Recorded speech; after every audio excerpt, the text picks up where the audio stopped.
Sending data, okay. Tengah sending data, okay. So mari kita endkan ni once for all.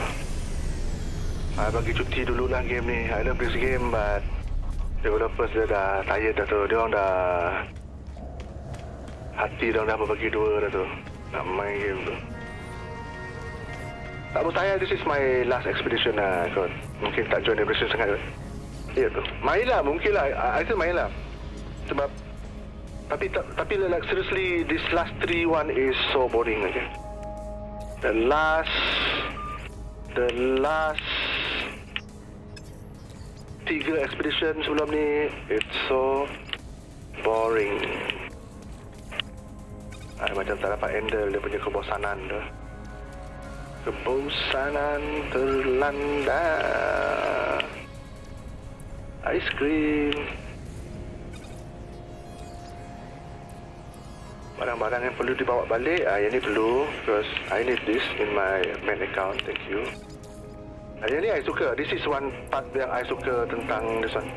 You boleh bawa balik barang-barang you kan, sebab kalau dulu hilang macam tu je, macam Allah sayang because you dah buat semua kan, but dia just bagi you punya reward tu, macam sentimental value dia semua hilang. Ni macam you ada bawa balik semua barang tu, macam this is the best update yang buat dah for me lah.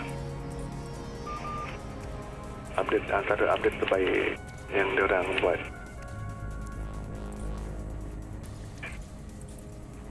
Orang tu boleh bawa tu no.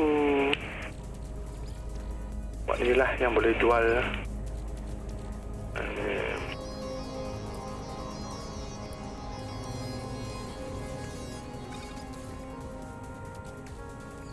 Ini boleh cari banyak sendiri, tak apa, bawa je lah. Radiant Shard, yes. Mahal tu. Oxygen tak payah. That's it from me. Again, expedition. Accept.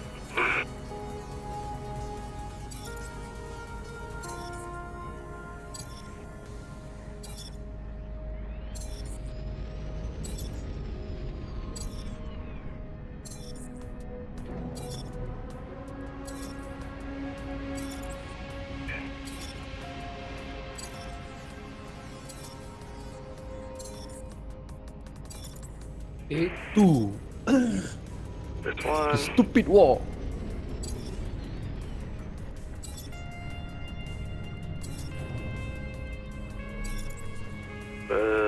Overall tu kita dapat.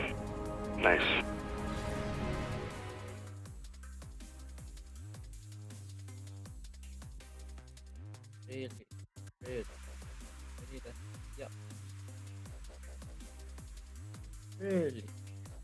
Really?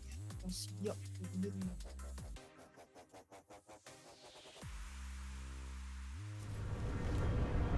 There we go. Mana kapal dia? Mana kapal dia, Sushi? Mana kapal dia? Alright, let's go. Oh, kena tu dulu, kena claim dulu lah. Mana kapal dia? Mana kapal dia, Sushi? Mana kapal dia?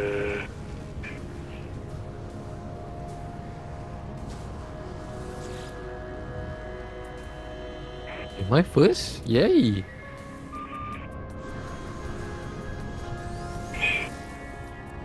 Ada air Milo tadi lupa. Ni dia Sushi. All died.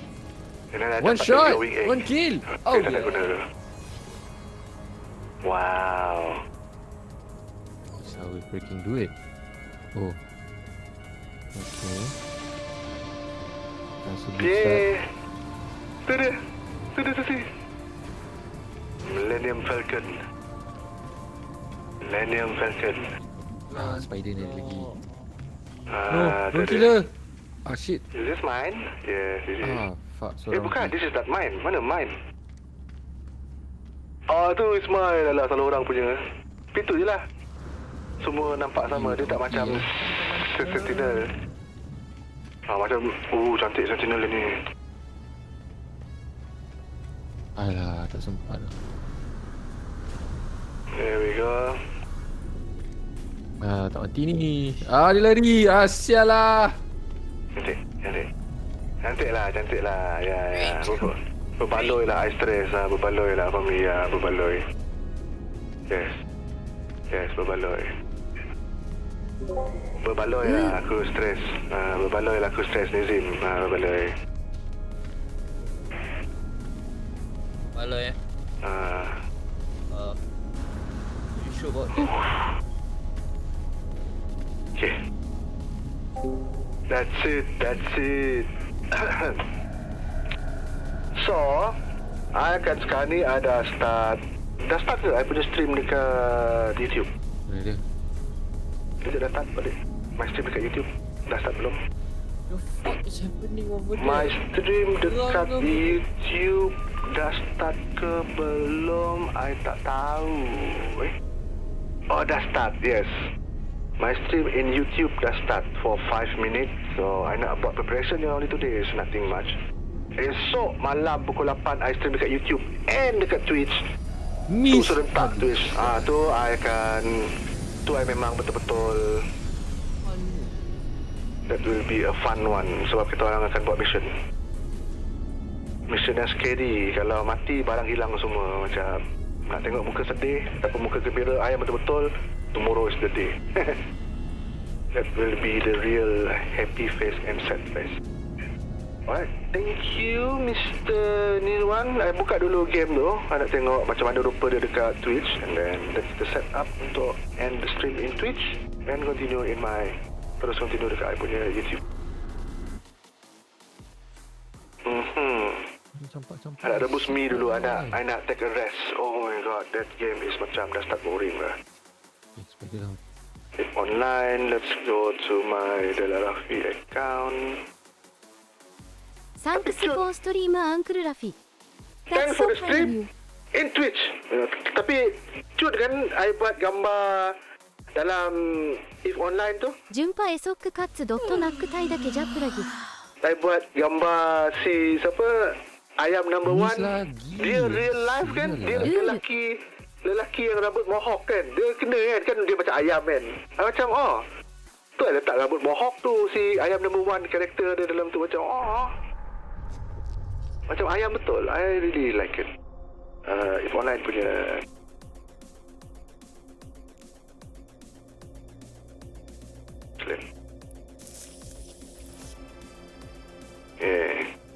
the main game for No Man's Sky to Lot Rafi. I miss beberapa benda. Nak tengok daily tu dulu. So this is it kan. Kamera dekat atas tu untuk block I punya location soalan apa tu. Lepas tu dekat sebelah kanan tu I letak screen untuk tengok apa yang ada. So game ni I akan banyak tengok buka video, tengok apa kan, tengok reading. So atas tu apa yang I tengah buat lah. Tapi tak nampak sangat lah, just to cover that area. Nak tutup I punya which apa tanya, which station I am at. Hazim pun online sekarang. Here I am. By the way, bodoh lah. By the way, thank you Sushi. Thank you for everyone watching me here. I nak hantar korang pergi ke tu, and I will end my stream and continue dekat jumpa dekat Twitch lah. Jumpa dekat YouTube, which is kalau korang nak sambung lurking dekat YouTube, it will be here. Wait. It will be okay. It will be here. Lepas tu you perasan ke I ada setiap masa ada. It will be here. Lepas tu you perasan ke I ada setiap masa. You perasan I ada letak gambar thumbnail tu ayam dengan I semua dengan tikus comel dia.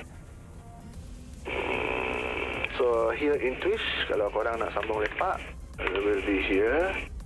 And then sekarang kita ada berapa orang? Kita ada 6 orang. So I think I just end the stream like that. I tak nak bawa orang pergi mana-mana. Ada ke Kayus masih stream. I bawa dekat Kayus lah kan. Dia main Vampire Survivor. I send you guys to Kayus. Red Kayus. Jadi ada, I bring you all there.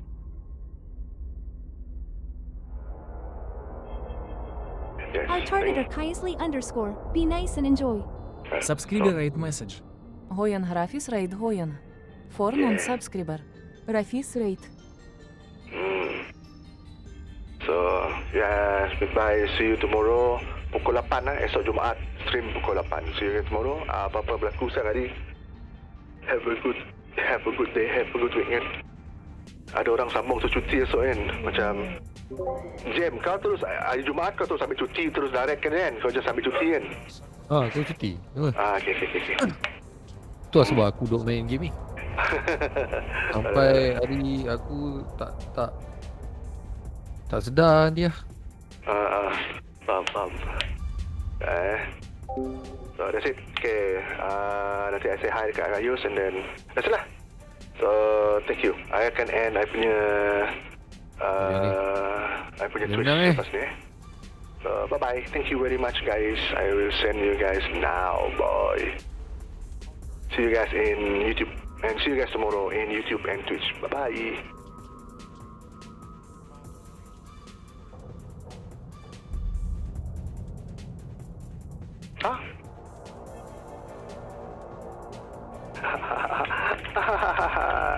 Bye.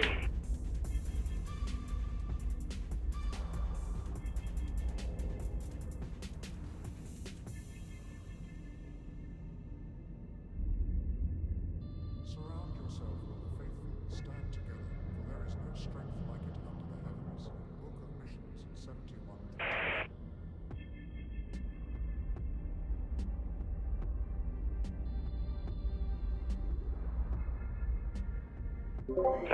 Aku bawa aku rate orang mau masuk pergi kayu, rupa-rupanya kayu sudah habis stream. So aku bawa semua view aku ke arah Kegelapan. black hole terkapai. Nak tengok siapa bukan ni. Sedap. Okay, Hazim, I'm back. Aku dah beli barang-barang untuk bawa untuk perang dekat kau esok. Esok dalam pukul 8 lah. Aku tak. Siang aku akan start pindahkan barang aku. Ataupun siang aku akan set barang semua aku pindahkan tempat kau. Kau nak... wait. Kau email aku mana tempat kau nak buat benda tu? Tak pilih lagi pun. Sebab nak kena beli filem pun tempat kena jadi. Oh, tapi kau bagi aku kau punya location lah. So aku nanti esok kalau kau tak ada pun aku akan fly ke arah kau lah. Jadi by the time kau dah nak buka filmen tu, dah beli filmen nak buka tu, at least aku dah sama station dengan kau dah. Wah, ada orang suggest cari macam kena at least berapa AU entah between points lah, kena cari tempat jauh. So, tak ada orang jumpa, dia scan, dia jumpa kat depan gate. So, bila kita keluar nanti dia boleh Tapi Zim, gang lah. tempat kau dari tu suka ramai orang tak? Apa ramai cakap jangan buat dekat Dita kan? Sebab tu tempat ramai orang ada tengok macam lubang apa tu? Sebab bila kita masuk dia tinggalkan trail, orang boleh buka trail tu masuk. Tak gila lah. Tu macam cerita apa lah? Nak cari dia macam jumper lah. Kan kau ingat kan cerita jumper bila dia pergi melompat tu? Cerita jumper kan? Yang polis yang kejar ada orang tu dapat detect trail yang dia tinggal kat belakang, boleh tarik dia orang balik tu. Oh, tentu lah. Gila. I like.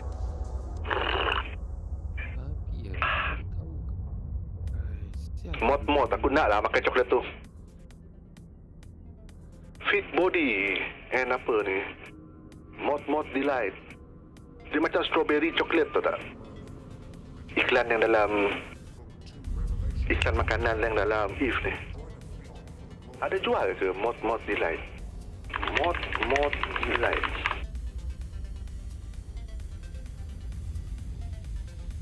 Tak ada, dia betul buat lah. Coffee dah buat dah, mod delight betul buat.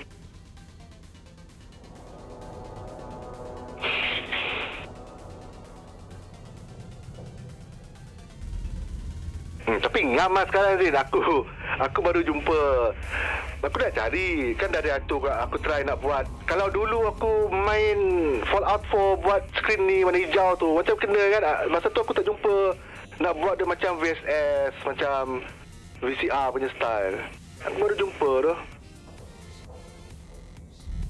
Cantik. Aku shock sendiri dia buat ni. Okay.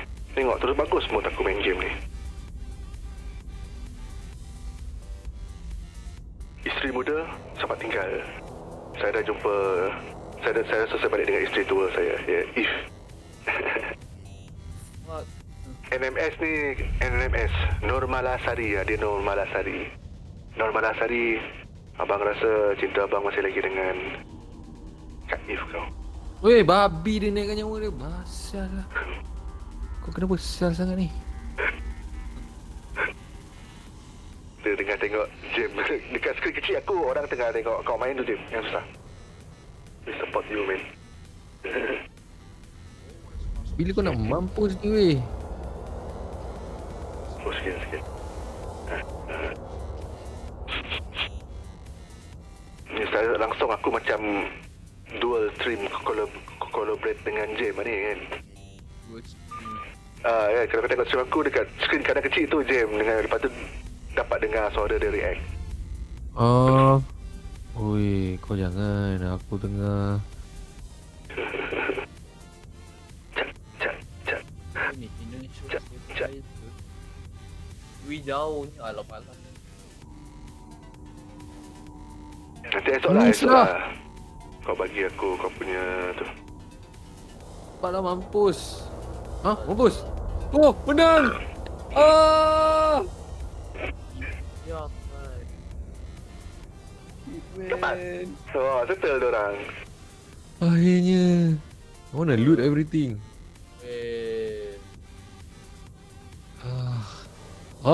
Dah nak buat tempat weh. Ni outrage. Ni aku panggil dulu apa? Perang Badar je. Perang Farid. Wait, Baru Islamik.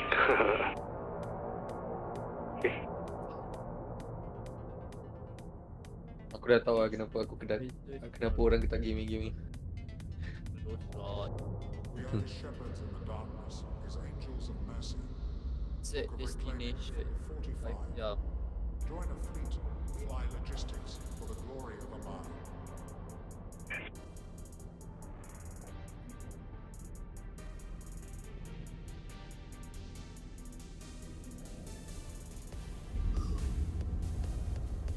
Sembilan jam aku buat benda tolol tu tadi. Sedih.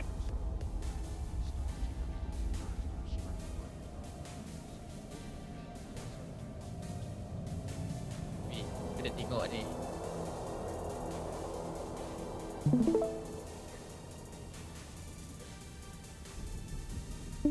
Ni kan stream.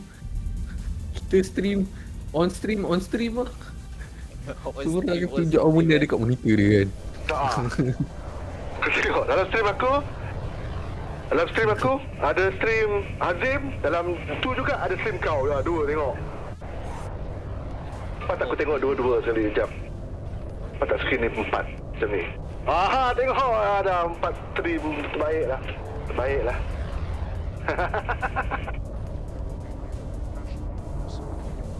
Kau buat apa tu Zim dengan budak tu? Tak tahu apa dia orang buat ni. Aku semua tak tahu apa dia orang buat ni. Kapal mahal tu. Mahal lah. Belagak lah tu. Ni dekat mana ni? Stesen mana ni? Stesen ramai Dekat. orang kan? Uh, Kau tengok lokal berapa orang. Dia nak menunjuk lah tu. Babi betul orang ni. Tapi dia orang ada hak menunjuk lah. Nak 8 orang. Oh kan. Dia orang ada hak menunjuk lah. Game ni memang bragging right. Dia orang memang kau tak nak menunjuk bila lagi. Kau dah buang masa banyak tu. Gitu. Kalau tak Zim dia orang tengah buat tu. Dia orang tengah buat yang apa, daily yang heal kawan tu. Oh ya doh. Ya kot. Kan? Lepas tu tak ada tempat kita buat dekat station lah. Oh. Kalau nak pergi jauh kan. Benda boleh buat dekat pun nak pergi jauh kan. kedai-kedai workshop dalam stesen. Kenapa dia orang tak pergi ke kita? Nak juga buat dekat depan stesen. Workshop ada je banyak. Daily rupanya. Masa dia buat daily tu. Sikit, rosak sikit dia orang punya tu. Lepas tu repair. Lepas tu bila repair, kejap aku masak mi je. Jadi biar je tu. Repair sekejap je. Kan tengok ni dah apa ni kan. Sempat tak? Esok dapat 8 juta dapat? Tak boleh? Tak sempat? Tak sempat. Tak sempat lah. 18 jam lagi. Baru 3 hari. Baru 3 hari punya benda. Baru 3 ni tak boleh. Tak apa, next season, next batch nanti harap kita dapat ada duit juga 8 juta kan? Ui, dia buat apa tu, Jim? Sir? What the fuck, dude? Oh, dia ni budak-budak tu juga. Oh, lain. Jalan cerita kita tak sama, Jim. Confirm lah tak sama. Oh. Confirm tak sama. Tu aku suka game ni. Aku tengok orang main pun aku macam tengok game lain tak? Gelisah. Tu macam alien punya apa namanya. You do gelisah. Wah. Letak dekat mata kan. Keep the parasite I trust out. you. Makan ke? Oh, dia musnahkan. Oh, dia serap. Ada seorang yang aku punya companion tu, aku tahu apa penyakit dia. Dia kena sedut benda magic. Sedih dia. Oh, Mamat si wizard tu Gil lah, Gil tu. Gil lah. Oh, look at that. What the F tu? Mamat yang Mamat yang kau selamatkan dia, kau keluarkan dia daripada batu portal yang ada tu kan. Dia tak pakai baju ada. Alright, mari kita loot.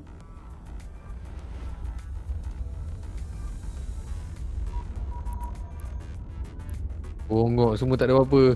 Ada. Take all.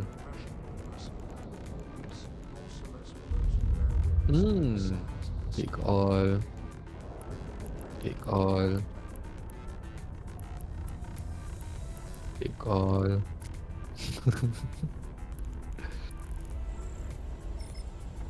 Take all. Banyak benda detik dia.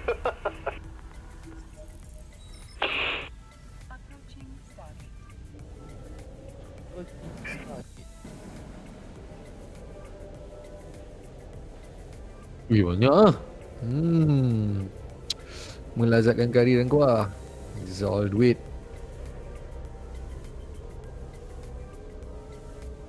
Melazatkan kari dan kuah. Adabi. Melazatkan adabi. Menyelerakan.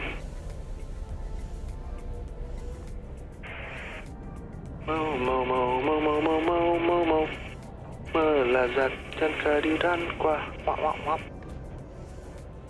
Adabi. Okay. Apa aku lepak macam ni? Aku dah stop. Lepas tu. Alright. Habis lah, semua dah kena ambil.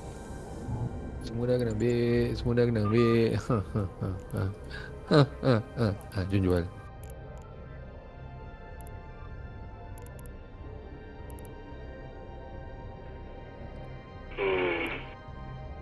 Oi.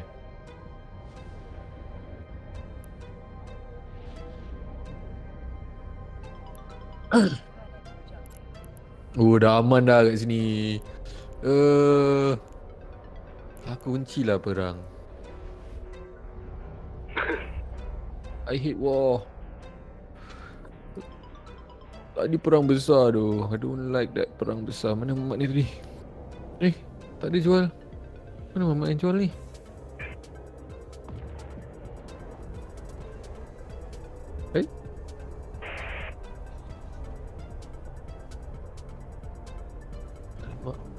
Nak jual barang ni.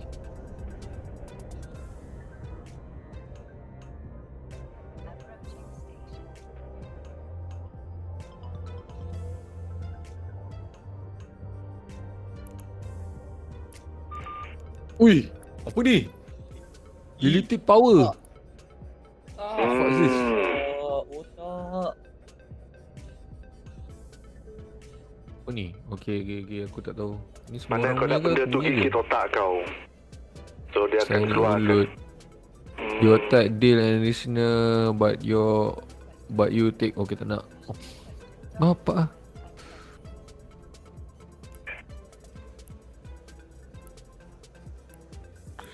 Bapak ah, sacrifice half your remaining hit point to heal a target. Ui, gila lah.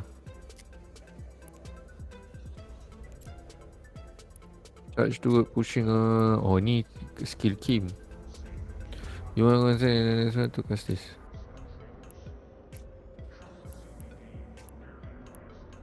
Ni tadi Zim. Mana tengok stream aku? Fitting tu tadi yang aku cakap bukan?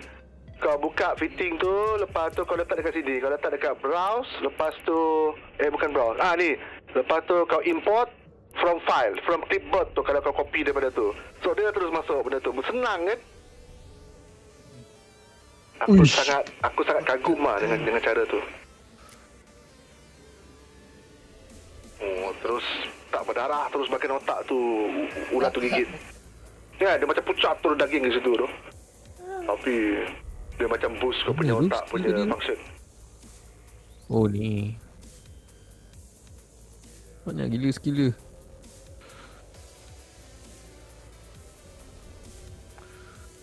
Ni Muhammad ni. Aron.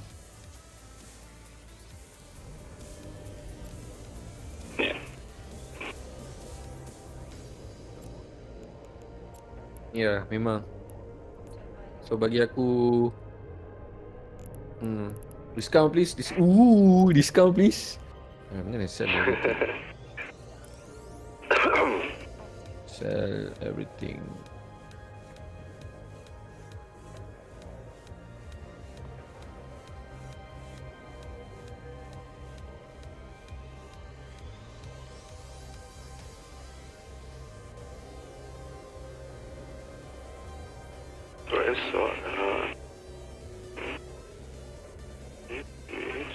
Wider Seek Armor, cantik. Okay, dah pukul 12 Azim. Untuk mengelakkan kita lupa, boleh bagus sebaiknya kita buat Duolingo sekarang. Oh, kau tengah busy. Oh tak, kau tengah tengok kapal. Oh, tengah tengok katalog mana kapal nak beli ke bang? Tengok katalog kan. Tak ada, sebab tadi aku tengok nama ada video yang kata kalau nak exploration jangan beli yang apa namanya name frigate, beli yang atas ni. Tapi dia tak cakap kena ada omega. Macam siot, sekali penting sekali kena ada benda ni. Dia jual kereta kakak lepas tu. Tapi kereta ni abang mesti warga negara Singapura bang, baru boleh pakai. Macam aku dah beli dah kan. Oh sorry abang, betul begitu. Macam tu lah, macam betul lah.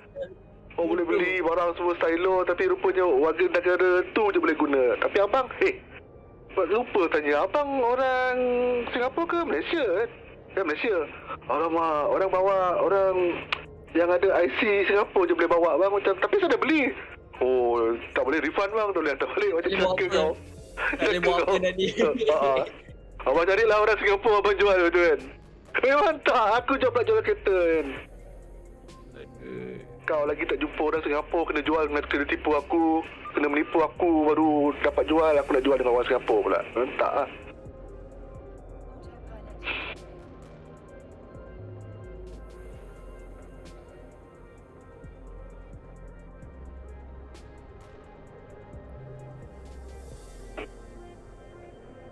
ПВшку I прыгай. need a tank. И главное, поменяй на много лярдов, чтобы мы прониклись. Да, CCP подкрутите мне, чтобы зрители пошли делать этот контент, а вы потом что-нибудь придумаете так, чтобы, не знаю, посливать их. Чтобы, так сказать, иски из игры вывести. Говорите, я сегодня беду, я уже вчера говорил на стриме, вот ссылка, показывать тоже не буду, на прошлой неделе показывал. 1007 juga dia punya tu. Dia punya viewer untuk EVE Online masa ni. Kalau No Man's Sky Тенга во сколько выучено? В пятерку. Nah, No Man's Sky 230 orang viewer je, tahu tak? Ну, под системой все в пятерку. дополнительные навыки на ракеты, все там, типа, спецухи и все такое тоже в пятерку. If Tak online ada orang ni. sekali. CCP лучше 1007. бы почку с Lebih banyak daripada РПшниками войска, окей? подрезали клоуны. Так, Стейн, Yang напиши awal-awal куда-нибудь об je, этом. Rafi. Нам Awal-awal je. поддержку напиши, не знаю. Ramai tu. Куда ты напиши, чтобы они внимание на это обратить смогли какое-то хотя бы. Boleh rampas semua ni, tengok aku je. Shit lah. Nak kena jadi tank ke? Alah, Oh, ni lagi kelakar. Dia tak cakap kelas kan. If chill mining ASMR.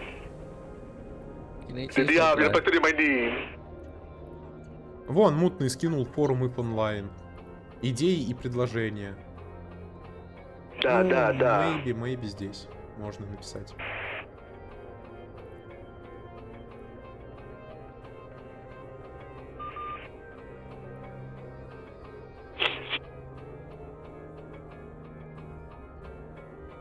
Mining Thursday. Oh, cool. So kau mining je. Tapi kau ada 59 viewer. Macam tu. Kau mining je. Orang nak tengok kau pecahkan batu tu. Seronok tu. Seronok Adakah aku sangat. silap? Aku cakap aku tak nak stream ni dekat Twitch sebab aku rasa aku tak boleh buat konten. Adakah aku silap? Dia bukan silap. Dia salib.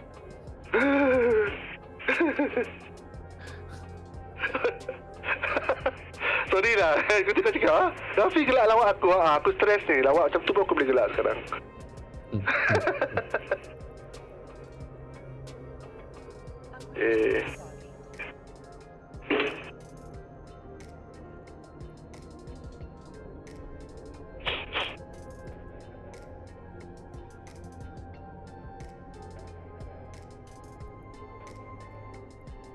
Tengok.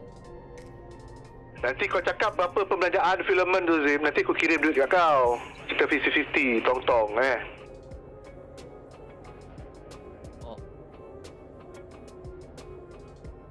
orang tengah buat dia punya tu. Orang tengah buat dia punya destroyer. Baik lah. Oh, kau roket, aku laser. Aku laser jauh tu. Yang ni apa nama? Tahu tak aku punya fitting semua ikut apa? Ikut ChatGPT. ChatGPT punya ni. Oh. Nak tengok lah macam mana apa dia punya ni. Yang ni apa nama? Yang ni battle cruiser. Lain macam Hazim. ChatGPT terus. AI punya ni, apa punya AI punya fitting tu gila lah. Nak tengok lah betul okey ke tak dia punya kan. And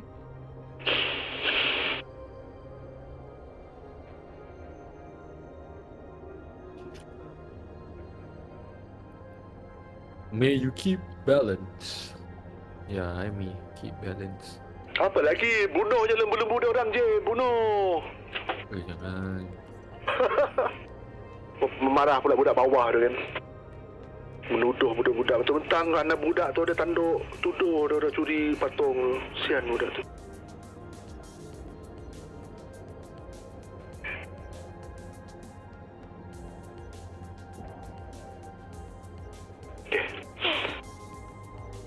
Find more parasite to absorb. Okay, fine. Esok lah kita try stream sini. Celebrate. Oh, dia suruh ajak celebrate. Let's go celebrate. Celebrate. Celebration. Lirik tengah main Dragon Age aku nak tengok. Best ke tak? Fine. Dia tengah buat karakter dia. Match to hair. Oh, you can match to hair. Yeah, I feel like Farah that's ni the Farah. one right there. Tengok lirik Farah. Mana Hashtag Farah? ad. I mean, Selalu tu karakter dia rambut tengok. you're telling me that you can't deny that's insane. Bidal sasu. You can't deny that. Tak tahulah main If you dia macam can't, mana. bro, Tapi go to the eye doctor. Go to the fucking eye doctor. The hair dev literally cooked. Tengok. How many games Hair has developer dia the best. hair Lain kind semua of tak like best. messed Rambut up dia cantik game ni. immersion? This is like insane hair physics. That's insane. That's Dia carut crazy. je. Wait, when I move it, does it? It looks like it like tangles. Bro, I swear it tangles. You can't deny, bro. I don't know what type of code the hair dev was cooking, but that's insane. This is probably the best hair in gaming. I have seen a lot of hair. I see a lot of hair, but this one is the best. Damn.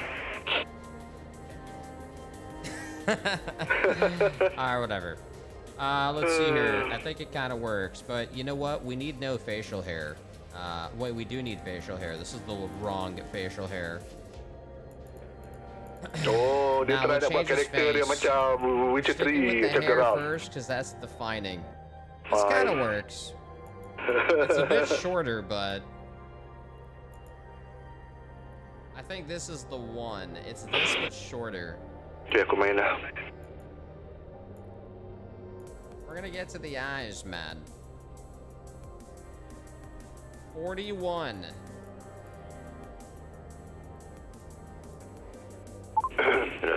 Actually, yeah, 41 is the way. 41. All right, we're good with the hair. What's the scalp here? Flatten the scalp? Flatten the back? Oh, okay. You can actually customize a decent amount. All right, dude's got a crazy forehead. Scale. There you go. Sure. Dia dah nak Look, scan. he's freaking packing the forehead. He's maxed out on the bars. Damn, you can go crazy on the forehead customization. Jeez. Buat scanning dulu, Zim. 1 juta scanning. These all look like different orcs that are about to hatch. Jesus.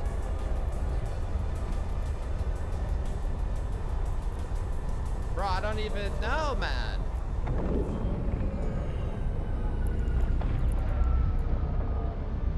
And no way. Yeah, this is gonna take a while. I don't know if we're actually gonna be able to sculpt here.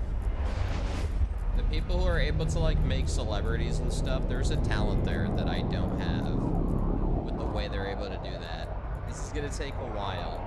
Just trying to match that. It's gonna be kind of, you know what? Let's do the easy features like the eyes.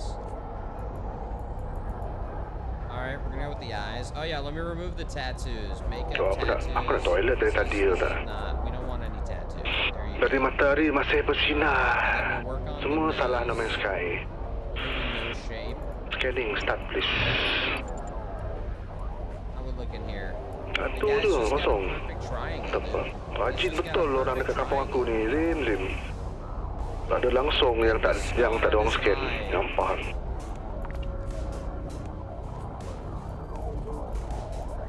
Oh, sorry. Come on, man. Perfect. It's the perfect one, too. Up the intensity, discoloration. Brightness, is that even changing anything? Color. Scar shape, there you go. Red. We'll take it. It looks, it's a little hybrid of Kratos as well. Body scars? Bro, we're not going that crazy. Smoothness? No. We're not doing that. We're not going that crazy. Eyes would be the next here. We need yellow eyes. I don't know why my computer's alt tab is messed up. I gotta like restart or something. This is his brother, Gerald. But He side. never got the book deal. Yeah, we're changing the lore. This is Gerald. He's also from Rivia. It's his brother. He's also from there. It's just not, you know, as popular. Yeah, what are all these colors? These are the only colors? What is the most yellow we can get? Let's go all yellow. Alright, the question is if we can change. Alright, I think that actually I think that works. I think we have a good yellow here. Why is this fighting me? This is literally fighting me. Okay, it stopped fighting me. Maybe because I moved my mouse too fast or something. Sclera color. Oh god, we don't want that. Jaundice, cataracts. Speak to breath. Bloodshot. Okay, eyebrow, eye shape, eye color. Wait, you can't. Oh, eye shape, you can. You can. Wait. Can you? Eyelids, eye shape. No, I don't think you can change your.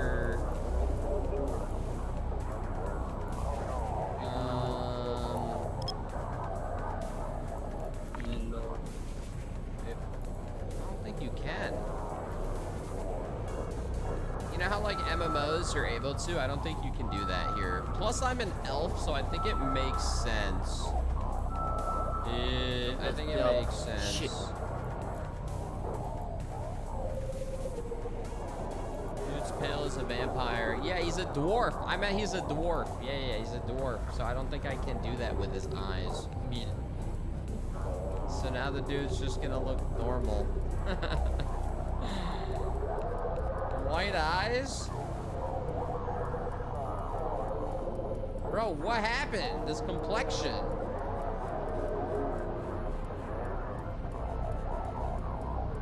Where was my original complexion? I don't know where I was at. Smooth one? It looks like I'm wearing makeup or some shit.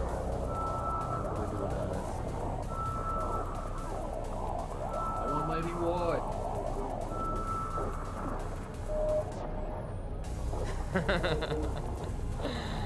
Alright, wait, hold up, bro. We gotta change some stuff here. I've decided. Okay. I've decided. Forehead. We need to go back to the eyes. Million harga dia. Total Enduring warp structure. Oh,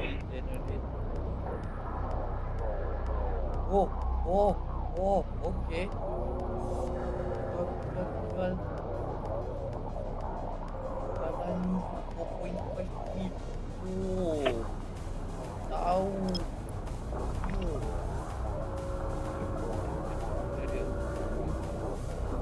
Warp destruction spear upon the chicken.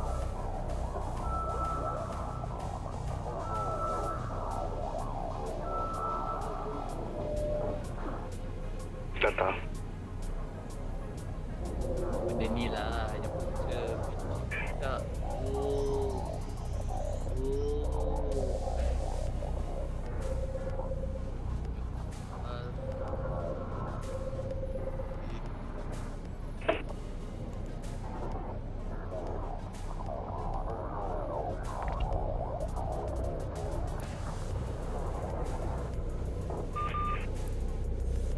Eyes don't align? Bro, we're in a fantasy world. Do you know how many goblins I've had to fight to get to this point? Dude. You don't think there's gonna be scars on my body, dude? It's literally, did you not see the villain? It's tough out here, bro. There's no Uber Eats. There's like death, decay, and like you have to hope you can horseback your ass to the city. And then hope the pub has bread. This isn't peace. It's called Dragon Age. Ain't Dragon Peace.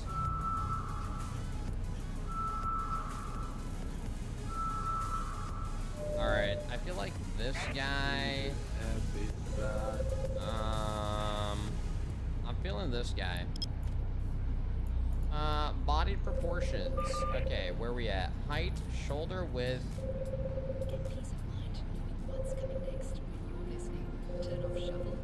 I gotta say, man, some games, the bars, the bars are good. It's not like, you know, if you played Diablo, like 0 and 1 is like, this is 0 in Diablo, and then this is 100%. This game, like, it gives you a decent amount to work with. Some games don't. Oh shit. Did I just like put myself in a bunch of lotion?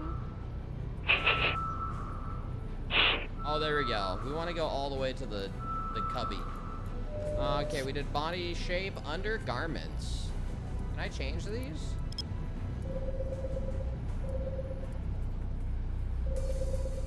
He really enjoys swimming. Can we be green?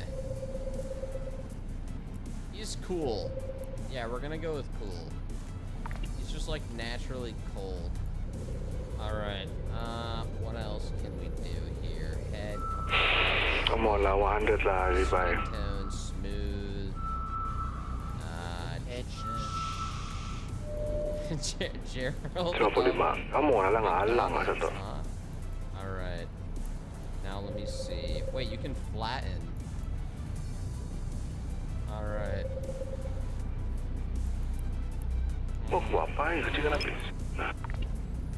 Brow spacing, width.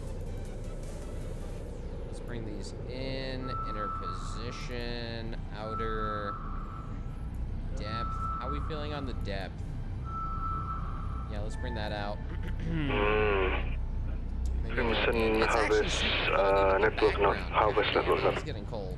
Right, I go in. Reflection, forehead, cheeks, and jaw. Wait, did I do all forehead and brow? There's a lot of bars. Yes, I just want to make sure I'm scrolling through. Warp drive active. Alright. Interesting. Bro, we started as Gerald, but then I realized I was playing a dwarf, and then, like, we can't do the eyes. And, like, the eyes are iconic. Oh, here we go, jaw.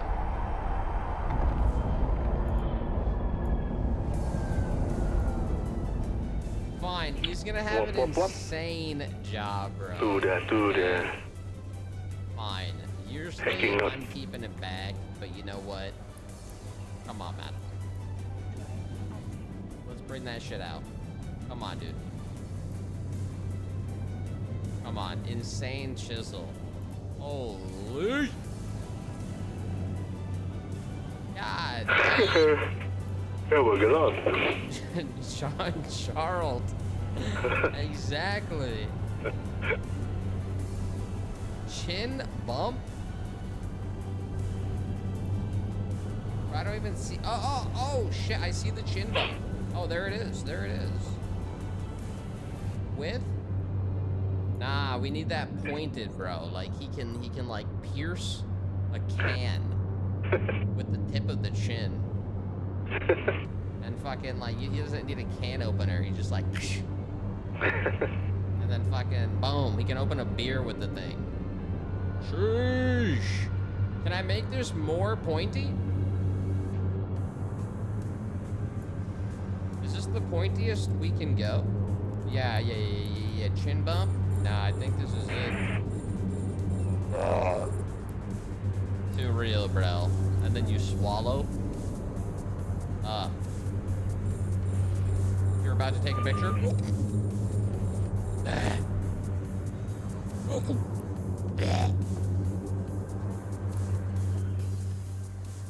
Hide hair.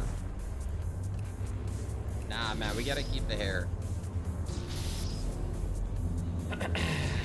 Alright, what else can we do here? Larynx! God damn! Larynx, bro?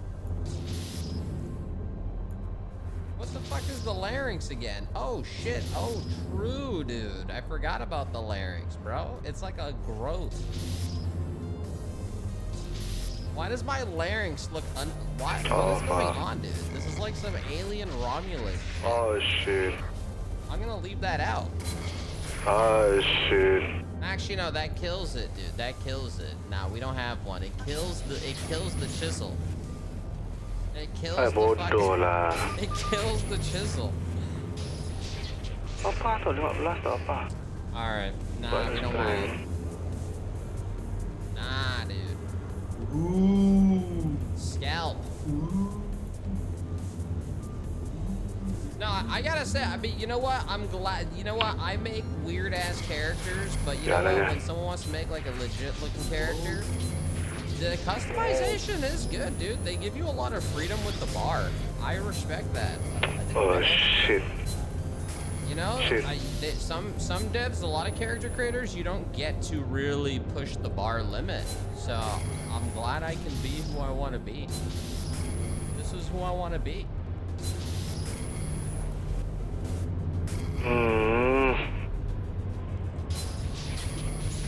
Alright, boys, I think we're good here. True, I should probably hide the hair when messing with the Bodoh lah hackingnya.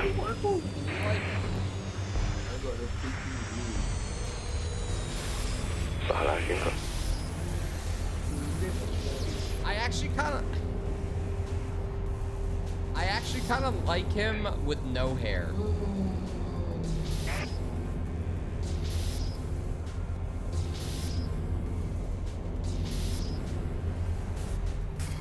Oh shit, I have to kill this one first.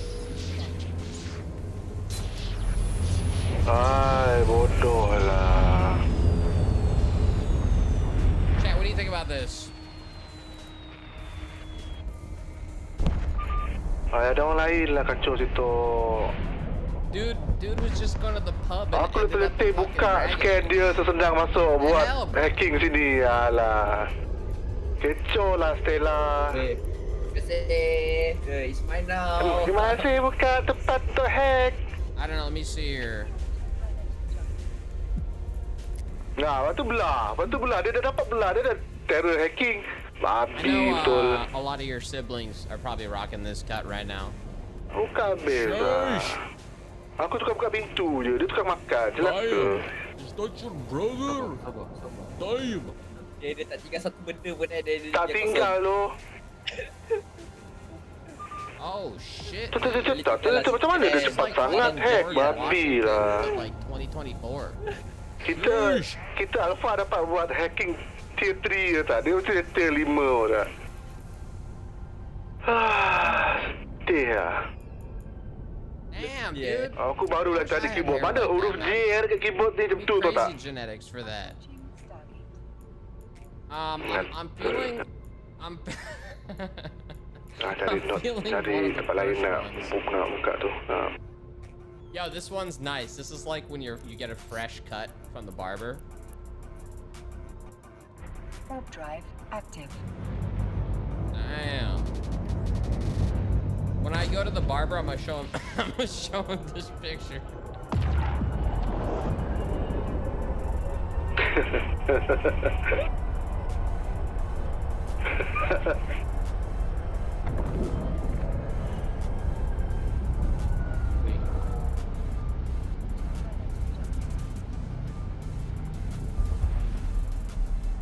He looks like the grandpa from Up.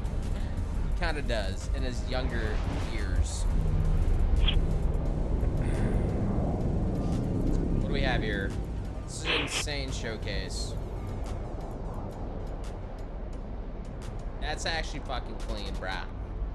That's fucking clean. God damn. God damn. I bet one of you in chat has fucking hair like that, dude. I bet.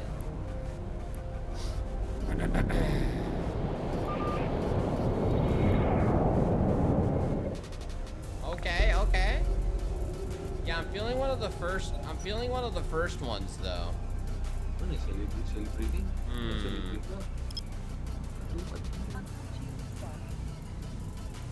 Yeah, this hair is insane. Honestly, whatever happens, yeah, we need to make this hair tech modular. I'm telling you, BioWare. All these other devs try to do hair physics, and usually they fail. Alright?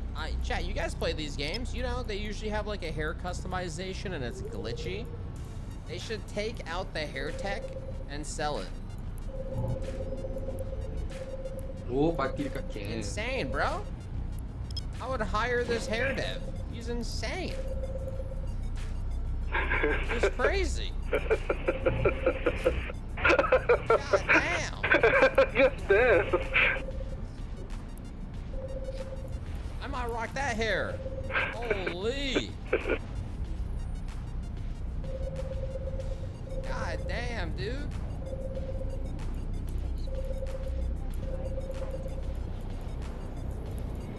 Alright, I'm feeling one of the first cuts. All right, well, chat, what do you guys think? Let's do a poll. We got to start the game. I didn't actually get in game here. I'm feeling this one kind of. 13? Nah. You think so? 13 is insane.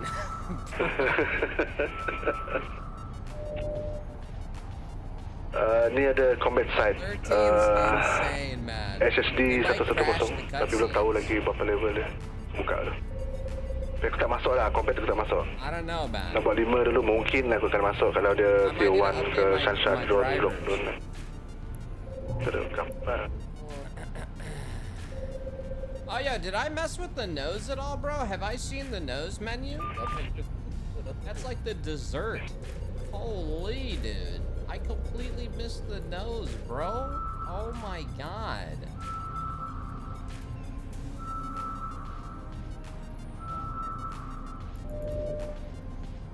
I like how I can always hide the hair. Alright, just based off the character creator, 10 out of 10. Actually, there's no such thing as a 10 out of 10 character creator. It's 9 out of 10. 9 out of 10. It's a good character creator. It's solid.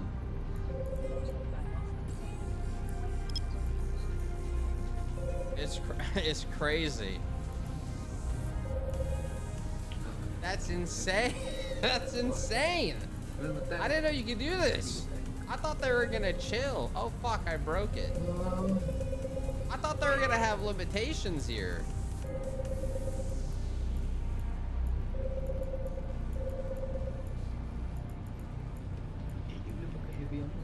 Bro, did the dev even go 100 on everything? That's crazy. You didn't think anyone would be this insane.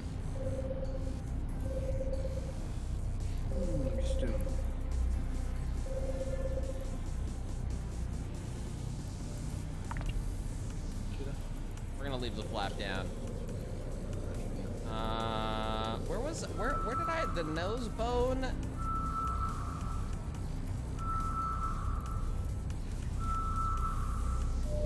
The actual nose height. Yeah, we'll keep that shit. Where was the, I missed the nose tip. Where was the, I made it fatter. How the hell did I do that? Ada empat ada scan. Sekejap je orang clear kan. Tinggal satu je lagi. It was the tip. I made it a fat tip. I don't remember. I need to go through Tinggal the dua bars. je lagi. Gila rajin yang buat scan di sini. You know what? Whatever. We'll leave it. We'll leave it. Mampus lah korang. Oh, wait. Maybe it was the nostrils I went down with, and, Pada setan lah. nose tip. Whatever, let's leave it like that. Sure. Please show the scar options. It is very important to me. I'm chilling, man. We're already past that, man. We gotta get into game here, bro. We gotta get into fucking game here. I don't know if I'm rocking this hairstyle, chat. You really, this is breaking my immersion. Are you sure? I kind of like the more bald look, dude, so you could see his head. This kind of hides his head shape. Yeah.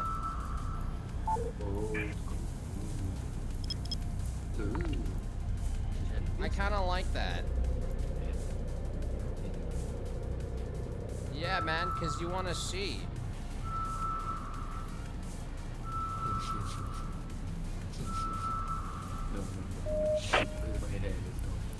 Apa? Kalau tadi dah hisap dah mana dulu. Apa semua dah. Oh shit! Oh, I didn't know you could up the scale. Damn. Turn that down.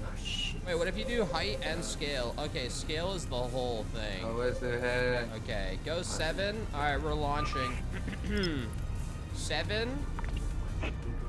Alright, we'll go 7 actually. 7's kind of sick. Even though, no, 7 messes up the scalp as well. We'll keep it. Beard, hair color? No, we're gonna keep it white. Why? What am I gonna do with the hair color, dude? Change beard. To what, man? Where was beard again?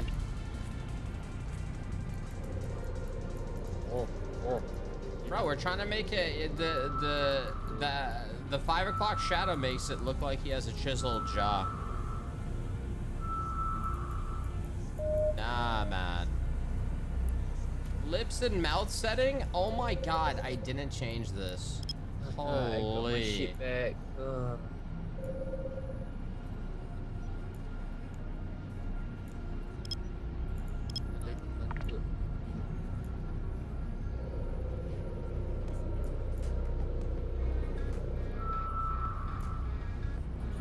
There you go. Make it very small. No, he's not impressed. No mouth corners. You can't do teeth. Oh, dah keluar dah ke ni. Alright, we're ready. Fuck ears. Right. Earlobe size. Bring the cauliflower's ear asymmetry. Oh, nice.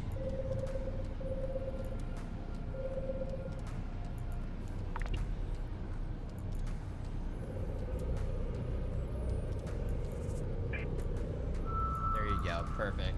Elf ears. This is a One Piece character. The lore, yeah, the lore is, yeah.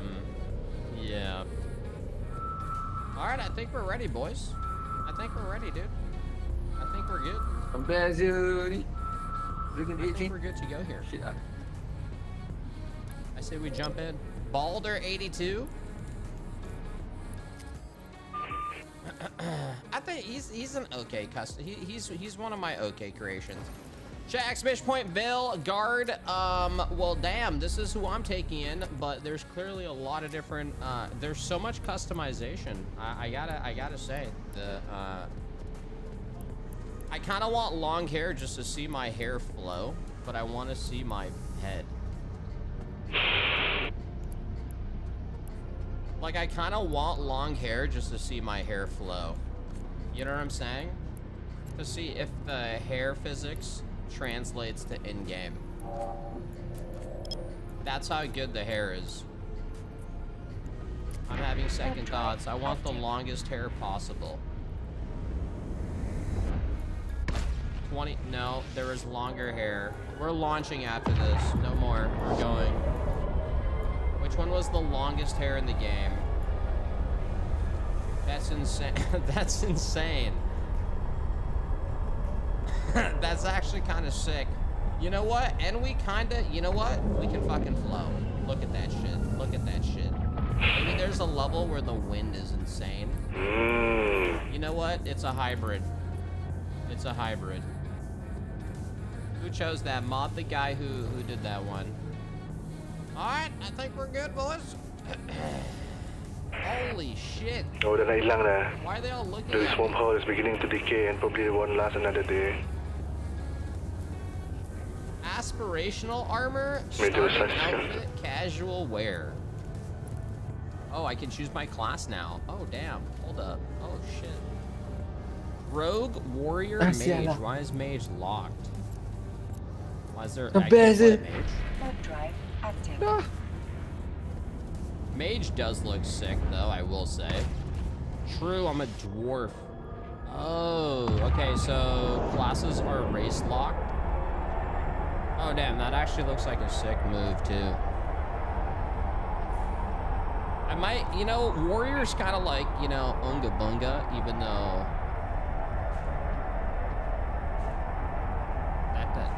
it looks like you're kind of like a magic hybrid. You can specialize. Reaper, Slayer. I might go Rogue. I'm thinking Rogue right now. Although Warrior Semua orang seems Dragon kinda Age semua sick. dekat karakter. Apa? Semua tengah dekat karakter punya.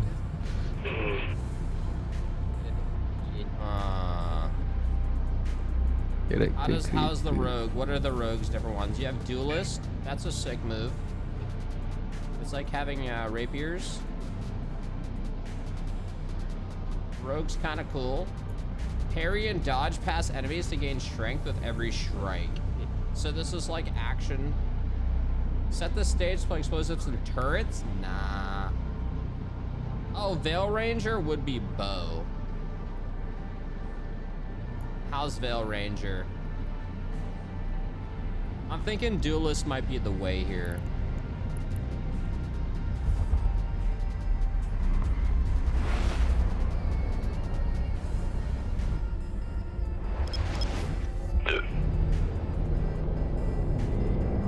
What do you mean fix UI? Warrior?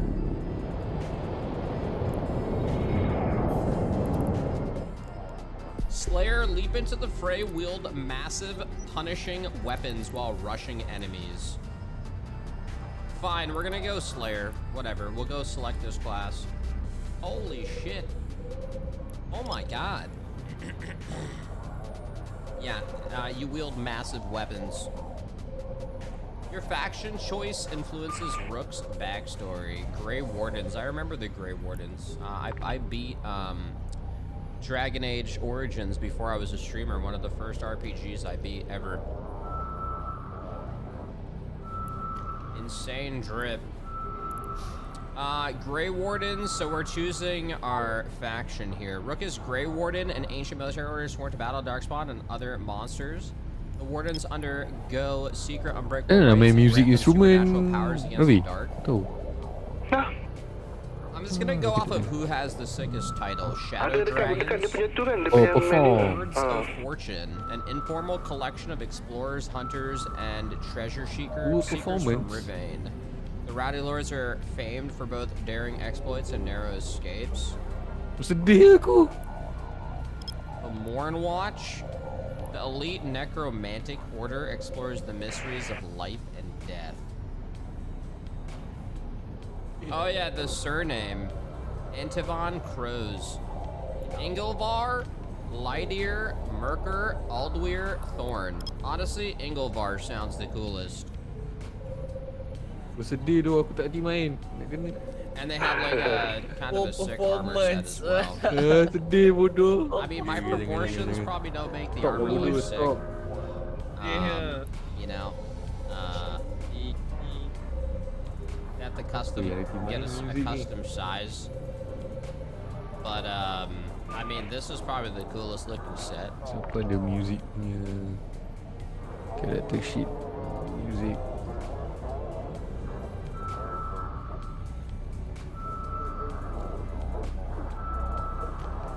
Pro looks better. I might go the Morn Watch.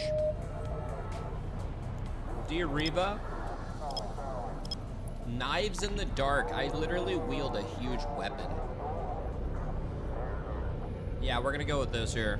Bottom left. Oh wait, can you change it? Oh, it's different for every faction. Oh shit. Tak ada seorang pun tahu main music instrument. Aspirational, starting outfit, casual wear. Starting outfit, casual wear. Okay, it seems like a lot of the starting outfit's gonna be obviously the same, which makes sense. We're starting a new game. Yeah, I'm thinking we're gonna go, let's go the Morn Watch. Although Lords of Fortune does sound kind of sick, just because it has the word Lords in it. Let's go Lords of Fortune. Yeah, Lords of Fortune. Seekers of Gold and Glory. When a corrupt Rivine noble double-crossed Rook, Rook escaped a collapsing rune, turned the tables, and destroyed a dangerous artifact. Actually, nah.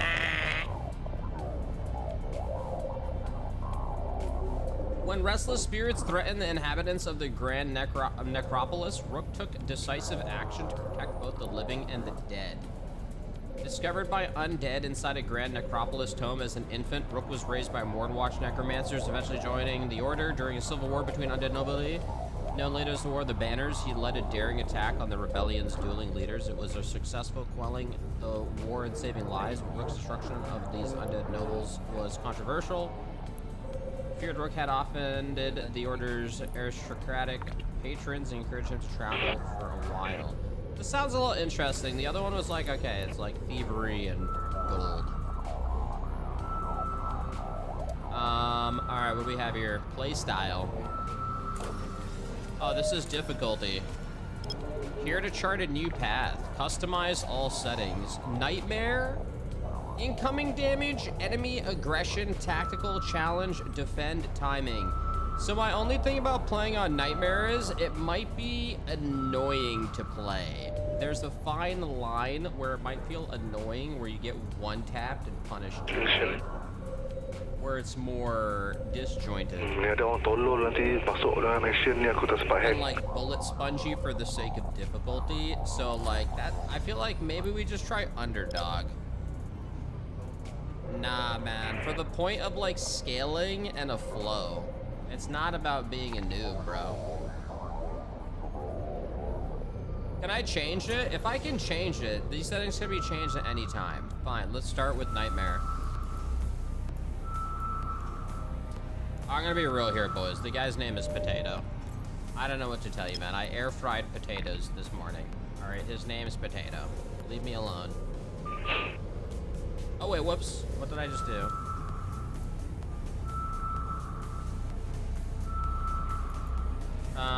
Oh. Time to get to work. Okay. What's he been saying now? Well, we're not in trouble. Let's move. Well, we made it. Nah, let's go with, you know, let's... Well, we made it. We could go feminine for the lulz. Well, we made it. But let's just keep it masculine. You can't change. Well, wait, you can't change the made it. difficulty? What do you mean? These settings can be changed at any time. It literally says it. Selecting Nightmare cannot be undone without starting a new playthrough. LOL! Oh yeah, nah. Okay, I don't know. I don't know. It might be annoying playing on Nightmare.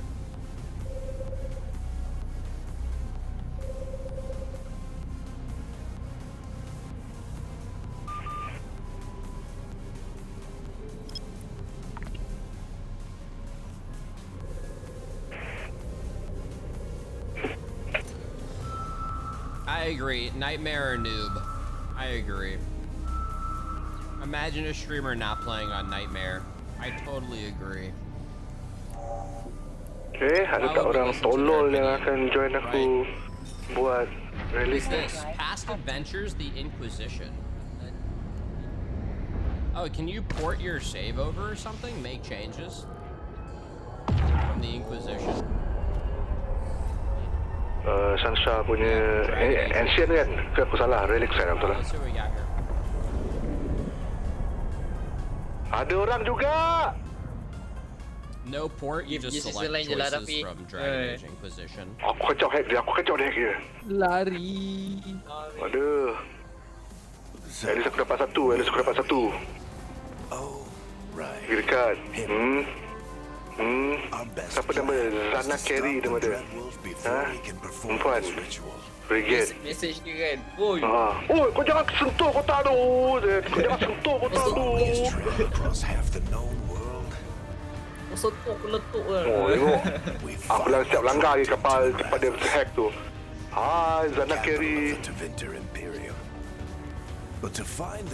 Mana dia punya tu? Baru setahun dia lama dia main. Dia baru start main tahun 2021. Is that me? Udah baru lagi. Bagi orang tua buat ni. Bagi orang tua buat ni. Ni bagi orang tua buat. Kau ingat kau je. Aku scan tadi ke, aku bukan buka masuk dalam kau yang masuk pada aku. Aku scan tadi ke. Ada dua, aku ambil satu, kau ambil dua, boleh. let's try this again. Oh my god, bro! Where's Navgalis? Really? You think you can come to my bar and make Relic scan. Oh shit, dude, that's me. Oh shit. I'll do more than demand. Nev Gallus is my only shot at finding the Dreadwolf. Oh shit. I'm not leaving until I know where she is. Chill, bro. Be Stealing ready the to talk by scene. the time I get to you. Darling, you're adorable. Tu dia ko. Macam tu lah head. Orang lah bro. Oh shit.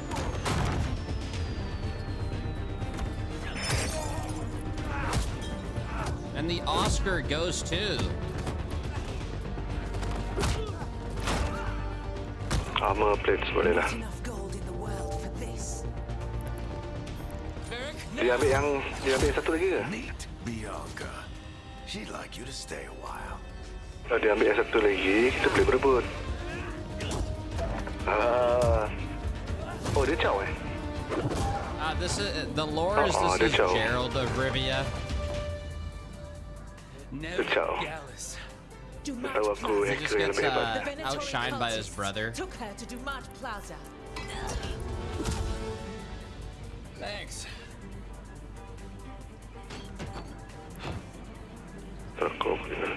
Your friend Nev Gallus is at Dumont Plaza. I heard. That's why you're my second in command. Kenapa kau tinggi For hilang? the record, there was probably an easier way to do that than fighting an entire Bro, the bar. cutscenes look really good, dude. I had you on my side, but it worked. Whatever works. Yeah, they're very clean Got looking. us Nev's location. Mudah nak buat salah ni. Chat, the thing is, some of you guys that try so hard to hate are so cringy. Alright. Because when something's factually actually good, even like your opinion makes you seem like a cringe fuck. That's the I hope thing. Nev's as good at finding Criticism people as is 100% valid, but you know what? If she says she's got a lead on Pointing out Solus, actual I good believe her. technical aspects can be something that you can speak about without being a fucking fuck. Something must have gotten them riled up. Dapat. Like, come on, man. Hacker kot. We don't want to look conspicuous. Like, this Just looks get out good. of here nice and casual. Find Nev Gallus and stop Solus. Like, the character looks super HD. And the optimization seems pretty solid. Like, that looks pretty damn Faham good. tak apa, tak apa sangat. Like, visually, I think they pulled it off here. And Sampah that je, cutscene boleh was lah. good too. My guy looks insane. Itu macam 3 orang ogre ni tu. Monkey see, monkey do, you fucking monkey.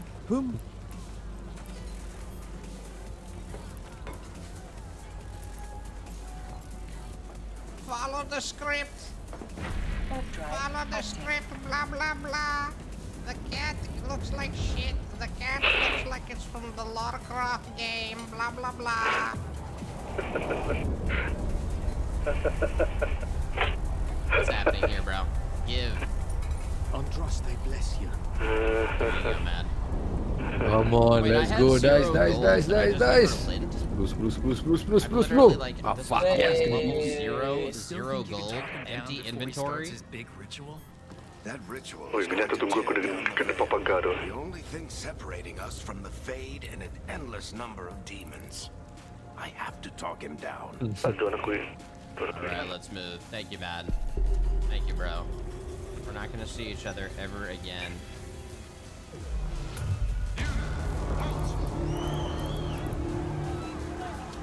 Wait! But I didn't do anything! Get down. Are they after us? Is it because of the bar? Word travels fast in Minrathus. Yeah, we needed more voice options. We don't have time to get arrested, especially if we...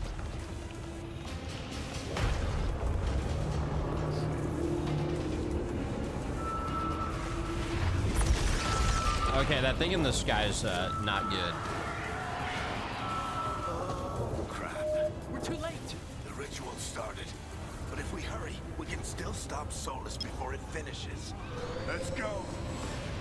Oh yeah, Varric does sound like This Vegeta. way. She'll get us to Dumont Plaza, and Nev will get us to Solus.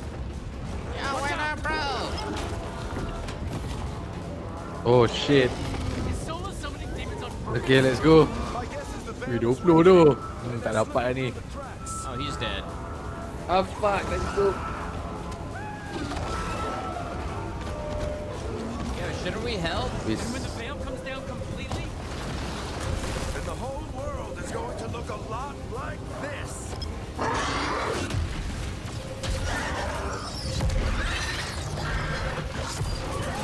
Okay, man, here we go. This way. It should get us to Harding. Thank you. Hey, yo, can I jump? Oh, you dodge. Yeah. You can space bar. Press F.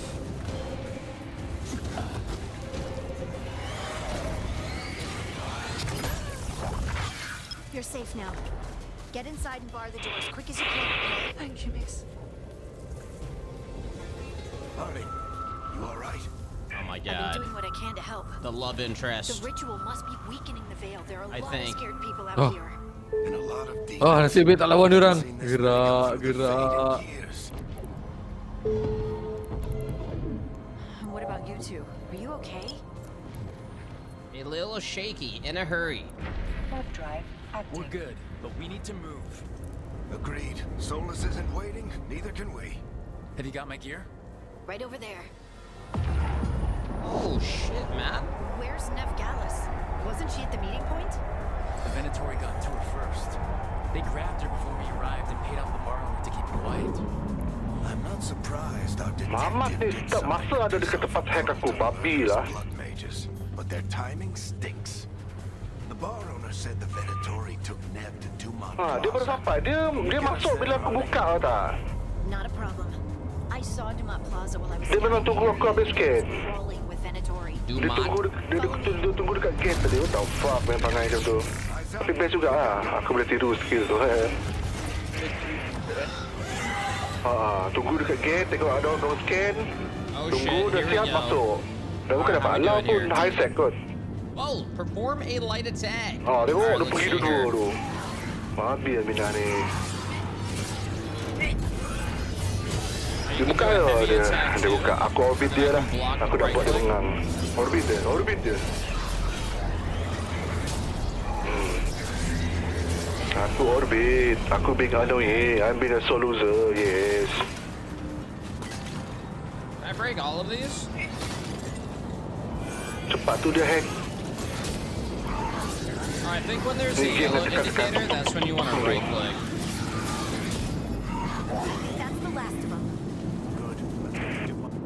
Someone said to turn on dynamic UI. Siap dah. Dia aku kan.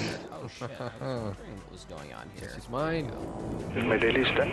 Oh yeah, I forgot. Oh my god. Bro, this game looks good and I was playing on balanced, not DLAA. Monkey see, monkey do, you fucking monkey. Oh, siap dah. What the fuck is DLAA? Quality, DLSS. Is there no Balik rumah. DLAA? I guess no. Balik ya, Oh shit, wow. And then shit, what was I gonna do? Oh yeah, interface. Can you change to like immersive or some shit? Combat text.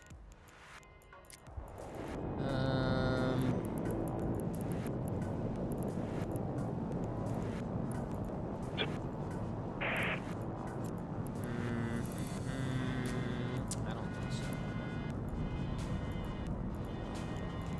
Autopilot engaged. You two all right? Patch yourselves up if you need it. Rest is I starting. don't get it. If Solus tears down the Drive veil, doesn't that destroy everything? Oh shit, rats! Beautiful ancient world was. That world existed before the veil, and he wants to bring it back. Even if his ritual kills us all in the process. Let's move, boys. Let's move. Oh shit. That is not good. Oh no, I think that's Dumont Plaza. Let's move. Approaching. Can I fall off? Oh god. Oh, it doesn't kill you.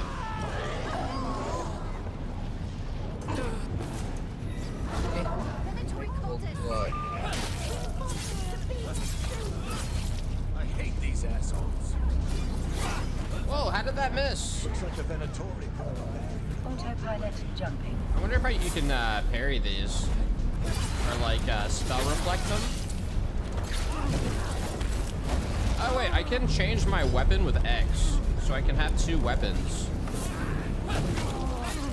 And then I can block as well.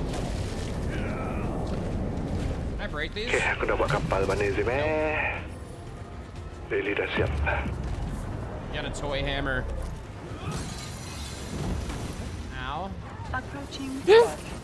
Apa tiba-tiba lawan ni? Mana tak siapa ni? We've had run-ins with them in the morning. I wonder if you're supposed to keep switching weapons, or maybe like try to bring them together. Healing is pretty straightforward. You just have a pot you hit R on when you're low HP. Autopilot jumping.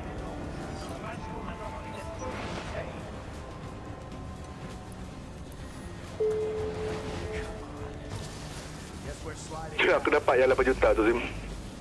Right, siap. Tu dia. 8 juta. Oh shit, what is this? Diving kick? I want it. Alright, we have 1 ability. Oh, that must have hurt. How can she? Oh, I need rage.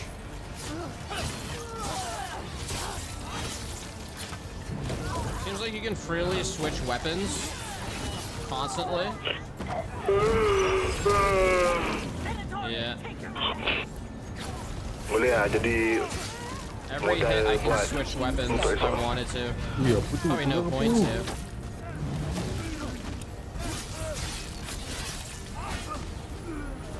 Jim. Another barrier. Kat mana ni? Alright, so I only have 1 ability right now on my screen. Looks like Nestwork and not the Venatories. Wait, investigate the ice barrier. Can I just like... Oh, E to investigate. Press E. Jelas 1,814 orang kat tadi. Ada 2. Bodoh. Varric, hiding. Not the worst timing. Nev, it's so good to see you. We thought the Venatorian kidnapped you. They thought the same thing. A lot of Venatori in the city have reason to hate me. Figured I'd play along. Find out who wanted to settle the score this time. Then the sky started raining demons. So I'm back in the job. Appreciate it. Rook, this is Nev Gallus, our local expert. She's gonna help us find Solus. Nev, meet Rook. Hey, yo, Solus is the evil guy, right? Thought we could use an expert on trouble.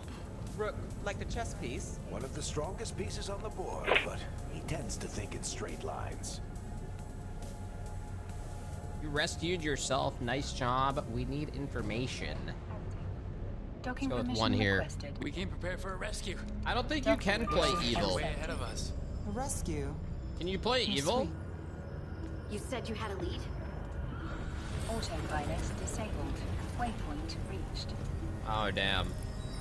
I haven't seen Solus in person, but I did find hints of old magic, similar to what you get in Elven ruins. Wait, choice doesn't have an I impact? traced it to a building beneath Our Lady of Victory. That's where your man is hiding. Then let's go. Before this ritual he's doing gets any worse. Worse, this ritual's already drawing more power than I'd expect from a dozen mages. You told me he was working alone. I also told you he was an ancient elven god. An elven god. Well, whatever he is, he's causing trouble in my city. Let's go.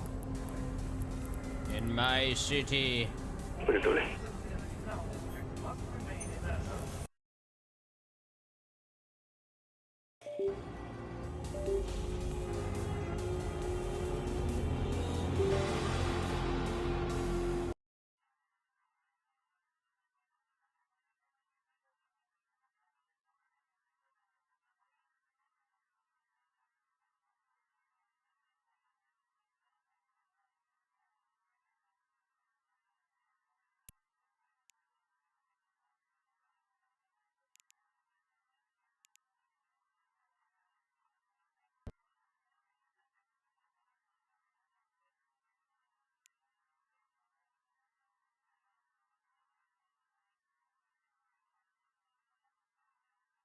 That's the hope.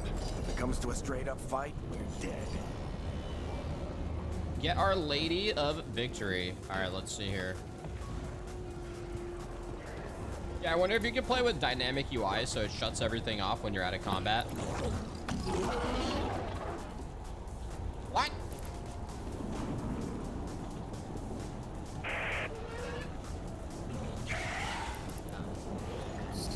We can slide down the loop. I'm getting too old for this.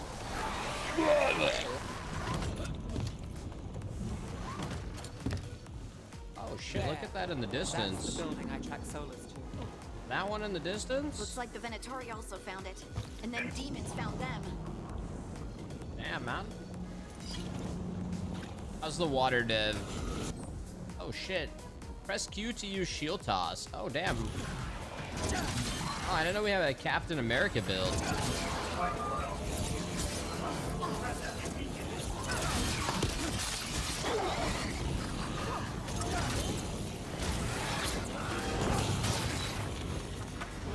Wait till I get my foot. Ah!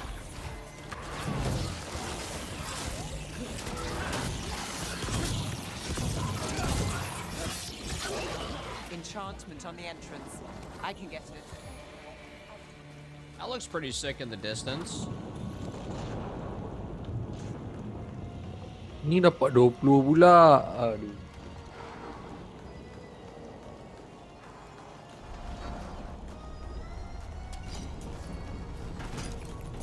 Alright, let's move. Explore the hideout. So this is the Dreadwolf's hideout. One of them at least. Not sure how long he's been here.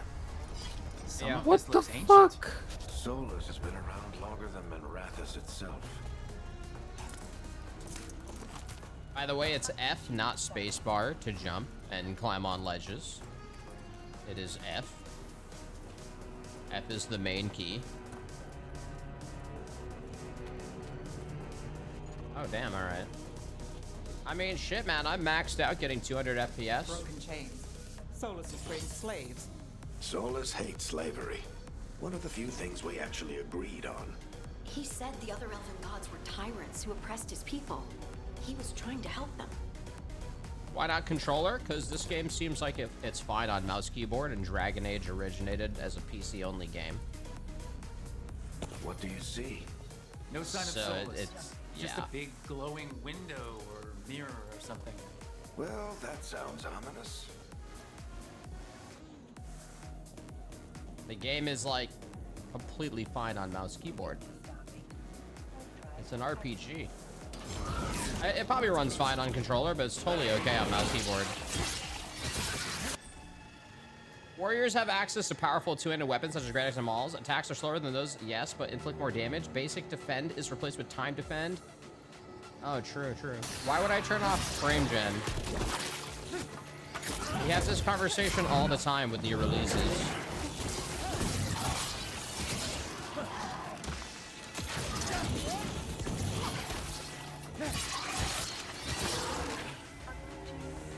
Can you go up here? Oh, you can. It's a jarring green pot. Like, please break me. I am green. I stick out. Oh, so you can actually naturally jump with F. I thought it was only you could use it during a ledge. There must be a way to open it. Let's look around. Oh shit, wait, there was something up there? Oh my Air's god. full of magic. Solus used a lot of power for something. I'm mad, bro. Solus, the Dreadwolf, Ben Harrell.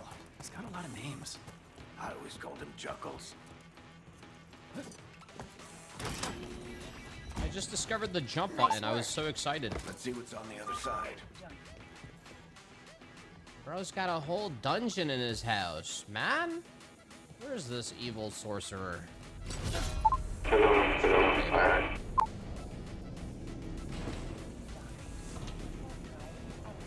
What did you say? Oh, dynamic UI is in accessibility. Let me see here. Text size, camera shake, subtitles. I want to say you're wrong.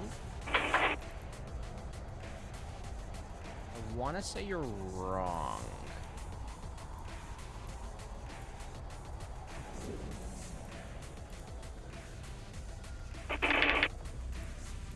I am surprised there's no dynamic UI mode.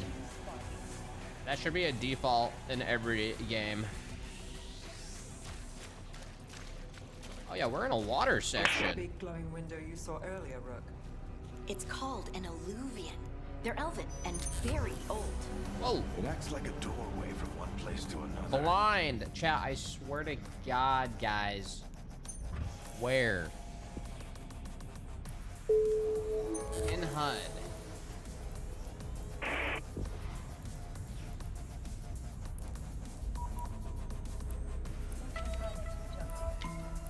You can pulse this minimap, lock, minimap position, combat text, size, advanced display, show player health, show ability. Yeah, it's not here.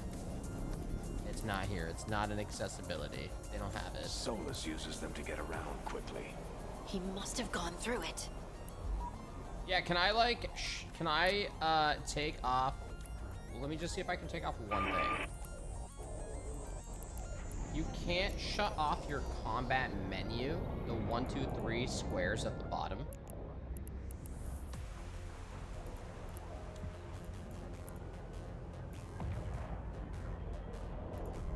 I don't think you can. It literally says accessibility, options, show subtitles, show abilities, show abilities.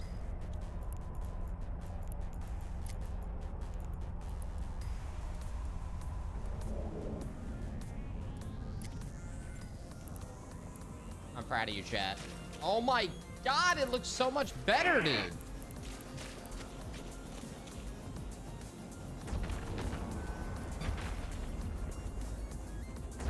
Oh. Good job, chat. Proud of you. We're not in the rapids anymore. I know these trees. This is Arlethan Forest. And there's your ritual. The power involved. I've never seen anything like it. This is where evil Voldemort is. The tremors are getting worse. And we've got demons. All right, let's see here.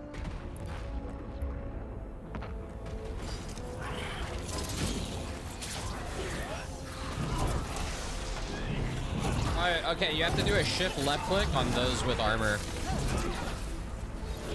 So you can actually do...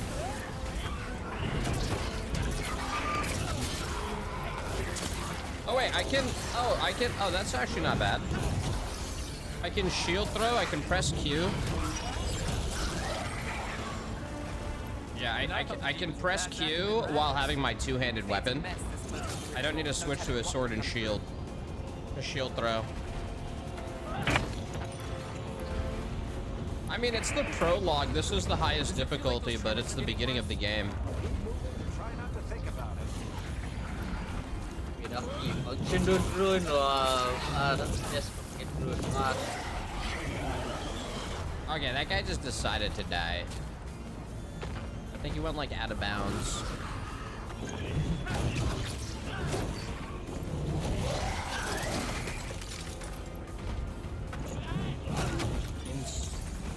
Oh, okay, those auto heal you if you have full HP. We get tremors every time one of those big crystals at the ritual site lights up. Not many of them left to light. Might want to hurry.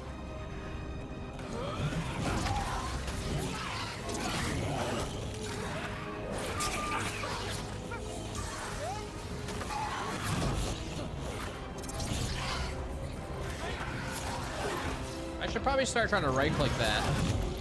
Let me try it with this. Hit me! Hit me!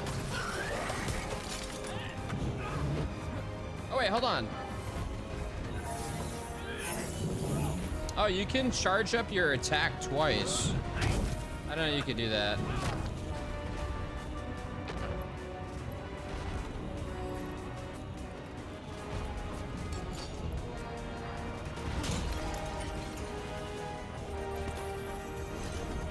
Oh, okay, that's how you loot.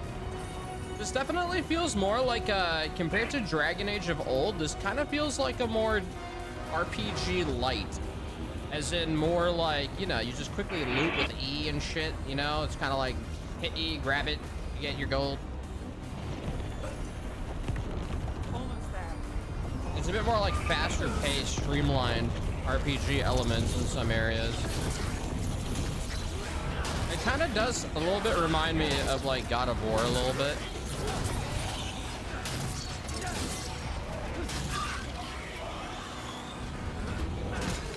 Just like some of the little inspirational elements here and there. I don't even like that green. That reminds me of the thing you stomp.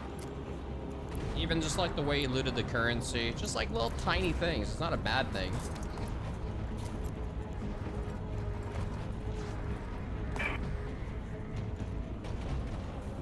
It was a good mechanic in that game.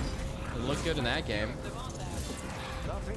What is the full? Oh, okay, that's the full.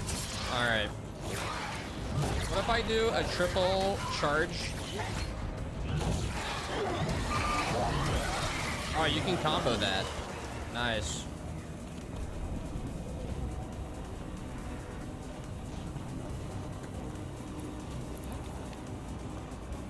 I know, that's why I'm just spamming one. It'd be nice if they separated the rage bar so I could see when I had enough, have enough rage. But after a certain amount of attacks, I know I can press one. Get used to the combat. We have to stop this demon quickly.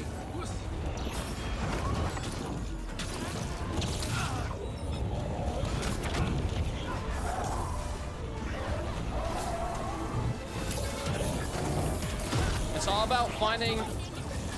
It's all about trying to find when he's gonna do the yellow. And that's when you need to dodge.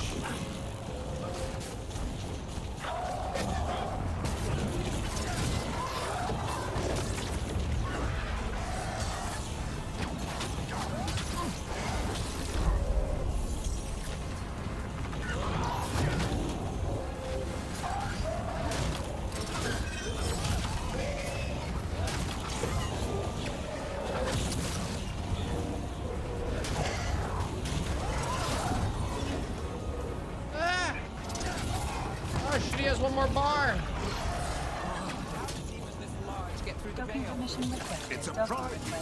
Yappy probably sensed Solus's ego.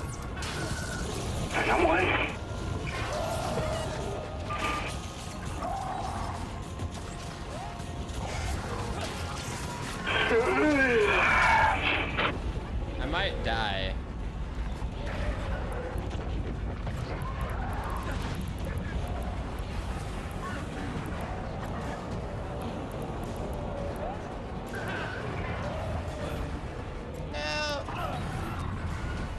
We did it. Everyone all right? I don't know if I was able to shield parry those like AoE purple attacks.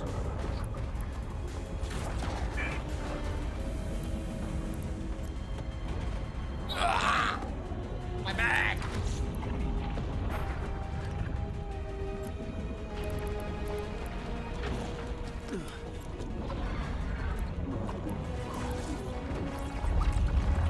Put it down, Voldemort! Put it down!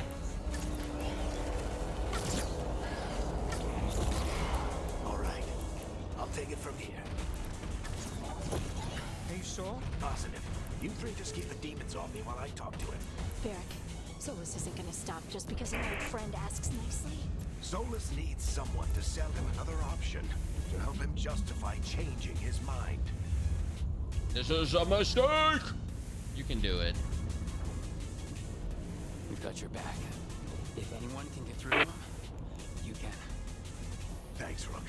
Whatever else he is, he's my friend. It's potato, And if bro. he won't listen to me, then you'll hear from me. 0.4. Aish. More demons. Take care of the team for me. No way. Wait, what was your name again?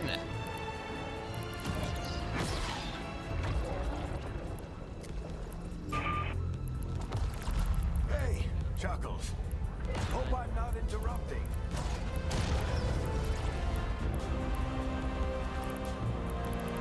Oh shit, he's mad. Oh, he's mad.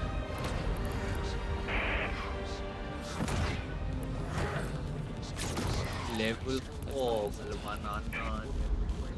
Buy him some time. Dude, I'm on the verge of death. Does anyone have a pot? You better talk fast. We can't hold these demons off. Bro, I need a pot, bro. Where's the green pot?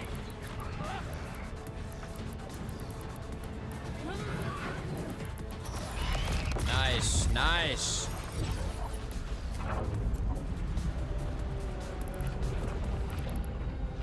The veil is a wound inflicted upon this world. It must be healed.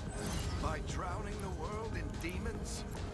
I have taken precautions to minimize the damage, Varric. Minimize the... People are dying right now.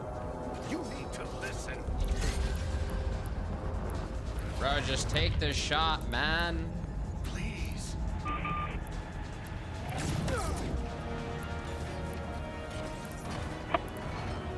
People are always dying. This is like the Lord of the Ring. He's about to throw the ring in. Come on, bro! And now the trilogy starts. Shit. We need a better plan. Do you want me to take the shot? Won't work. He's too powerful. What if we disrupt the ritual? How? See those statues? If we break the scaffolding holding that one up, It's we'll come down on Solus. It's risky. Interrupting the ritual at this scale will have consequences. And what about the demons? Varric needs us to hold them off.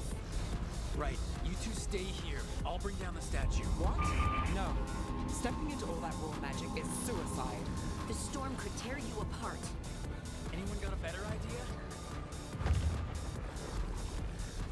Fine. They don't. But you'll need backup. I'm with you. I'm a mage. I'll go. Either way, someone needs to stay back and deal with the demons. I'll take the mage, bro. I have literally, this weapon is from the closet, dude. Are you kidding me? I just put a beer barrel on a broom handle. Keep the demons busy. Good luck. Oh wait, it said she will risk everything. Does that mean she's gonna die here? Bro, I am gonna die, ma'am. Do you have like a pot in your goddamn fucking satchel? Do you have like an AoE heal? That would Ow? typically be here and not here, so it's just like I have like this list of everybody, but I don't know. DPS mage, sorry, conjure me some food. I have no talent. I only know how to unga bunga swing. Like, so I don't know. I think the scaffold's holding up.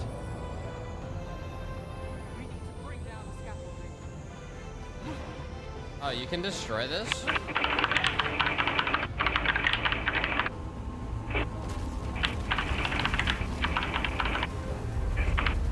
Why? I tear down the veil, knowing all the lives it'll cost. We shared a journey years ago. Do you believe that I would do this if there was some other better option? The pillar's weak, but it isn't falling. We need to push it. Push it, bro. Push it. This guy in person, right? And it's not. Hey, Dealer Ralphie, how's it going? Dealer Ralphie, sorry, my bad. I said Ralphie. Happy Halloween. Are you doing anything exciting for Halloween?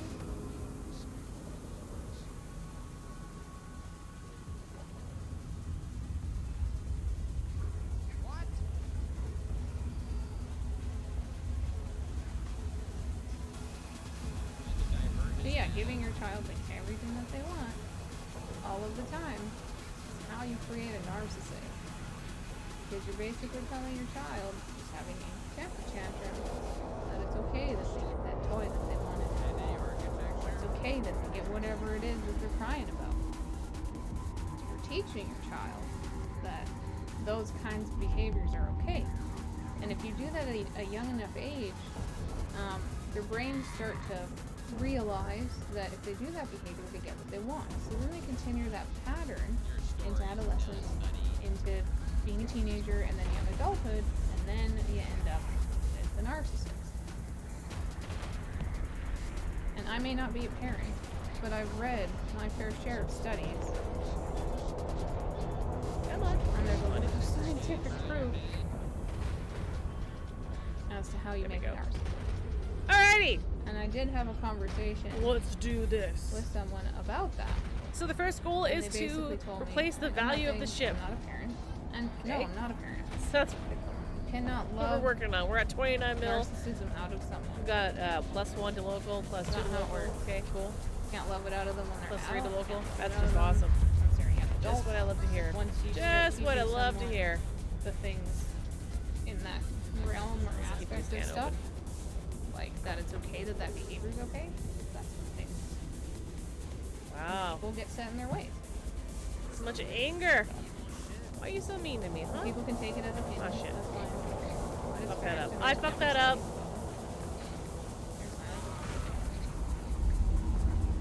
Lots of studies about how Fuck that people up. interact with their children. I had it. and how they I had behave it. in certain ways. Checking view scan, nothing.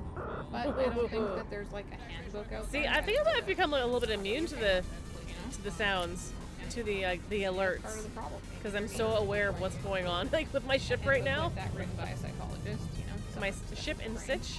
But you're definitely scaring someone else in chat, that's for sure. Ah, stupid thing. Fucking hate this so much. Alright. But anyway. Okay. So that's. And I've had my fair share of narcissistic friends. Here, I'll throw my volume down. Sorry, my headset. There we go. Scan says nothing yet. That kind of stuff. There we go. A little messy, but you know. Ooh. Ooh.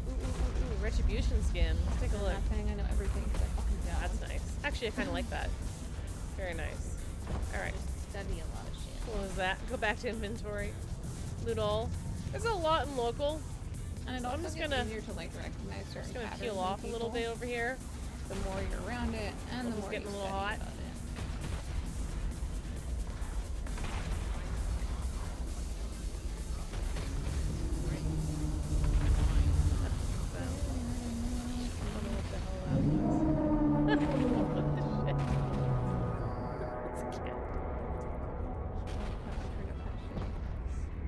Oh my god, seriously, just like get away from everything collidable. Please, for the love of God. There we go. Just in case. Just in case. Just waiting for the heat to die down. Heat to die. Hey, Dilla Raffi, how you doing? I think part of the problem is. Oh my people are god, like, I oh, you're directly knocking my reopened my tabs. What? And I Sorry. get that. Found a covert research site, found covert research tools, and a pack rat mobile tractor BP. Oh, nice, BPC. No one knows Dude, everything. pack rats are awesome. And That's fucking great. sometimes it's not a bad idea to, you know. Oh, it wasn't you, Blood Wolf? Sorry, it was someone. Who was it earlier? They were asking in chat.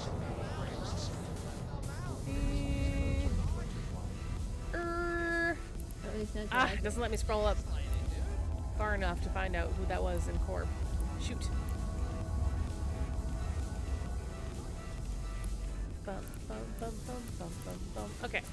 Anywho, everything's kind of chill now and local for the most There's part. a lot of good parents out there. Let's take a look at that last data site. The world is. There's two sides. to Is that gonna be everything, 4 data sites? Holy shit.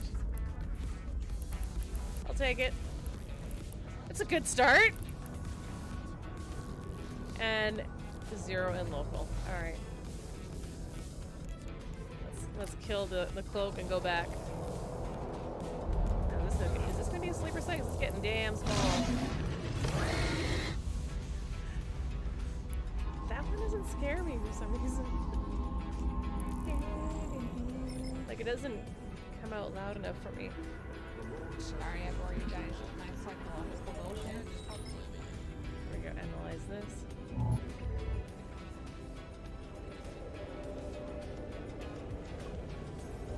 Alright, come on. No.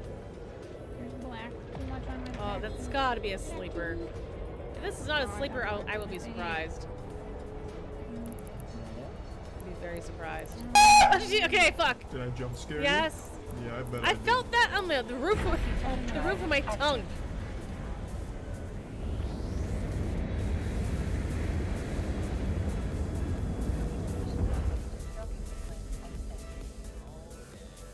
This is why I say that I'm pretentious at times.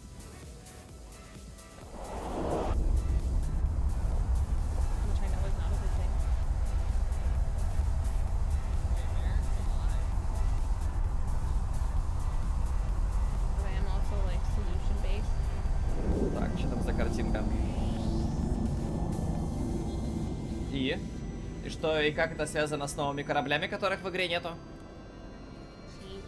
Ну то есть, как это связано с кораблями, которых не существует в игре? Docking request accepted.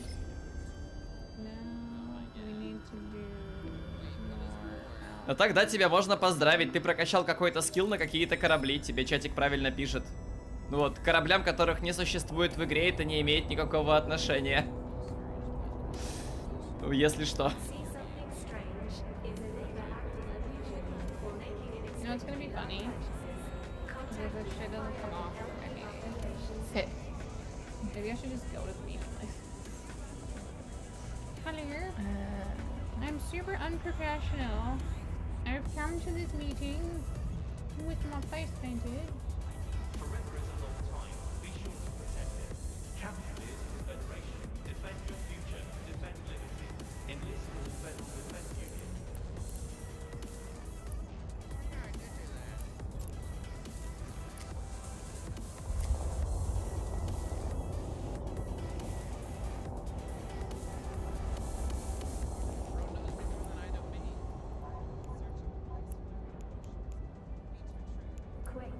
In the heat of the moment, stay cool with the Federation's favorite flavors.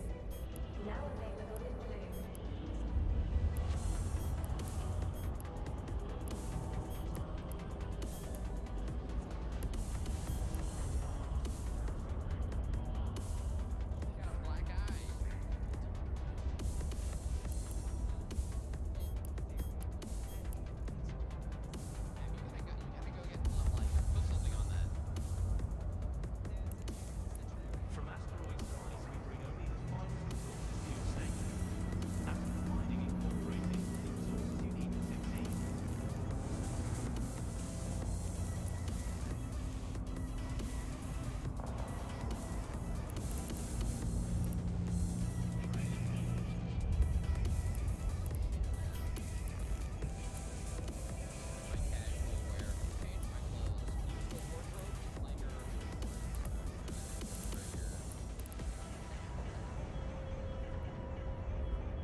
This hair physics is crazy. This is the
Shire, In you the heat from? of the I'm moment, from stay cool with the Federation's I'm favorite from flavors. the... Now available in blue.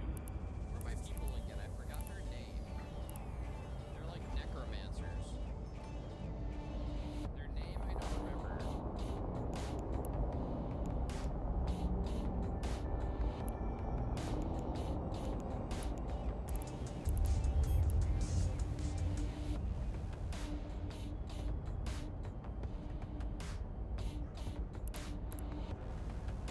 Where are we?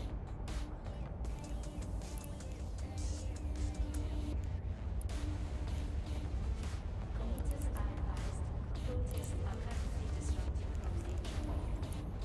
Visit the podium to witness our democracy in action.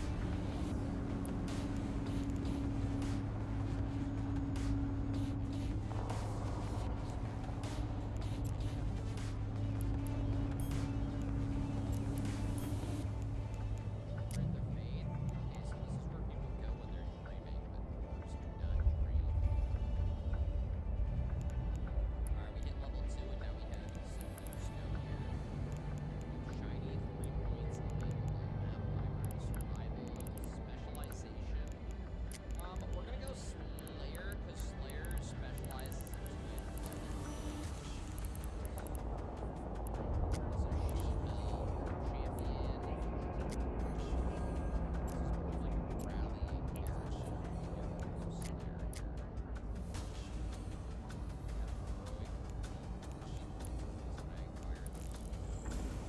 I do this wrong? How do I... Level required 20. Oh, so I think you start in the middle. Weapons, abilities, survival.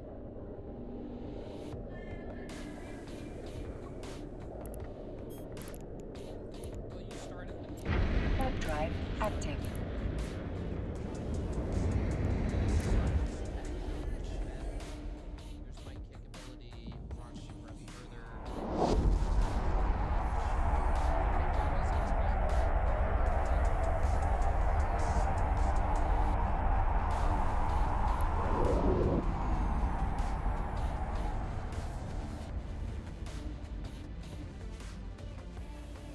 Docking permission requested. Docking request accepted.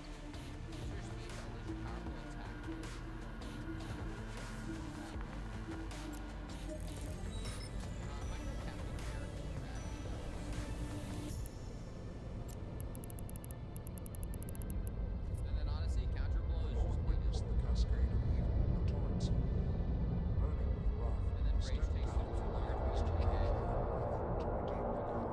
It kind of seems like, oh, you can see how you transform the build out.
La la la la la. La la la la la. La la la la la la la la. Boring.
did it. I did it.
Autopilot engaged. Oh, that's a counter hit, so it knocks him down. Organ Jump to attack? Stargate. Oh yeah, there is a Warp jump drive attack. active.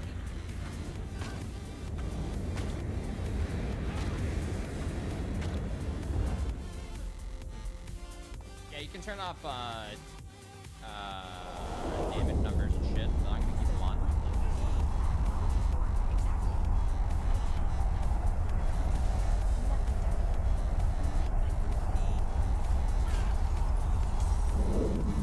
We have. What if I jump? Oh, that's what the jump left click does. I think the game aesthetically, Approaching graphically looks Stargate. good. Like, I don't think you can deny that. At that point, I think you're just hating just.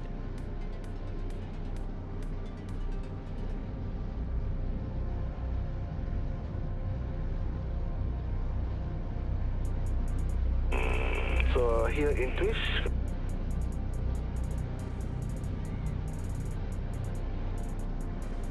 Dah 500 jam ni kan. Jadi tengok macam, oh ni Fury tak mungkin benda ni ada kat sini. macam tu lagi kan, macam benda-benda macam tu lah. Ni baru betul. Ni baru betul. Thank you. Nasib baik Aina ada bagi tahu. Ni baru dia immersive kan, kamera ada masalah macam ni, lepas tu mikrofon dia macam ada muffle sikit, lepas tu I buat dia macam ada efek, ada bunyi macam betul sikit, macam ada bunyi, kadang-kadang ada bunyi interference kan. So lebih immersive kan macam ni kan. Dia ada macam ada bunyi interference sikit, ada macam tu. Nampak macam rosak betul lah, macam streamer yang betul-betul tak ada duit tapi nak juga letak guna kamera. Kan, immersive kan. Immersive kan. Betul.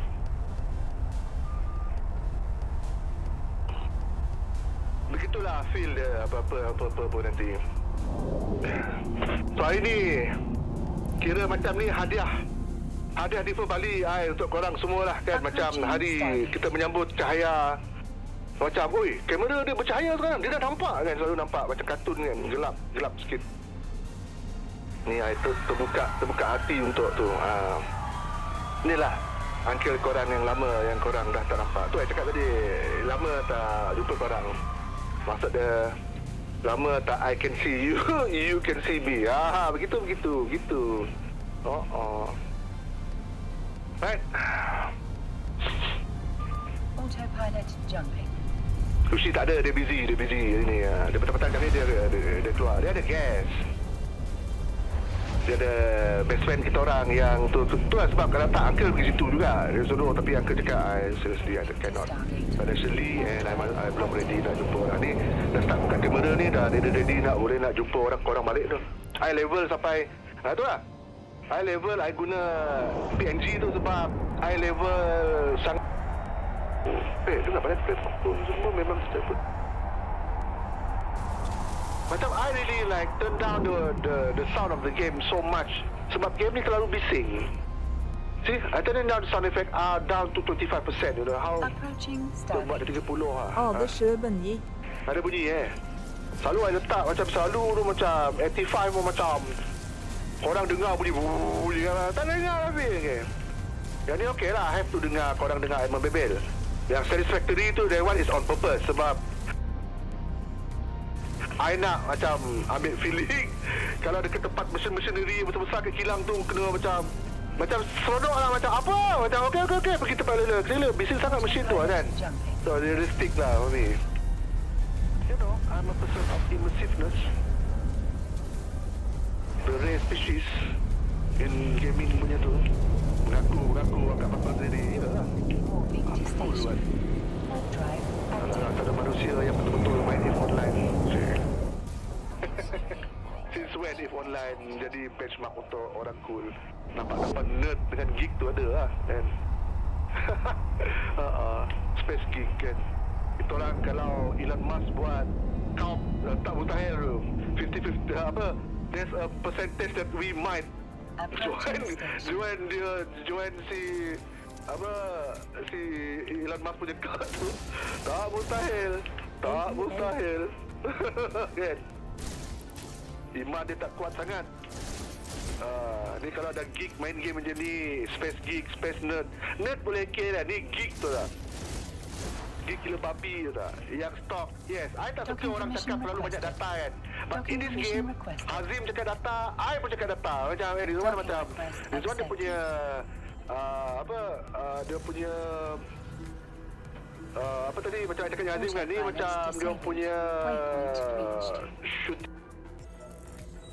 that kind of thing. Ini best ni. Apa dakah kamera yang lebih tinggi lagi kelak, lebih tinggi. Ya, macam dulu lah dekat siar lah kamera tinggi. Aku sih mau jauh, kalau jauh kurang cahaya. Aku maunya dekat orang masih boleh macam atau macam dah cukup. How are you at Chicken? Go watch your YouTube channel. Club mate. Aku duduk situ. Bing, bong. Itu ngam sangat ngam. Basket tu atas basket. Ngam sangat ngam. Basket tu atas agam. Basket atas agam. Itu club kan. Ada gangguan. Ada gangguan langsung. Ada gangguan. Even though dalam nak besar aku nampak full setengah. Oh lagi punya tak lompat ke atas. Nampak lebih realistic. Lebih realistic. Jangan cukup.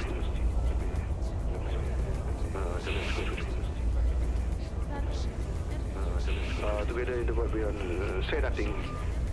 Can't say nothing. Say nothing kan lebih cool bila kau tidak say apa-apa. Say nothing kan lebih cool lagi kau tidak say apa-apa.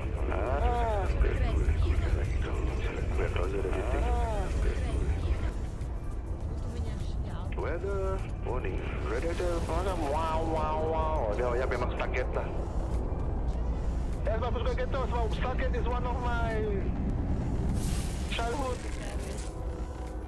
Stargate is one of my childhood pun dia agak senang. Childhood memories. My childhood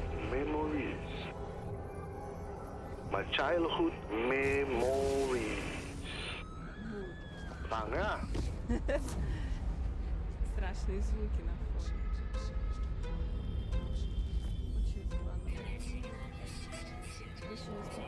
I don't like Stargate.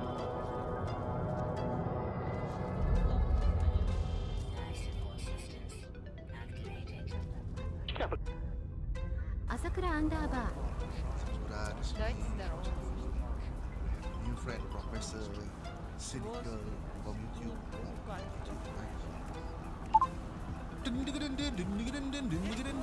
Starship. You're gonna access our Starship. Nak settlekan benda ni hari ni. Yes. So sebab I have a feeling this is a short one kan, 2 minggu kan. And then after this dia akan ada lagi, which is yang betul-betul punya update. Because this one I think is just I hope I betul lah. So ada banyak, kalau tak yang macam ni is too short. Tu 2 minggu lepas tu barang dia tak, it's not a big update. Dah banyak sangat ni.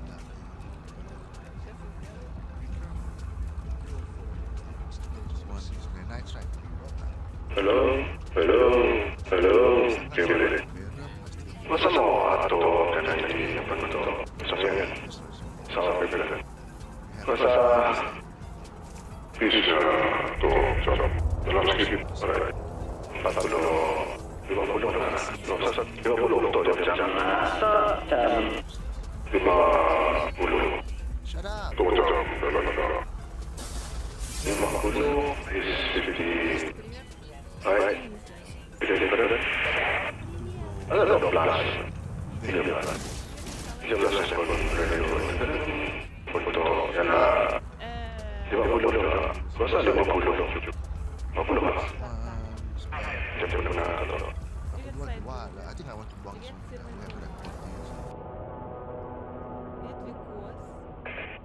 Dua ni mungkin I salah ke guna. I just takut. I takut kadang-kadang kita being ignorant. Kau tak boleh sebut benda tu sebab kau tu. Flame.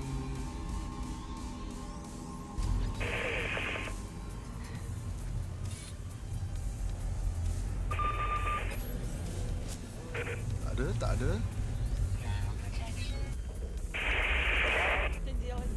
l'Arkansas. Just like a trip to l'Arkansas.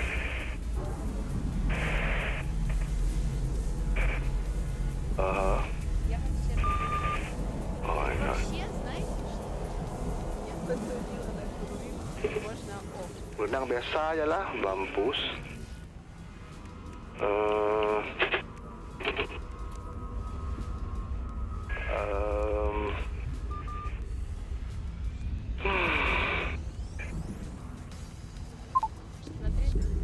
Right.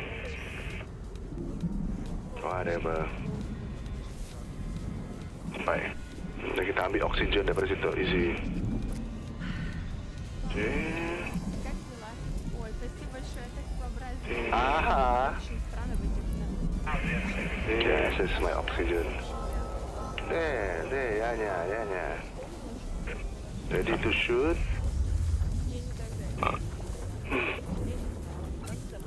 Lama.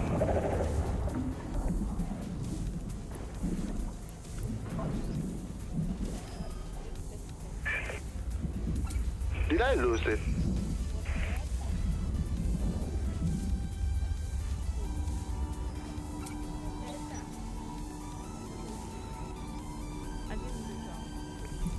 Ada tadi aku terbakar oyanya.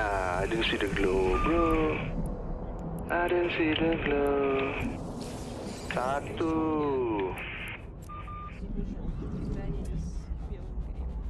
Tidak susah sangat pun.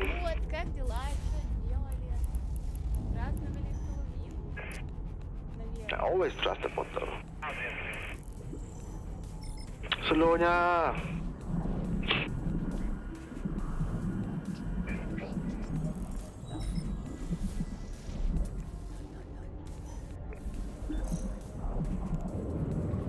Lupa. Oh, boleh udah ya.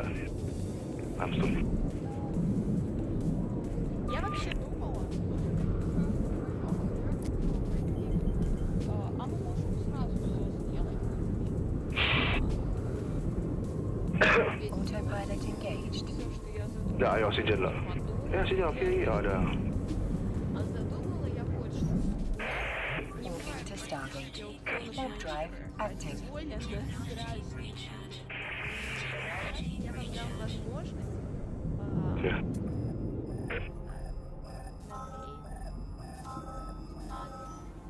а потом Mana? поинтовая только страшилочная. Но поинтовая привет ламин.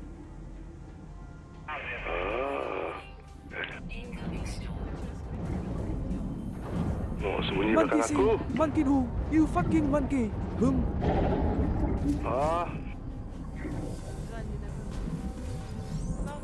Sembunyi belakang aku. Approaching Stargate.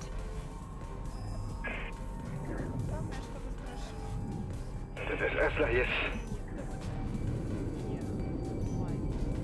2 more.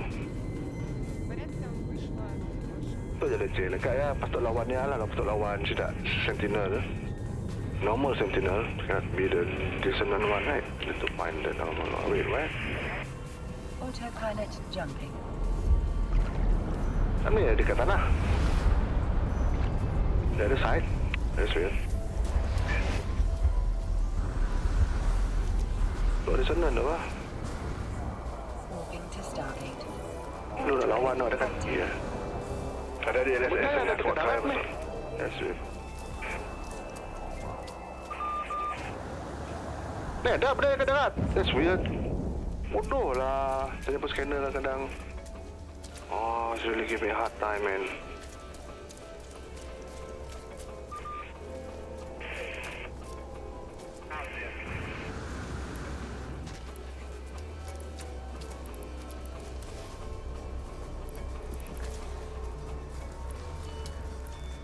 Approaching Stargate.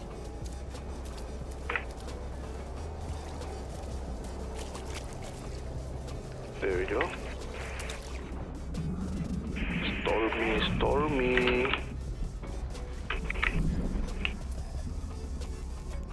Dan, ni kan kadang-kadang yang si mungkin lah.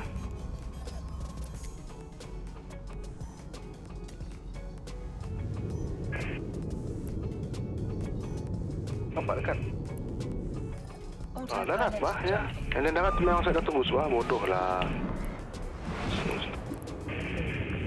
Tarik je lah.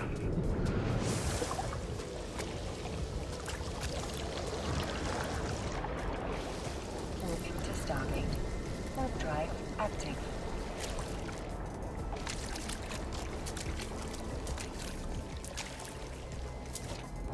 This is the worst. Aku rasa tak kerja pada cincai saja lah.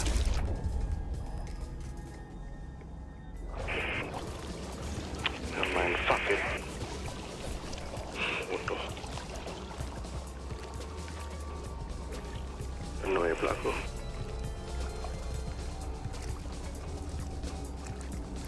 Approaching Stargate. Banyak ikan.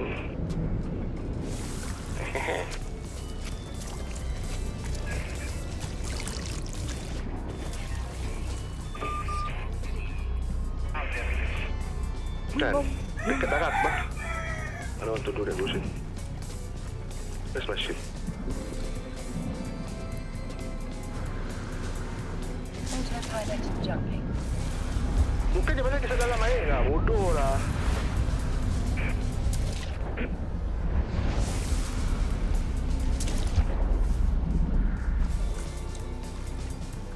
Warping to station.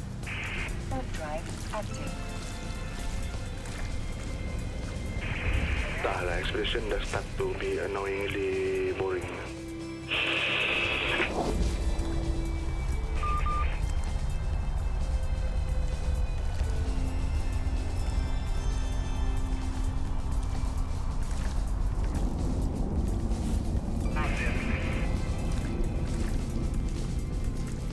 Approaching station.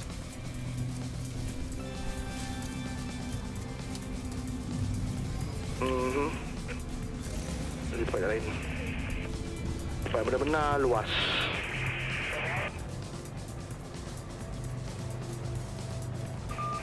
Which is... How about... that pulau.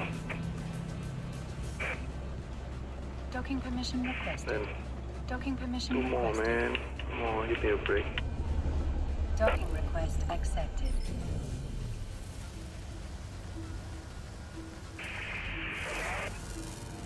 Autopilot disabled. Waypoint reached.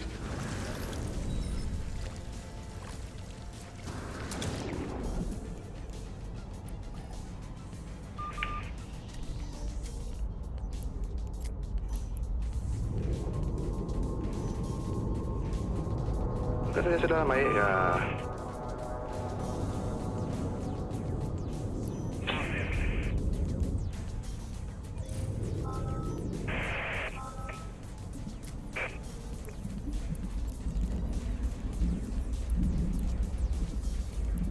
One more.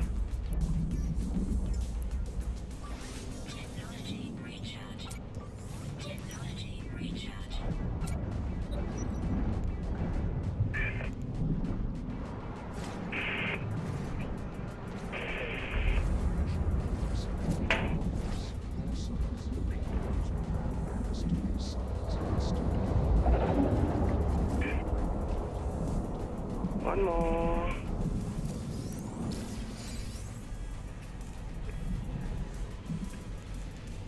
Bro? No signal.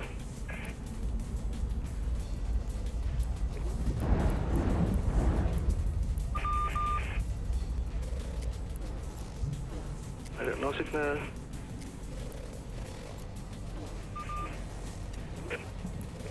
Hey.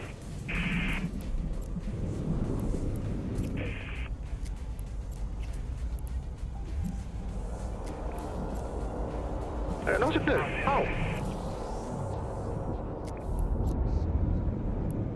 Yeah.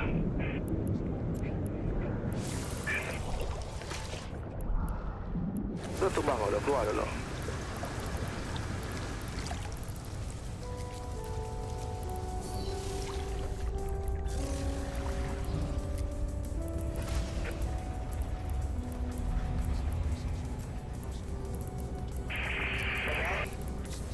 Salah.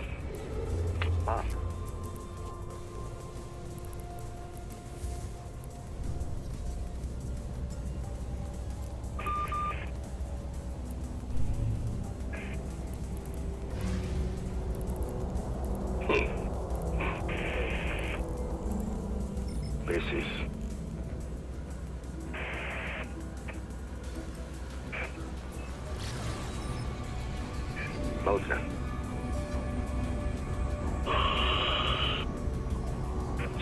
Is this laut? Autopilot engaged.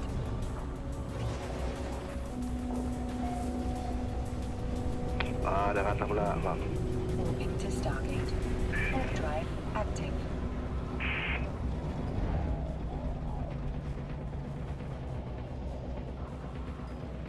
Tuh, semua tu.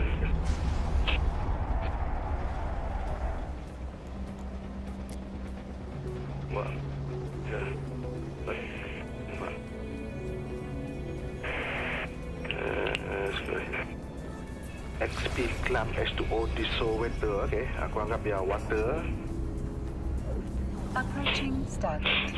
H2O yang aku insert dia water, dissolve water aku anggap it's a wet place, I don't know. But let's assume I'm right. And I'm wrong.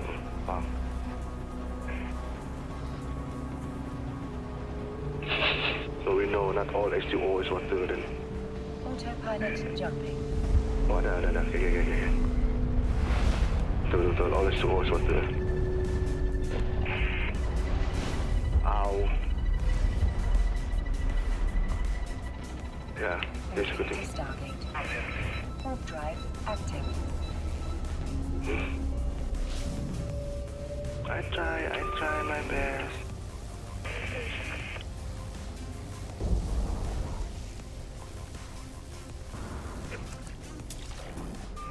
Nice.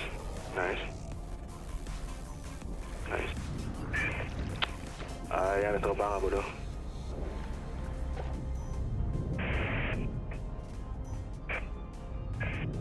Approaching Stargate. Last one.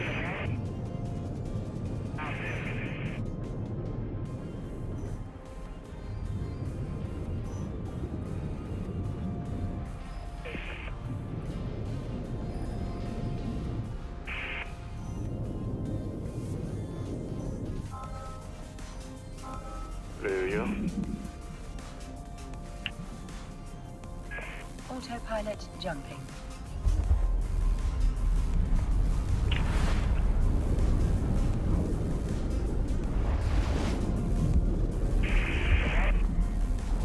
Macam ni dia boleh dalam tanah aku tahu. Warping to station. So, Warp drive aku akan tebuk. I don't fucking care.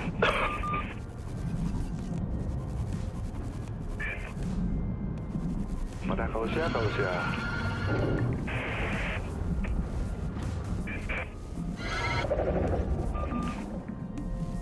Approaching station. Let's go. Siap. Oh, orang luar tu. Wah, memang dalam tanah pun.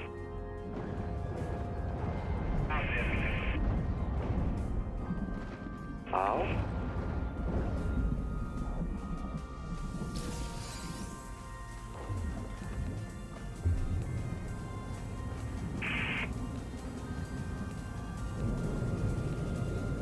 Docking permission requested. Docking Bodoh permission lah tu. requested. This is so stupid. Docking request accepted. Ni kena keluar tu. It dangerous to mistake speaking without thought for speaking the truth. Autopilot disabled. Waypoint reached. Hai, kiri ha. Tak pasal kiri, aku tak on aku punya tu tadi. Untuk ni, lupa. Nasib baik aku perasan. Done. Saya done ni kah? Supposed to be done already. Dengar, lepas kan?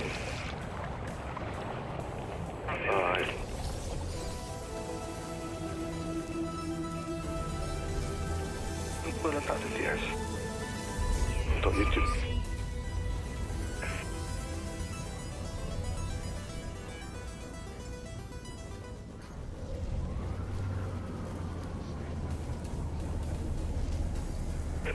Cari planet yang ada. Aku rasa Nato is planet yang ada tu. Korap quartz. Korap quartz. Adakah korap quartz? The shell rock with power from spider kan ada ya. There's a dissonant system militarian and the space starship scanner to locate those corrupted spell.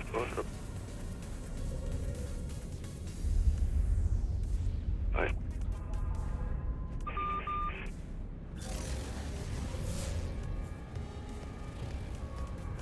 Bunch of people? It doesn't Jom cari diorang.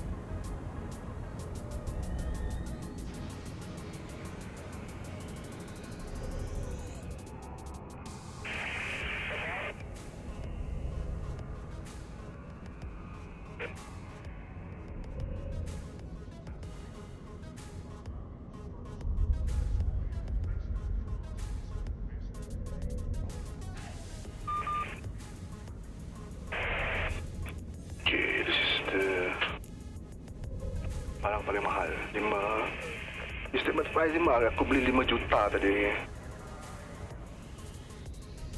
Estimate price 4 million. 5 juta. Pun mahal. Ada murah. Ada stok murah tadi.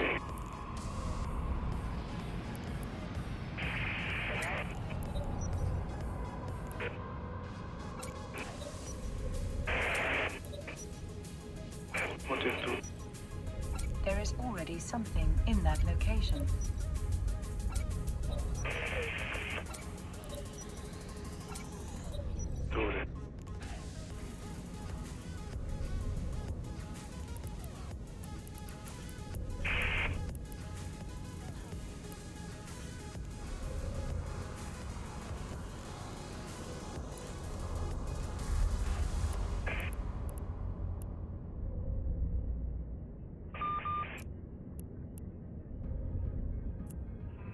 Music is personal.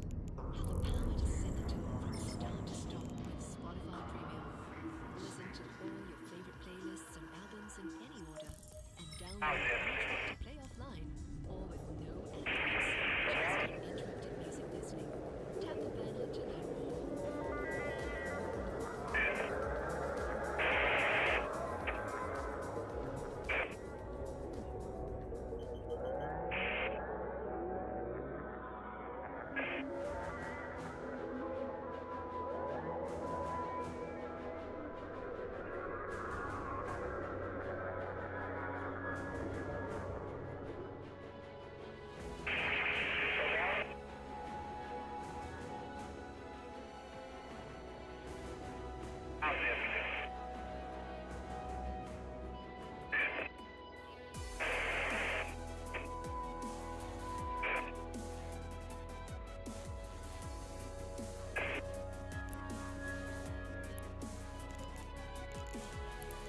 Autopilot engaged.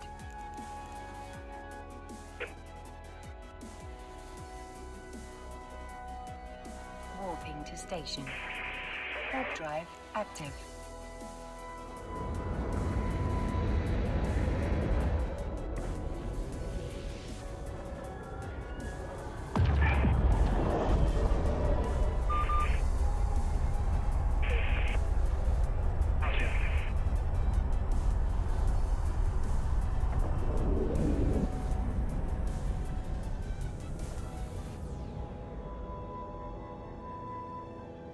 Approaching station.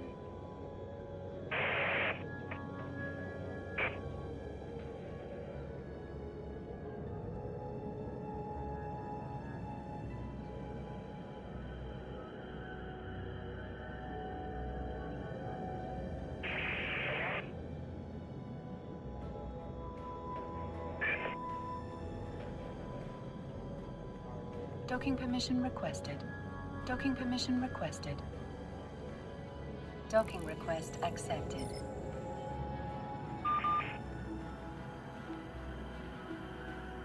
Autopilot disabled. Waypoint reached.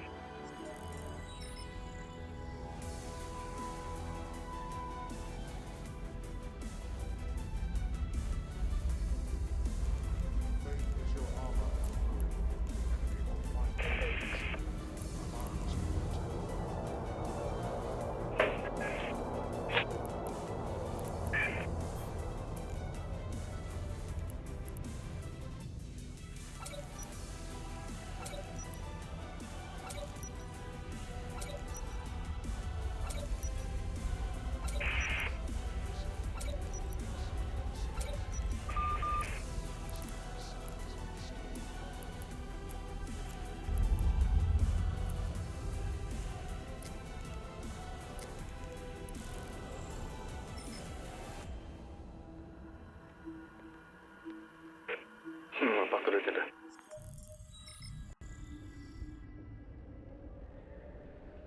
Itu je.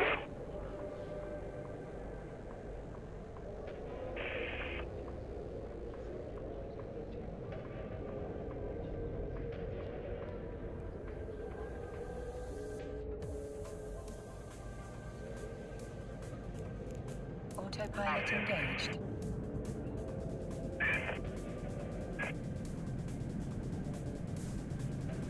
Warping to Stargate. Warp drive active.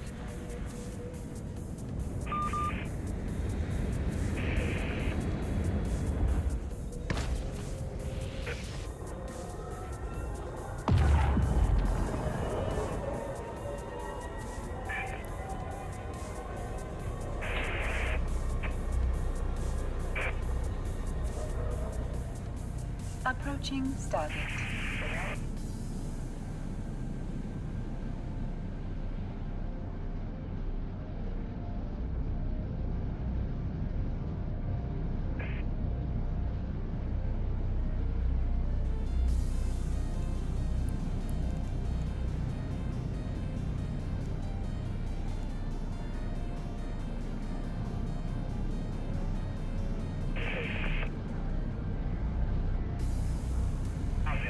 Autopilot jumping.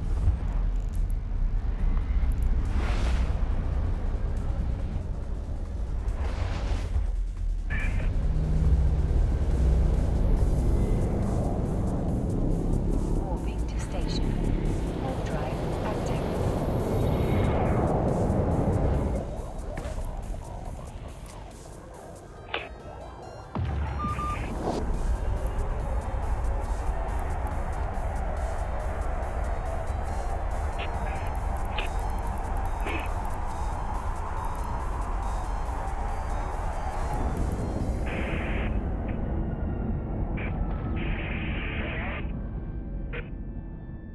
Approaching station.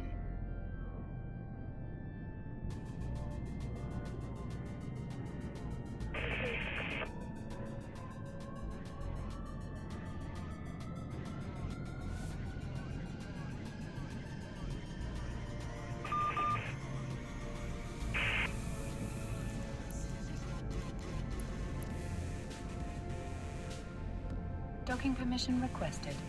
Docking permission requested.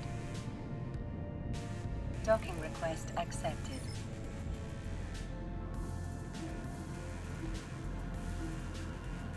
Autopilot disabled. Waypoint reached.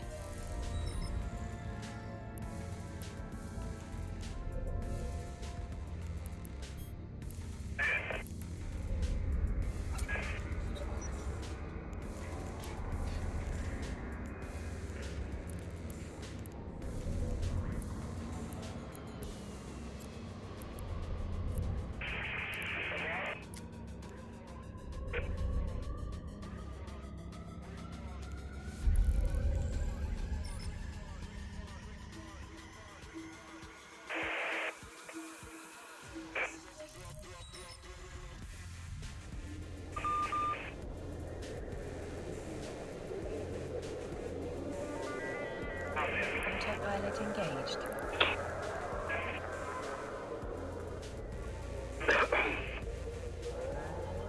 Warping to Stargate. Warp drive active.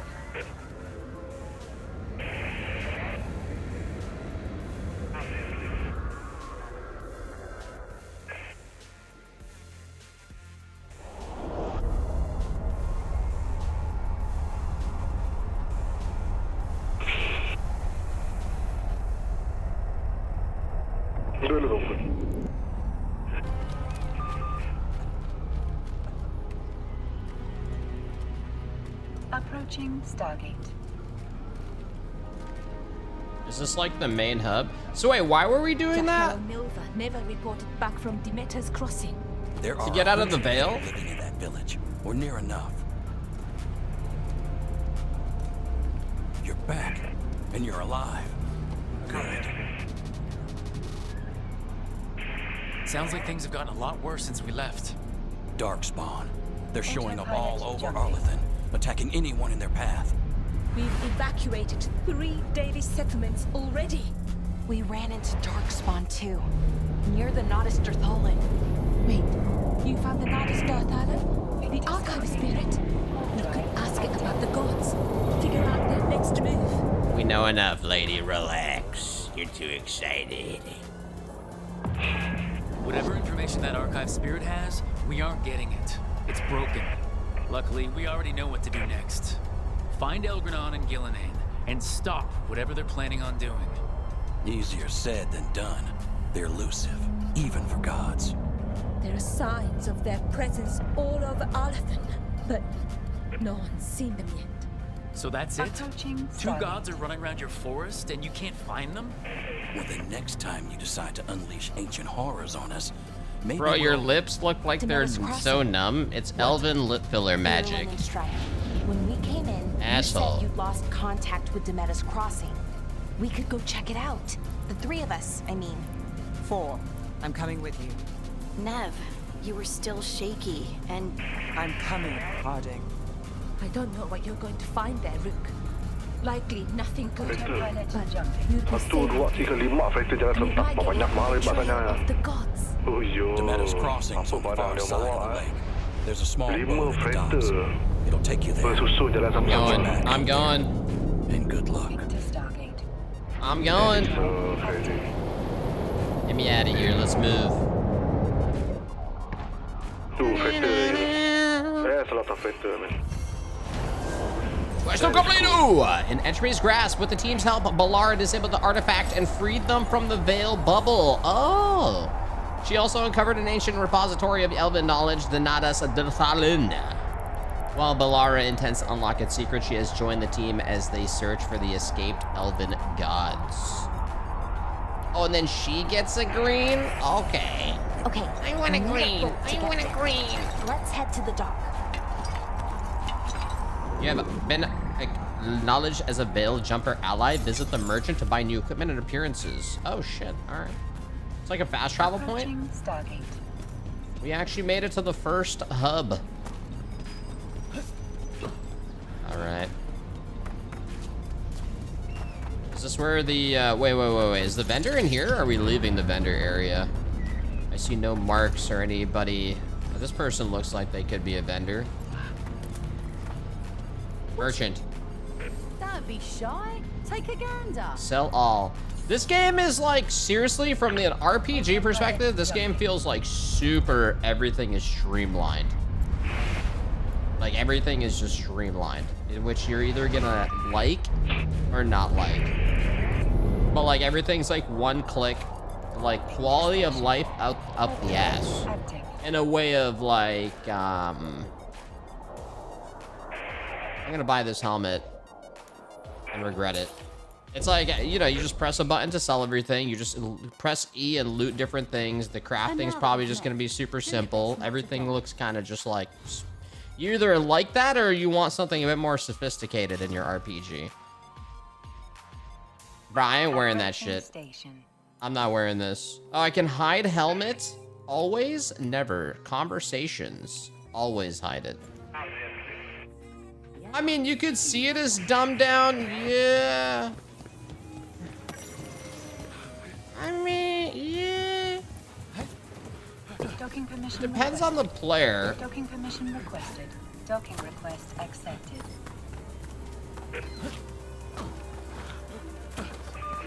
This definitely feels like a very linear RPG. What hasn't happened? This area is where Tevinter Magisters destroyed. Feels like a fusion. Centuries ago. Whole lot of blood magic during the war. What about now? Whatever Solus did stirred up everything again. The old blood magic from the war never went away. Ancient relics appear out of thin air. Ruins float. It's like an old wound that never healed.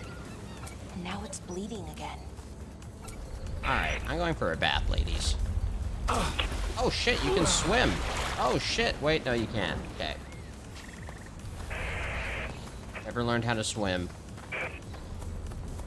It seems like a lot of this is based off of moving a crystal to open doors.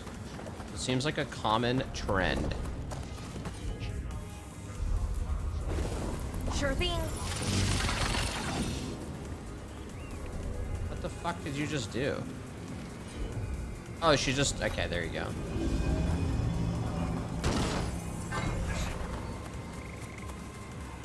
I will say the foliage looks really good. I think the forest shots... Let me see on YouTube. I bet in 1440p the forest shots look really good. I think the setting and the aesthetic of the game is probably my favorite part of the game. I thought they didn't pull it off, but at least the environments look good. I don't know, the mob designs look kind of generic, but the world design is very pretty. That is probably the main thing that sticks out to me. Voice doesn't match the body. There's like literally only 4 voices you can choose from. It's like 2 masculine, 2 feminine, and then you can change the pitch.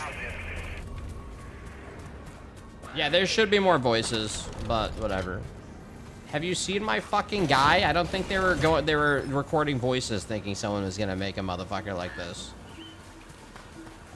The voice doesn't match. Yeah, no shit. Have you seen me? That was not what they were going for. What they recorded. Yo, Haskell, you're crazy, man. I don't know why you're dropping 100, bro. Shit. Lyric H is in the chat. Thank you very much, man. You didn't need to do that, bro. I'm not going in circles. We just looted a bunch of stuff that was necessary. Hey, yo, thank you, man. It's always nice having a Saudi prince here. Thanks. An oiler.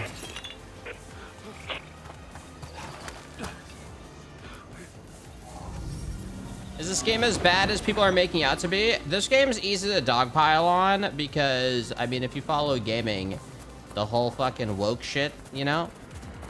This game definitely... I haven't really experienced anything too crazy like that yet, but, I mean, it's kind of where you stand on that. That's where a lot of the noise is coming from. But, like, you know, if you want to have that discussion, go for it. I'm looking more at, like, okay, the actual game. Gameplay, aesthetic, art, animations, like the actual meat and bones. I don't really care about that stuff unless it's like really shoved down your throat, where then it's just like unnecessary and cringe. But I don't think it's as bad as everybody's making out to seem. Can I like interact with this?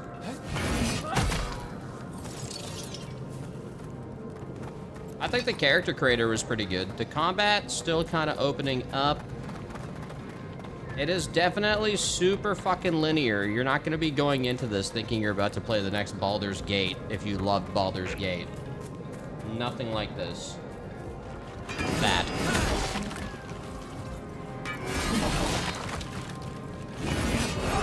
Ready to go? Is this on Game Pass? I don't know if it's on Game Pass.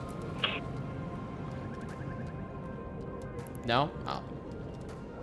Nev, you sure you're up for this? I'm fine. Couldn't sit still much longer. Then let's go.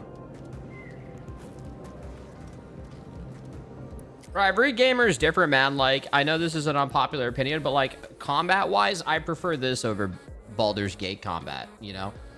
But like, I know Baldur's Gate was ridiculously popular, you know? I know I'm in the minority there, but like, even if this combat is mid, I prefer more action combat in my games. That's just me as a gamer. Sure, this isn't the best action combat, but I still prefer it as a foundation. There's nothing to stop, man. I'm talking about my opinion, you fucking right. The dock donut. usually has people bringing goods to market, bartering and shouting. It's always busy. That's not a brain rot. Take your responses brain rotted. See? You're so fucking, you're so dumb you can't even accept that opinion. The brain rotted, typing brain rottedly.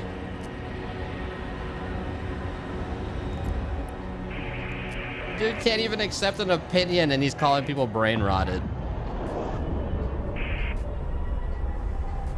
Sure, dude. So quiet. Too quiet. Where is everybody?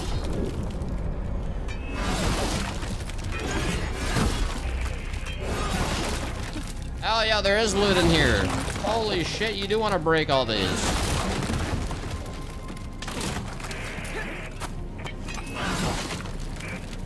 This is like one of those rage rooms. You just break a bunch of shit.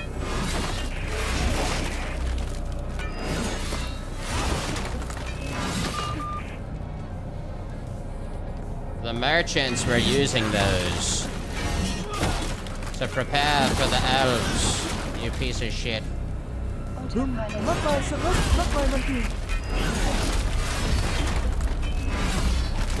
So I was gonna make a guide where you have to keep reloading this place and breaking the crates, and it's the best farm spot.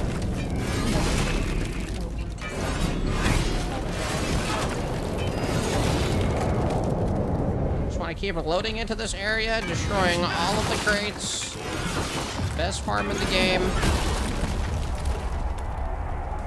And let's just do a little whirlwind here.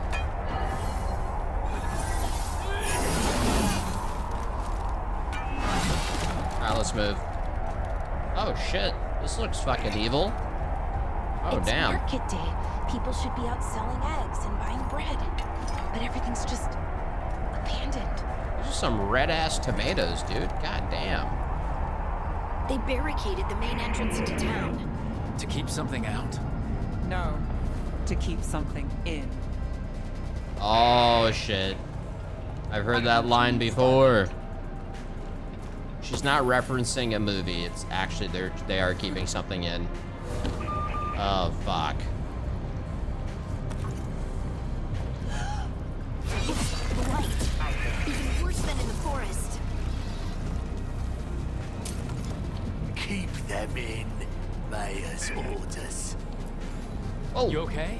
What happened here? Keep them inside. Listen to the mayor. Hello? I don't think he can hear us. Bruh, you okay, bruh? Who's got level 5 brain rot? Has to stay. Warping to station. Speaking of. Hey, can you hear me?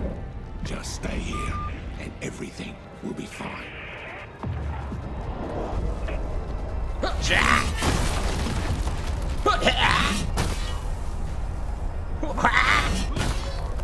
Don't fuck with me, man. Don't fuck me. Someone used powerful magic to dominate the minds of The town square. We need to search for survivors. Let's see what we can find. Fan out. Yo, this ain't looking good, bro. This whole town is blighted.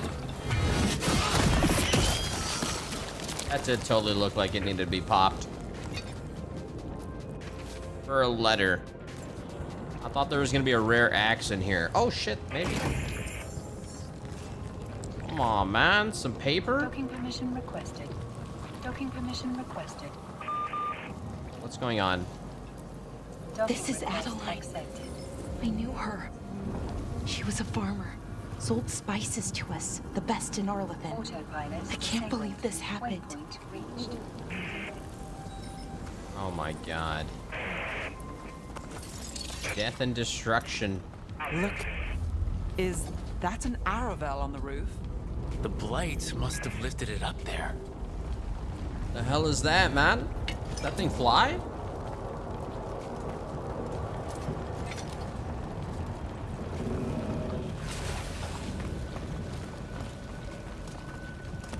You must be able to go in here. Is weird. Stop looking at that. Ever seen anything like it? Never. Blight's usually dead, static, but this is alive. Okay, let's keep going. Might be more survivors. What was Oh, that doesn't look Something good. big. Stay sharp. Over there. 2 more survivors.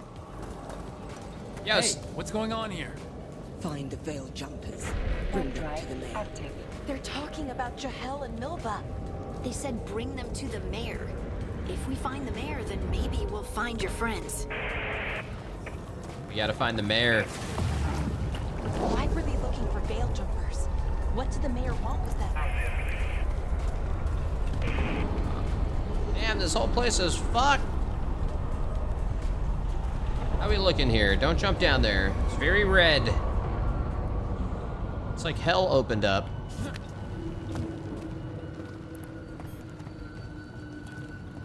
Look, more people. You don't need these. You don't need those. We will be rewarded. They're like possessed, dude.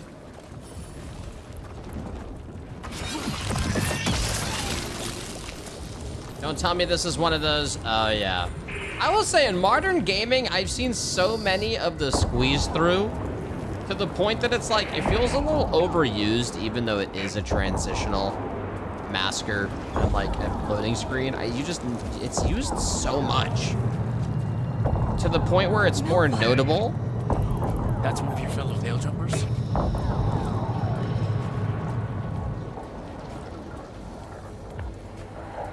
I feel like you see it in every game now.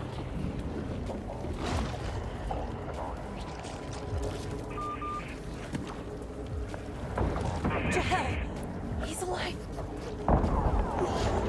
Delilah. We're going to help you. We'll get you down, Jahel. No, listen. The gods have returned. Jesus, bro. Someone give him an Abbysal. I heard their voices. The gods did this? A blood ritual to release the blight. The villagers, they said they needed power. Delilah, be careful. Oh, that ain't good, Matt. That is not good. These elves are actually evil. This is like the bloodiest the game has gotten. We're going all out now. Help me, anyone! Help me! Oh, shit. I did not mean to do that, but secret area. Here, painted pot. Nice. What is this? Yoink. God damn, man. Come on, that sounds close. Let's just go around here. Yeah.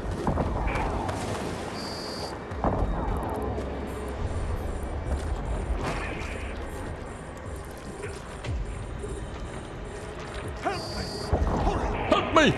Oh, the mayor.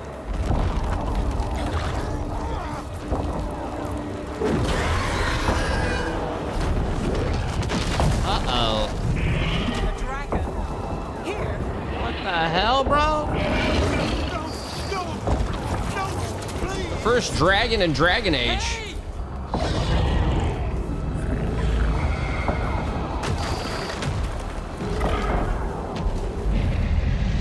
He's kind of cute. Pet him.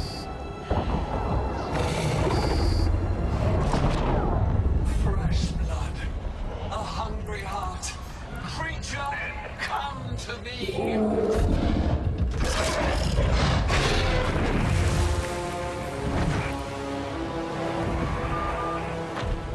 Oh, shit.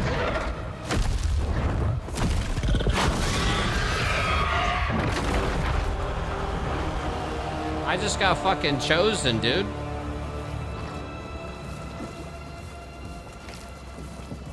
I think these cutscenes look really, really good. You're the mayor of this town. The village, the people. It's nice that they're uncapped too, not capped at 30 or 60. Dead, all of them. You gave them to the gods, didn't you?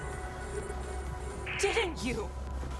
They were in my head, infecting my thoughts. They made me do it. Please, help me. Alright, buddy, relax. You killed those people. You betrayed your own town. No, I didn't. I was tricked, manipulated. I tried to protect people. You have to believe me. The gods told me to lure the veiled jumpers The gods! and set them down. The others were to be rounded up and kept safe. They would be the first to witness the glory of Gillinane's new creation. She showed me gold. So much gold. Come on, man. All this for gold? The villagers? The veil jumpers? The blight's everywhere! Demena's Crossing is dead because of your greed! I didn't know. You don't understand what it was like to hear those voices. The gods exploited his greed and fear. I'm supposed to feel sorry for you? I say we leave him right here. Agreed. Don't die. The blights everywhere. What if the dragon comes back? If we let you go, you'll run straight back to the gods. They were in his head. Their influence might linger. I understand what they do now. I won't be tempted again, I swear. I swear. Chat, what are we doing here, boys? What are we doing here, boys? I say we leave him. Alright, I say we fucking leave this piece of shit. Leave him for the dragon. Leave him here. He can fend for himself. No! Wolves will get him in the night. Or, given the state of this place, something worse. He can fight back. At least he'll have a chance to fight back. That's more than his own people got. You don't understand the power they have. They show you what you crave. They speak to the darkness in your heart. No one can stand against that. Watch me. I won't be the last to surrender. I felt the evil. Let's go. No point arguing with a dead man. No. Okay. Sure, man. Sure, man. The Fade had opened, and the gods were free. Thanks to Solus, they'd woken up to find their empire. Oh, we got a their cutscene subjects, here. Even their fellow gods, all gone. But they still had the power of the Blight, and corrupting a village was just the start. They made plans to tap more of the Blight, all of it, to rebuild their empire. The Blight. As a path to power, it had its costs. And everyone would pay for it.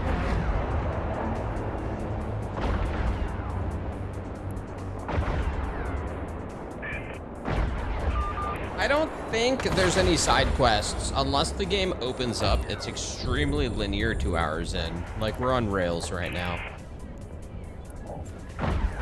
But like, I don't know. It just showed me how to use the ultimate. So I mean, yes. I mean, right now it just said something about fast traveling. We can track quests. Speak to Strife and Erlin. Yeah, I mean, it's just one quest right now. So we can fast travel to the beacon here.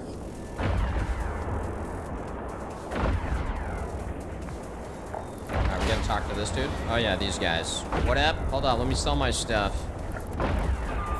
Merchant, sell valuables. I have what you need. Oh, if you sell to these... Oh, these are the veil jumpers. So, you can sell... Depending on the merchant you sell to, you up their reputation.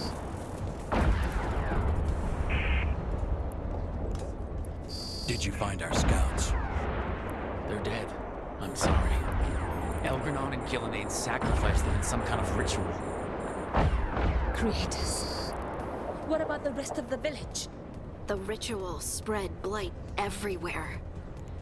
The entire village was overrun. The few who survived are controlled by blood magic. Their minds are gone. Elgranon and Gillinane used them like puppets. Gillinane. Someone's sending word. Mediv. I dare say it was a show of force. Who the hell are you? They will not rest until you are on your knees, fearful, cowering, helpless. Morgana? In the face of such Or Morrigan? power. Lady Morrigan? Oh shit, she's in the game? Morrigan to you, Scout Hunter. Oh. What a pleasure to see you again. Rook, this is Morrigan, an old acquaintance. Thought she could help. Morrigan helped the Inquisition when Varric and I were part of it. I know she was in Origins. More about ancient magic than anyone, except Solus. 'Twas both pleasure and necessity to help them, as it is now. Stopping Elganon and Gillenane shall require many hands. Why are you looking at me while saying that? We're no pushovers. Whatever comes, we're ready for a fight. Words easily said, but rarely proven. Yeah? What do you know about all this that we don't? As dangerous as Solus himself may be, his imprisonment of the gods was just. To leave them unchecked would have been the very end of Thedas. That's not happening. Not if we stop it first. The confidence of youth. You shall need a good deal more of it. I suppose you have some advice? Set aside your notions of He God looks like a and chewed see them gummy for the bear. Ancient, powerful mages they are. Standing against them shall require serious magic of your own. When you interrupted the Dreadwolf's ritual, did you happen across any of the tools he used? He had a dagger, but it got lost in the chaos. Then you would do well to find it. 'Tis better in your hands than those of the gods. Is there anything else Solus might have had that could help us? We're in his, well, he calls it the lighthouse. Ah, yes. The legendary sanctum of the Dreadwolf. 'Tis said his Illuvian, the Viravas, could travel to any other Illuvian of his choosing. The Dreadwolf? That's not how it works right now. It only goes to Arlethan. I can take a look at it. Maybe fix it, even. I know Illuvians better than most. Any help you can offer, we'd appreciate. If Illuvians even work the same way, all the magic is different now. Our gods are back. Our gods! And they're killing people and blinding the world. How do we stand up against that? Oh god. Oh, true. Yo, you got a point. Whatever it takes. We don't have a choice here. We stand against the gods however we can. Because if we don't, nobody else will. You get the Illuvian fixed at the lighthouse. We'll find the dagger. Let's figure out our next moves after that. Let's get to work. Every time I tune in, it's dialogue. Indeed. Prepare yourselves well and have a care in your choices. These are the times in which legends are born or slain. Yeah, bro, it's In that this type of battle, game. I shall render whatever assistance I am able. Right. Let's move. That's the whole point. It's in the genre known as roleplay gaming. Roleplay game, brah. Quest complete. Also known as RPG. I know you only play FPSs. Not many cutscenes.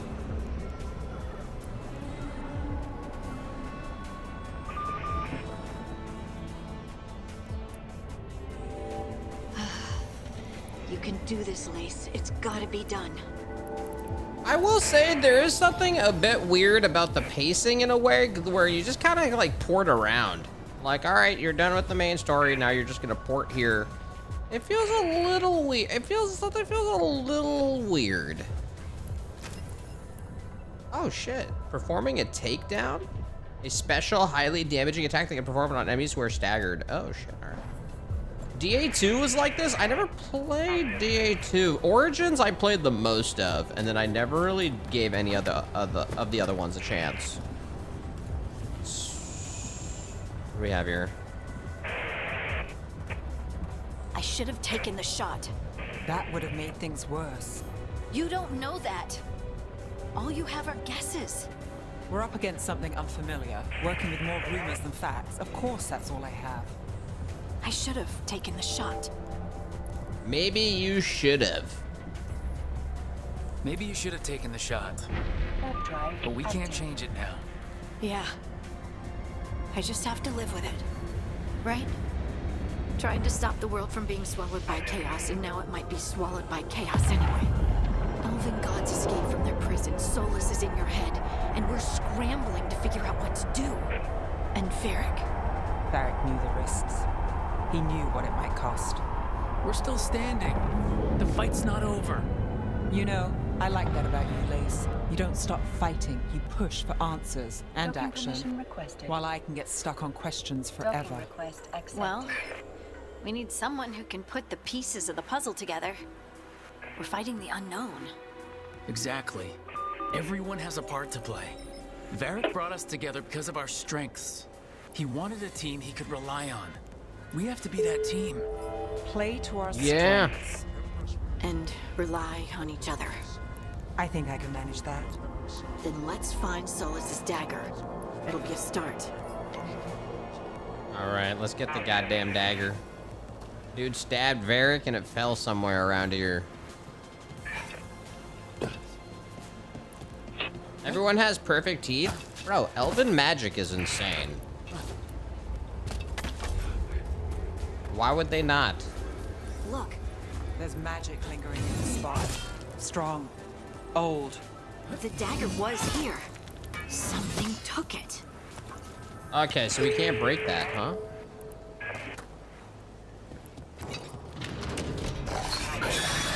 Oh, he's mad. Oh no, what if it took the dagger? Only one way to find out. Alright, let's move. Can I break this?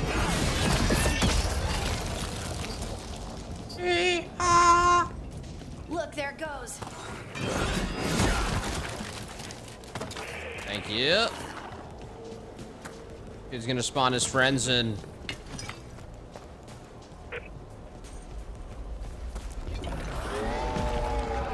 Big dark spawn coming right at us. Dark spawn. Get the fuck down here, bro.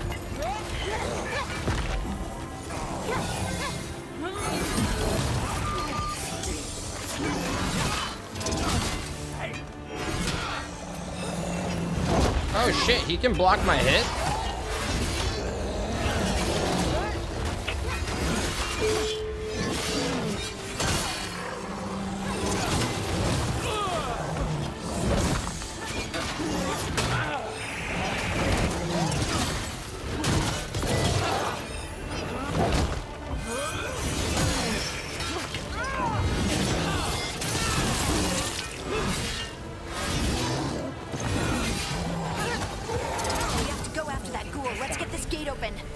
Look up there.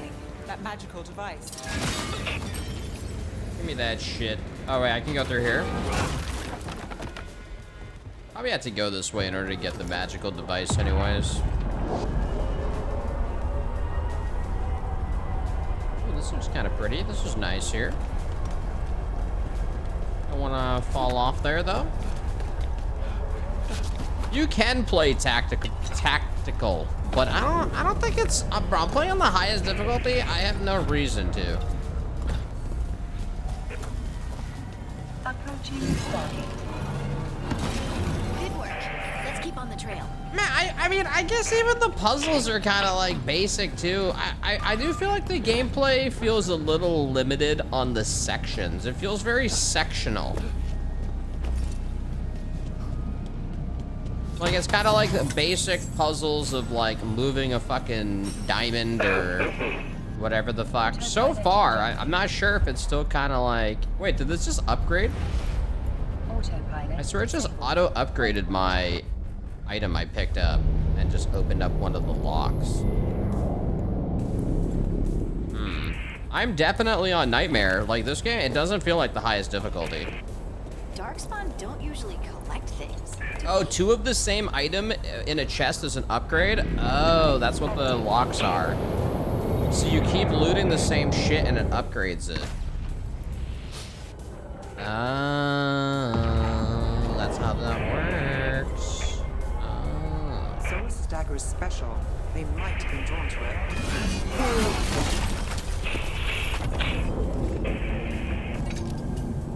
Now, I made the UI better. UI dev, Honestly, it's pretty lol. It's okay. It's nothing too crazy. Oh, do I have to switch out the companion's weapon? I thought it just auto-equipped. Oops. There you go. Do they have new clothes or anything I can equip them with? Nothing. Like if I wanted to, I could try changing a bunch of shit here, but yeah. Anyone spot that ghoul? It must have come this way.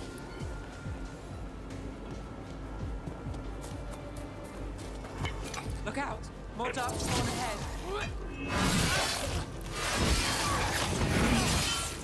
Move quick. Uh-oh. Oh, shit. I see him. Stagger and takedown projectile with E. Damage to fill their stagger meter. Okay, sure. That's what that bar was. Now we have a new bar above their head that was not there before. Yeah, that was not there before.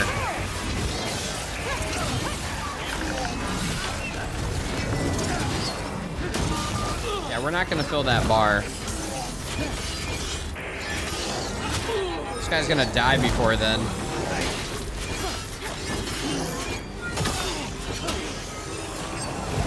Oh, RIP's at low HP.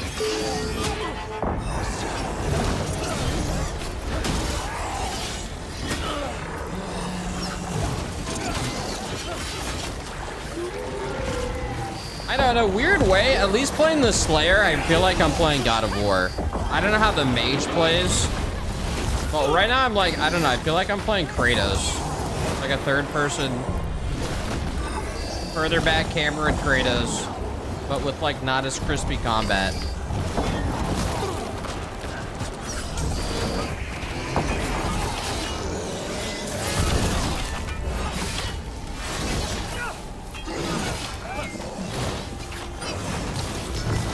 Ah, shit!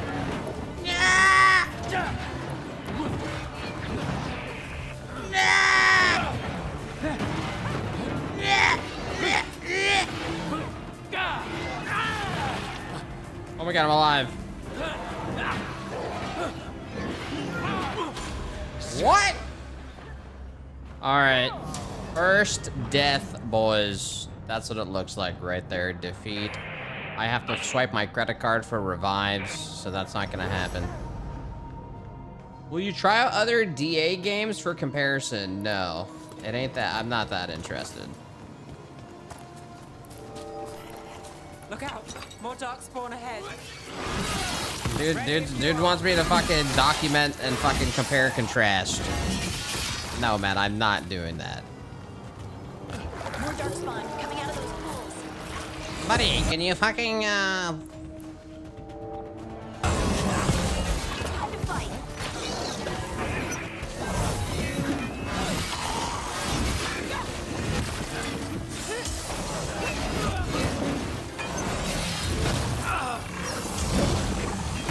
That's a win,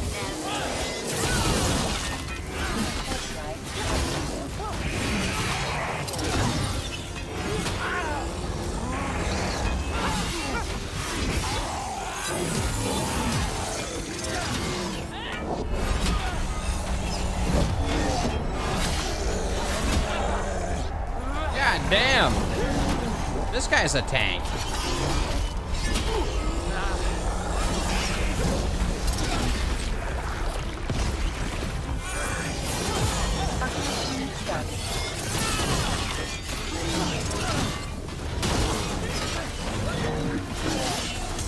I didn't mean to pop that shit.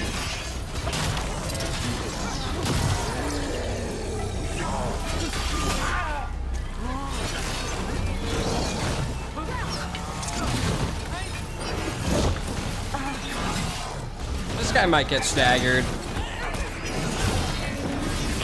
I wonder if you stagger more on back hits.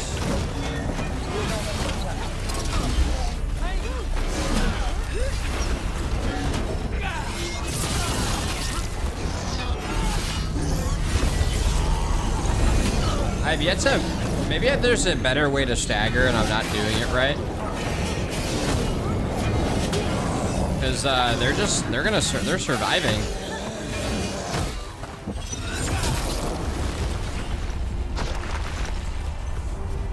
Did you find the dagger? Oh yeah, maybe use companion skills. Let's keep looking. Yeah, maybe there's some companion skills that help you stagger. Wait, there's this here that leads. This whole fucking nasty ass gut.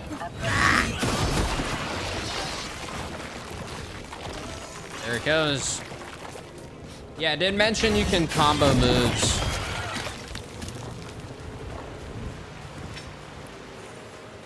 It did mention that.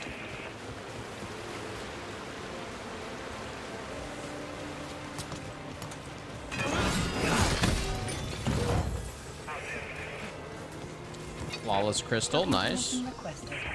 Docking permission requested. Docking request accepted. Autopilot Over there. disabled. Our dagger thief. Hey, wait! More blight in the way.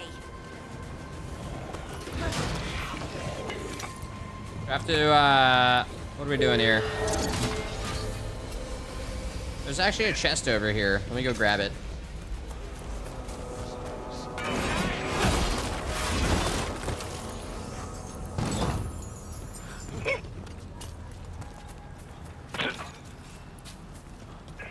Ah, I see, I see. And there's probably another one. There's probably an ah! We have to get down there somehow? It's right there. Yep. Maybe we can angle it. Satu game dulu. I Nicely want to done. test I one mean, it's game. gross, The but update, you can't argue with results. with the LSS. Very nice. Skull and Bones chest UI. This.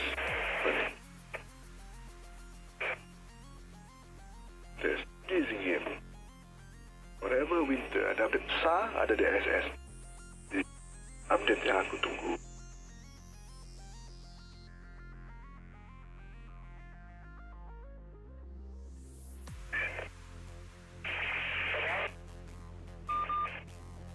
Jangan lupa ada gameplay dong. Nah, kan aku tidur kan.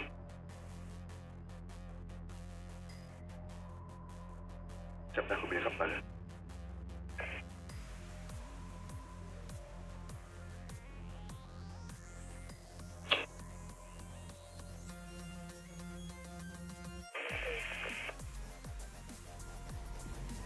Tengok dia punya setting DLSS tu.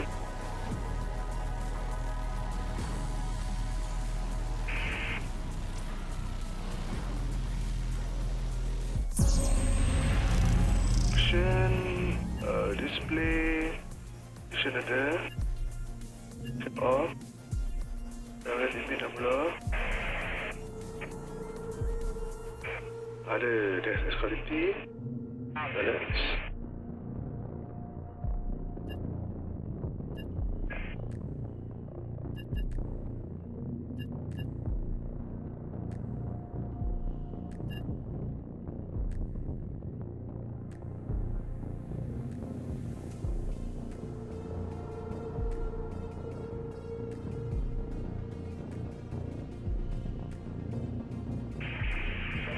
Boleh naik tak?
Ada di LSS.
Terus why ya free?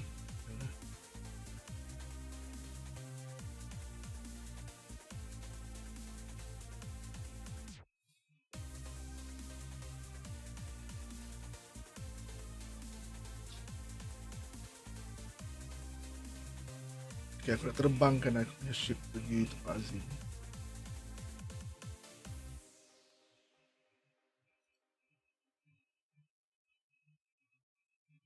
Camuk.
Noah! Larry, what the hell are you doing? Larry! Larry, you can't just... Oh, Larry! Oh, are you alright? How did... Larry!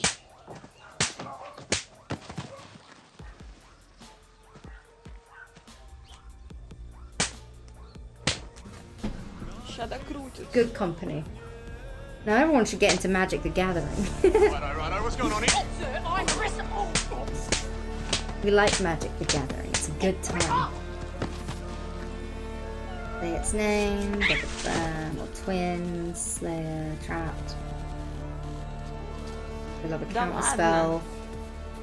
Что же будет?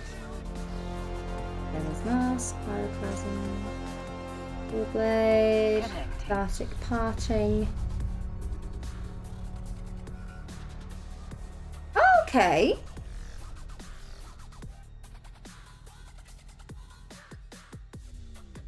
I don't mind that. The owner of target artifact or enchantment an opponent controls shuffles it in. Okay, so you do that to someone else in general, unless someone's stealing stuff and you want to make a deal and And then I may shuffle up to 4 target cards from my graveyard into my library, which is, useful. you know. Yeah, very useful. Oh, another grimoire. Cool. I didn't need another one of those.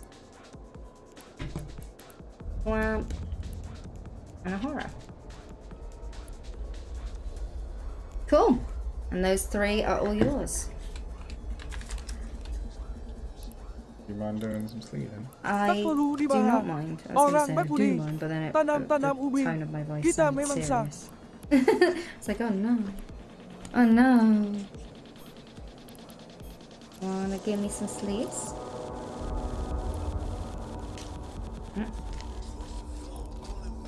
Oh, the Overlord. I'm so happy. I'm so happy with the Overlord. You still have a bunch of the D&D magic cards to unpack? You do it! Yeah. Open them, they're fun. The It's a good D&D set. are great. Which one? Mm. Forgotten Realms or Battle for Baldur's Gate? I mean, they're both great, but I love Baldur's Gate. It's a commander set. It's, yeah. Battle of Baldur's Gate one. Very nice. Yes. Fingers crossed for you getting an Ancient Dragon, friend. We got all of them apart from one, right? Blue is the only one I am missing. Yeah. And I'm kind of okay with that, even though it is really good.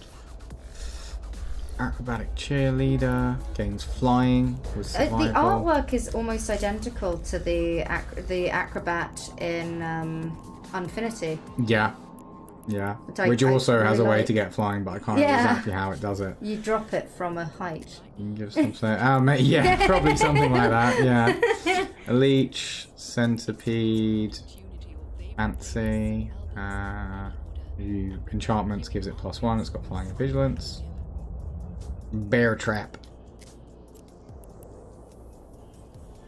Additional cost to cast this spell. Choose a creature you control or reveal a creature from your hand, and it deals damage equal to the power of the creature you chose or the card you revealed to target creature. I mean, that's pretty good. You got like an 8/8 in your hand, you can't cast, you can still get something out of it. Demon. Demon. You must sack a creature or enchantment to cast it. Fly and trample. When it enters, each opponent sacrifices a non-token enchantment, then sacrifices a non-token creature. Nice.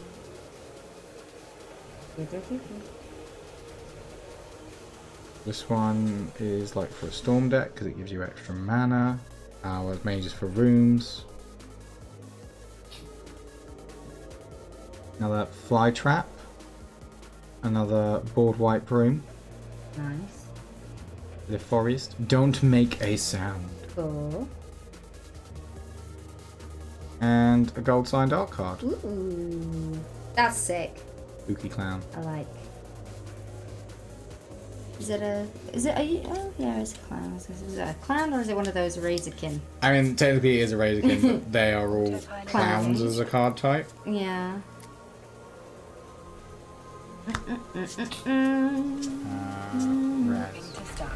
Thank you. I think we should do Phyrexia next. Which Are you sure? Creators. March the Machines or Phyrexia. Mm. Either of them can contain them. It's fine, I'll just open another Mummy of Machines in my first pack again. Oh. I joke, I've probably done that enough. Unable to scream. Excellent. So many of those. Another fear of immobility.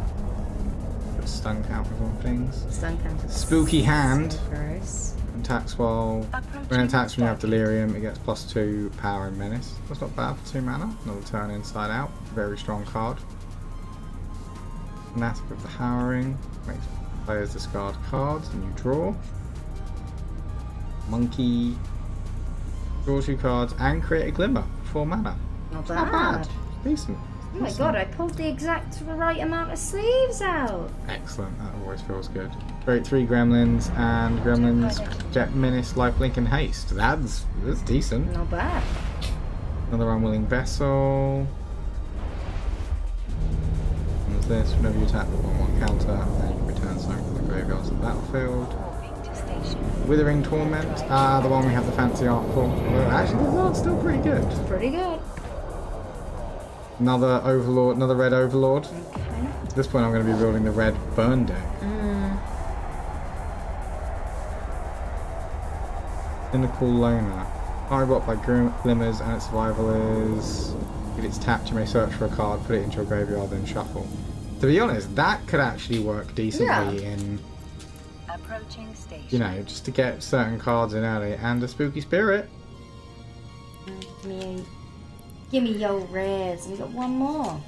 I can't believe we got the Overlord. I'm really happy about that. I don't. We've got 2. Huh? We have 2 of them. The Overlord, the Hauntwoods. Yeah. Yeah, I remember you got one from the box. Yeah, I did. Yeah, I did. Yeah, you did. Docking permission. We have many Overlords. I think only one of the blue one though. But multiples of all the others. Request accepted. Our token. Normal Gleaner. Glimmer. It's our last pack of Duskmourn. This is so sad. Eerie Apparition. Give stuff indestructible. Very nice. The Vicious Clown. These actually popped off for me in a game, in a draft game, because I had 3 of them. Jesus. And they buff each other. Yeah. Hitting people for like 8 each turn. The Green Boy, Metamorphic Expanse, Clockwork. Mill Crab, but for Crab. enchantments. Crab. Could just put it in Miracles, just so you can say it. Or mill something. Yeah, right. Mill something. I like this guy. Yeah, I like this guy as well. Looks super creepy. I immediately got killed every single fucking time I got it out. But 4/2 is not bad. 4/2 with haste. Yeah. Yeah, and 3 mana. Like, I feel like it's kind of there as a way. I'm just going to throw it out and swing with it, and if you want to kill it, you have to lose something. And if you can't, again, this Just thing, die. but also really strong card. Yeah. Like, just work off the enchantments, make 1/1 tokens. We're on the uncommons. Coordinated Clobbering. I feel like I like this one. Yeah, this worked pretty well with survival, because you can tap multiple creatures, deal damage to something bigger. Another Leyline of Mutation, that makes 3 or 4 now. Cool. Bleeding Woods. And the last one, whenever you unlock the store, you draw 2 cards and lose 2 life. And whenever a creature you control attacks alone, it gains +1 and death touch. Today, we're going to look at a I think we're destroyer missing fit one that's black designed to green. allow any player who is new to Abyssal Dead Space content in EVE Online to dip their toes into it more quickly, more safely, and more cheaply than ever before.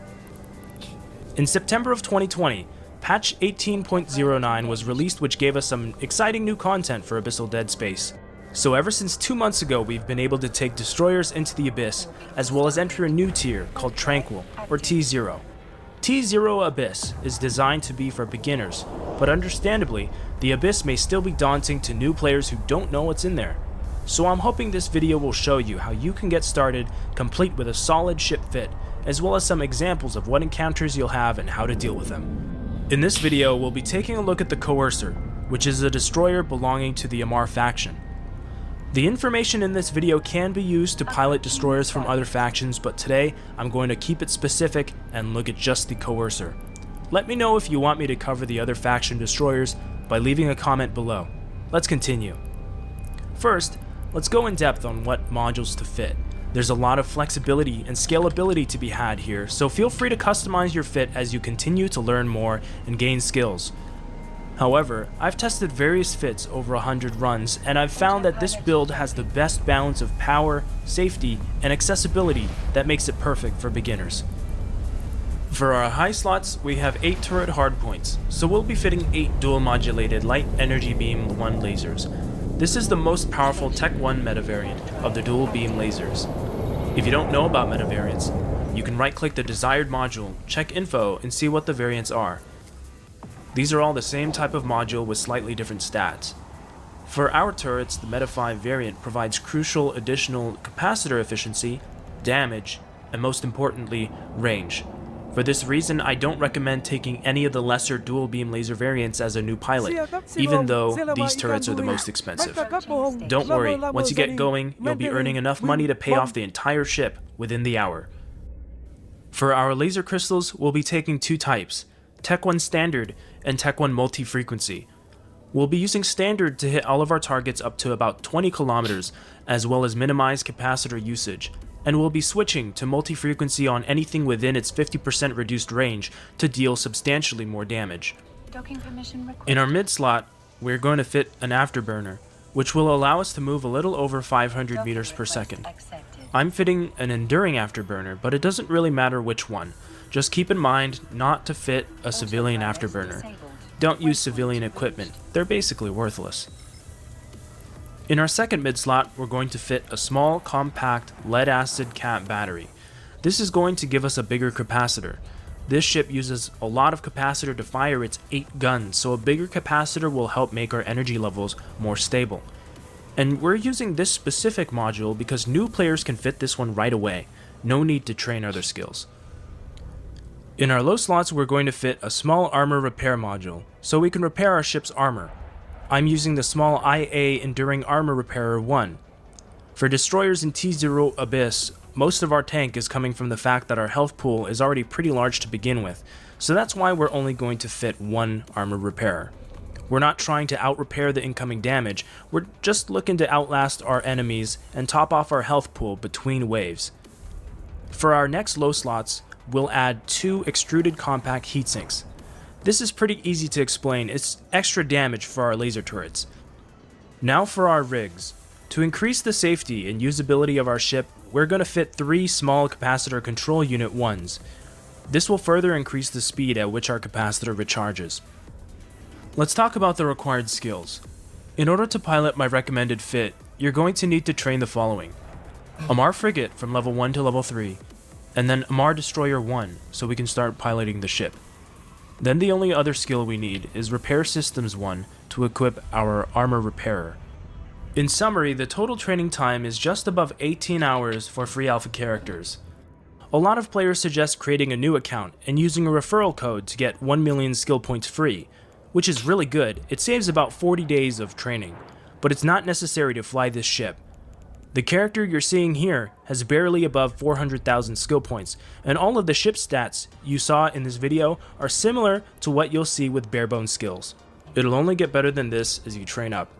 Not to mention that by the time you finish your tutorial and career agent missions, you'll have more than enough ISK to buy the entire fit, as well as sufficient piloting skills to fly it safely. Seriously, as long as you know about approach, orbit, and keep distance, you'll be just fine in T0 Abyss. Now let's go out onto the field and discuss battle strategy and review some specific encounters. Alright, we're back on the main server, and this is going to be an unscripted part of the video. Hopefully I don't sound completely incoherent. So I hope you guys don't mind. My character does have more skill points now, but it's all skills that have nothing to do with this build. As you can see, I still have the same exact stats in regards to the coercer we're going to talk about here. So there shouldn't be any differences. Right? Still the same amount of DPS and all that good stuff. So what we're going to do here, first, in order to get into the Abyss, we need to buy or find filaments. And for T0, we're going to look at tranquil filaments. So go into the market. It's not going to look like this. It's going to probably going to be a lot smaller too, actually. So it might look something like this. So we're going to go to the search bar and type in filament. Sorry, not filament, tranquil. And that'll get us exactly these 5 items. We're going to go for tranquil firestorm. We're doing firestorm because the bonuses that firestorm gives benefit us in 2 different ways. And if you want to know the difference between these all lead to the same tier, tranquil. So you'll have the same enemies, you'll have the same encounters, but each of these 5 have different quirks when you enter them. So if we show info here, maybe it'll show us. Yeah, so it'll explain here. It reduces thermal resistance but enhances ship armor strength. So that's doubly good for us because our secondary damage is, as you can see, the red icon, 22 HP thermal per laser shot, and our ship armor is going to get increased by about 50%, so 500 extra armor. And remember, this ship is meant to tank just with the size of its armor and a little bit of help from an armor repairer. So the firestorm filament is a great one to do. The other one you could do is probably electrical. If you want to do electrical, you just switch out one of these compact heat sinks with a second armor repairer, and that might work, but I don't recommend it, especially for newer players. For newer players, you're going to want to find firestorm filament. So if we look around the market, firestorm is usually the cheaper one, but here it looks like dark is the cheapest right now. So we're going to go ahead and just buy a few of these filaments. You need 2 filaments in order to enter the Abyss as a destroyer. You only need one filament to enter as a cruiser, and you need 3 filaments to enter as a frigate. And the reason is that the Abyss is actually designed for small fleets. So you can go in as a solo cruiser, but the Abyss is intended to be run by 2 destroyers or 3 frigates, and if you want to solo it, you have to form a fleet with yourself, use 2 filaments for the 2 people who would normally do the Abyssal Dead Space content, and then just go in alone. That's kind of how it works. So we need to buy 2. I'm not going to worry about the gouged price. That's none of my concern right now. We're going to go to item hanger. I already have a few from previous runs, but we're going to take our Tranquil Firestorm, take 2, and there's nothing else we need to take, so we go ahead and undock, and I'll show you how to activate the filament. It's actually a little bit of a process.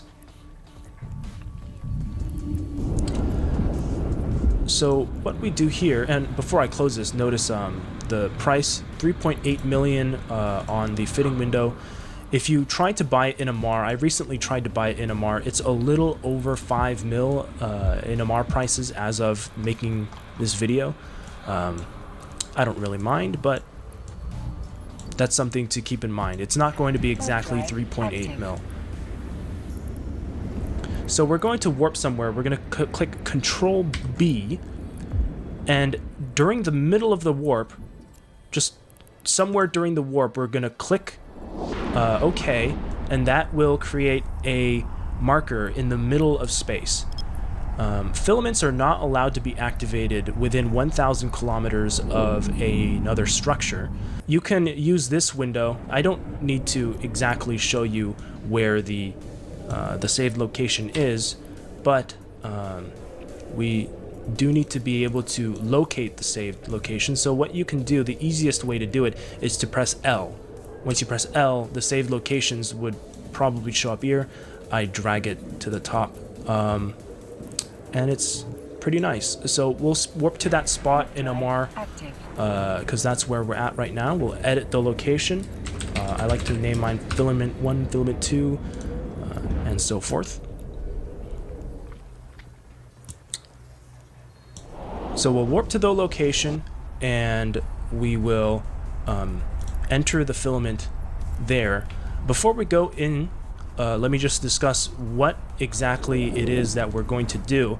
So by default, we'll just have the standard ammo loaded, and with the standard ammo, we'll be able to hit most of the things in the room.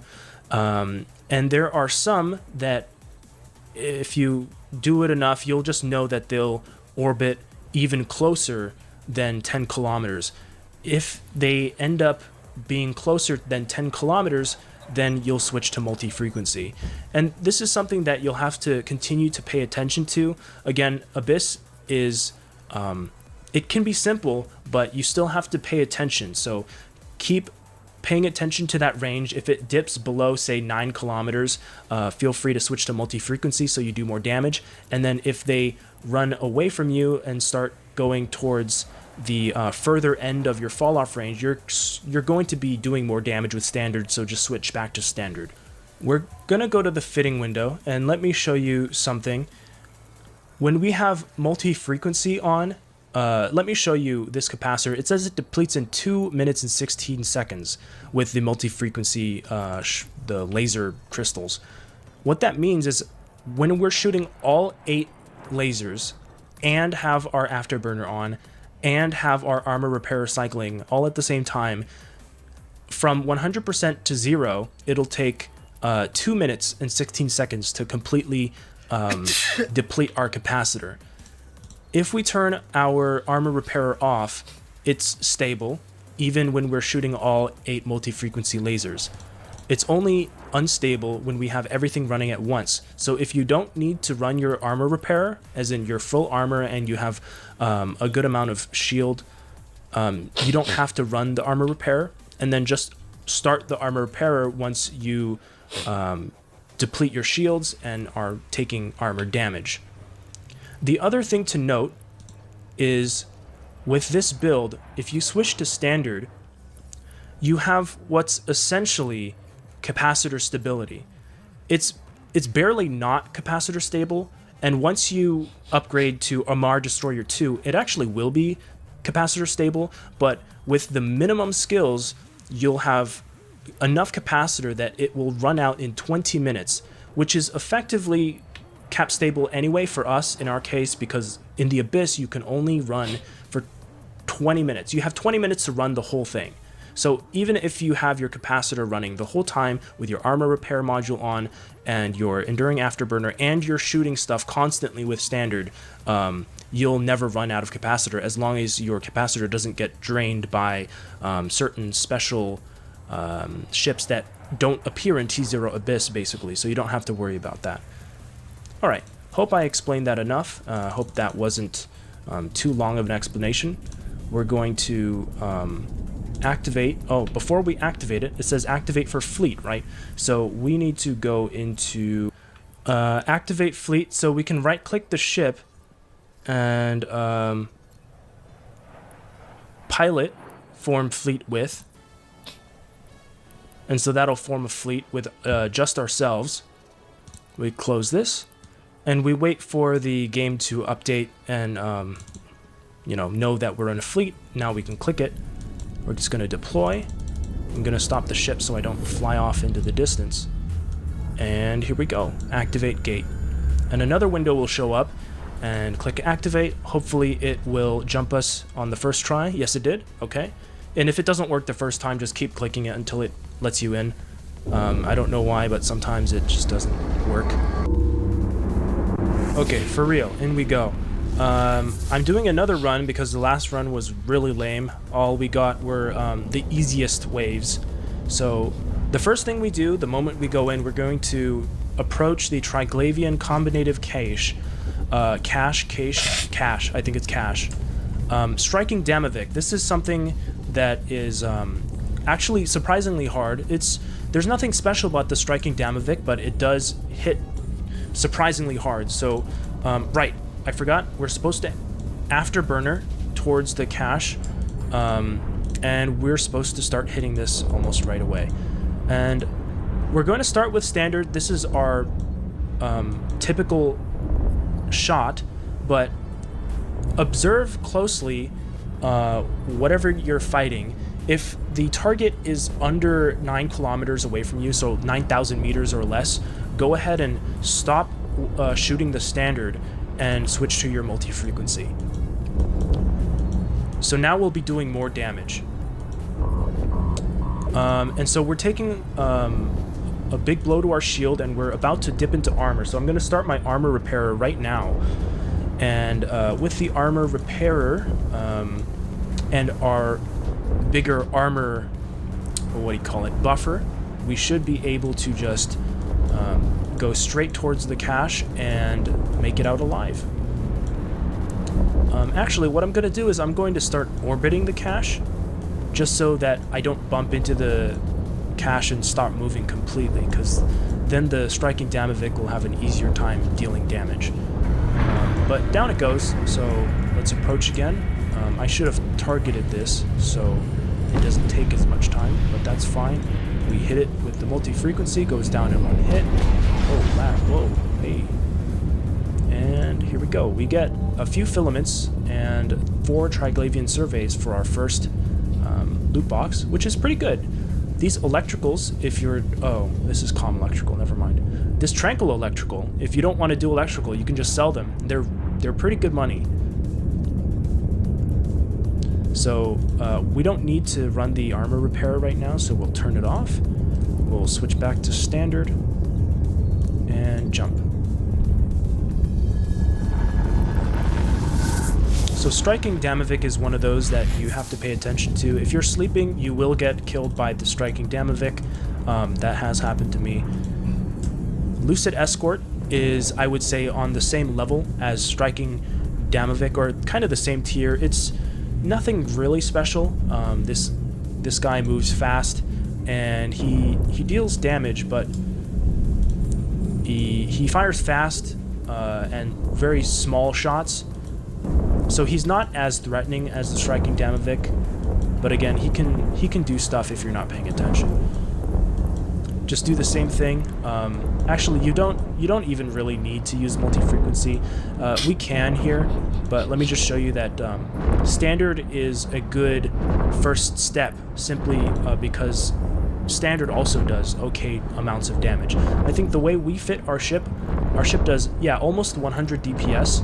If we take out one of the heat sinks, then it gets to a little questionable DPS territory. 85 is not very good DPS at all. And you definitely don't even want to try doing T0 Abyss if you have less than 70 DPS. Don't even try. You're gonna end up eventually coming across something that you can't beat.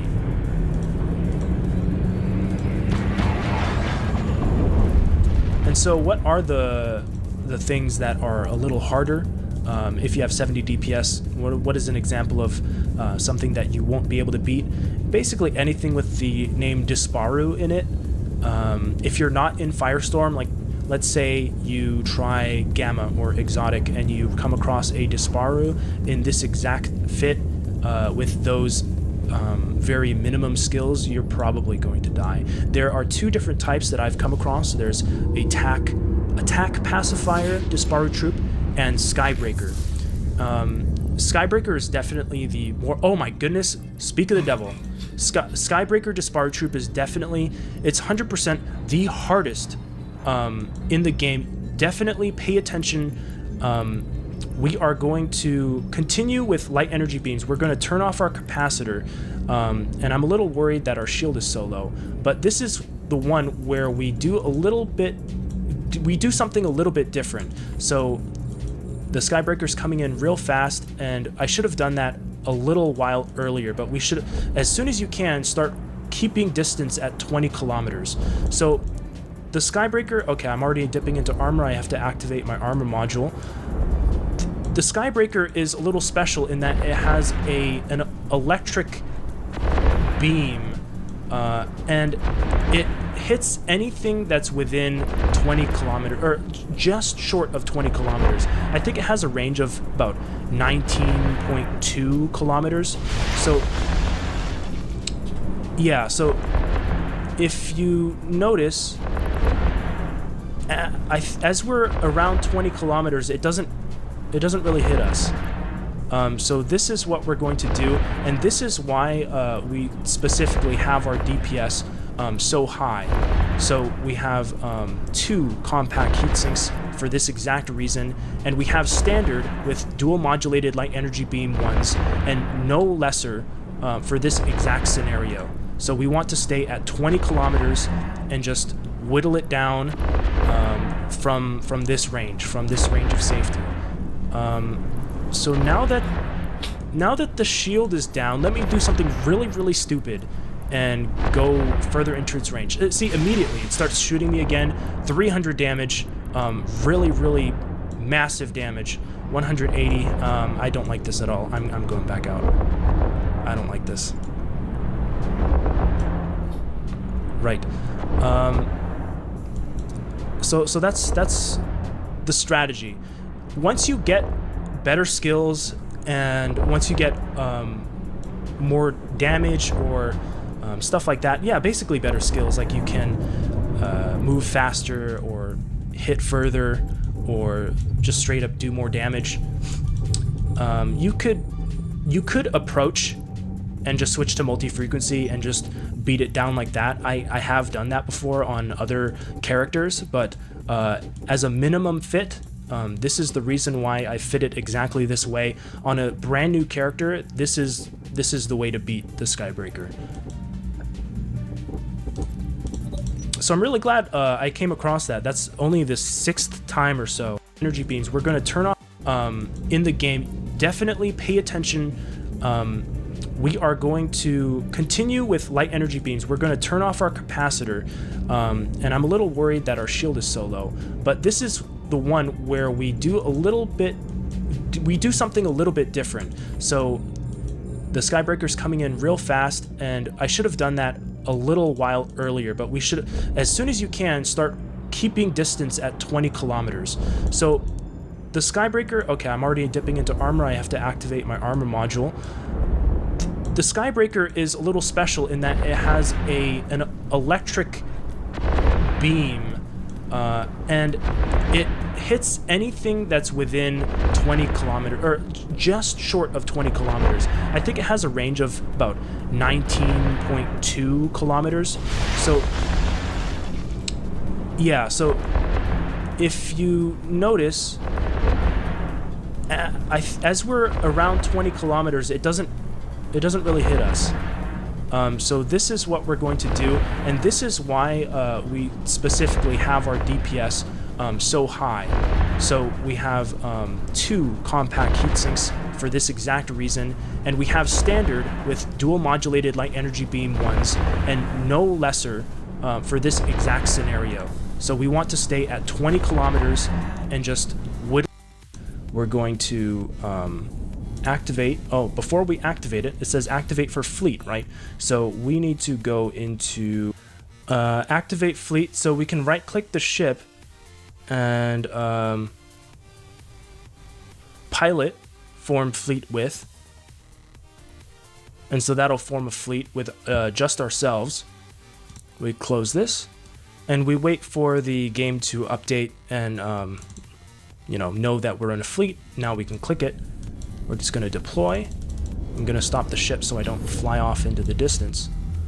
And here we go. Activate gate. And another window will show up, and click activate. Hopefully it will jump us on the first try. Yes, it did. Okay. And if it doesn't work the first time, just keep clicking it until it lets you in. I don't know why, but sometimes it just doesn't work. Okay, for real. In we go. I'm doing another run because the last run was really lame. All we got were the easiest waves. So the first thing we do, the moment we go in, we're going to approach the Triglavian Combinative Cache. Cache, I think it's Cache. Striking Damavik. This is something that is actually surprisingly hard. There's nothing special about the Striking Damavik, but it does hit surprisingly hard. So, right. I forgot, we're supposed to afterburner towards the cache, and we're supposed to start hitting this almost right away. And we're going to start with standard. This is our typical shot, but observe closely whatever you're fighting. If the target is under 9 kilometers away from you, so 9,000 meters or less, go ahead and stop shooting the standard and switch to your multi-frequency. So now we'll be doing more damage. And so we're taking a big blow to our shield, and we're about to dip into armor. So I'm going to start my armor repairer right now. And with the armor repairer and our bigger armor, or what do you call it, buffer, we should be able to just go straight towards the cache and make it out alive. Actually, what I'm going to do is I'm going to start orbiting the cache, just so that I don't bump into the cache and start moving completely, because then the striking Damavik will have an easier time dealing damage. But down it goes, so let's approach again. I should have targeted this so it doesn't take as much time, but that's fine. We hit it with the multi-frequency, goes down in one hit. Oh, lag, whoa, hey. And here we go. We get a few filaments and 4 Triglavian surveys for our first loot box, which is pretty good. These electricals, if you're... Oh, this is calm electrical, never mind. This tranquil electrical, if you don't want to do electrical, you can just sell them. They're pretty good money. So we don't need to run the armor repair right now, so we'll turn it off. We'll switch back to standard and jump. So striking Damavik is one of those that you have to pay attention to. If you're sleeping, you will get killed by the striking Damavik. That has happened to me. Lucid Escort is, I would say, on the same level as striking Damavik, or kind of the same tier. It's nothing really special. This guy moves fast, and he deals damage, but he fires fast and very small shots. So he's not as threatening as the striking Damavik, but again, he can do stuff if you're not paying attention. Just do the same thing. Actually, you don't even really need to use multi-frequency. We can here, but let me just show you that standard is a good first step, simply because standard also does okay amounts of damage. I think the way we fit our ship does, yeah, almost 100 DPS. If we take out one of the heat sinks, then it gets to a little questionable DPS territory. 85 is not very good DPS at all. And you definitely don't even want to try doing T0 Abyss if you have less than 70 DPS. Don't even try. You're gonna end up eventually coming across something that you can't beat.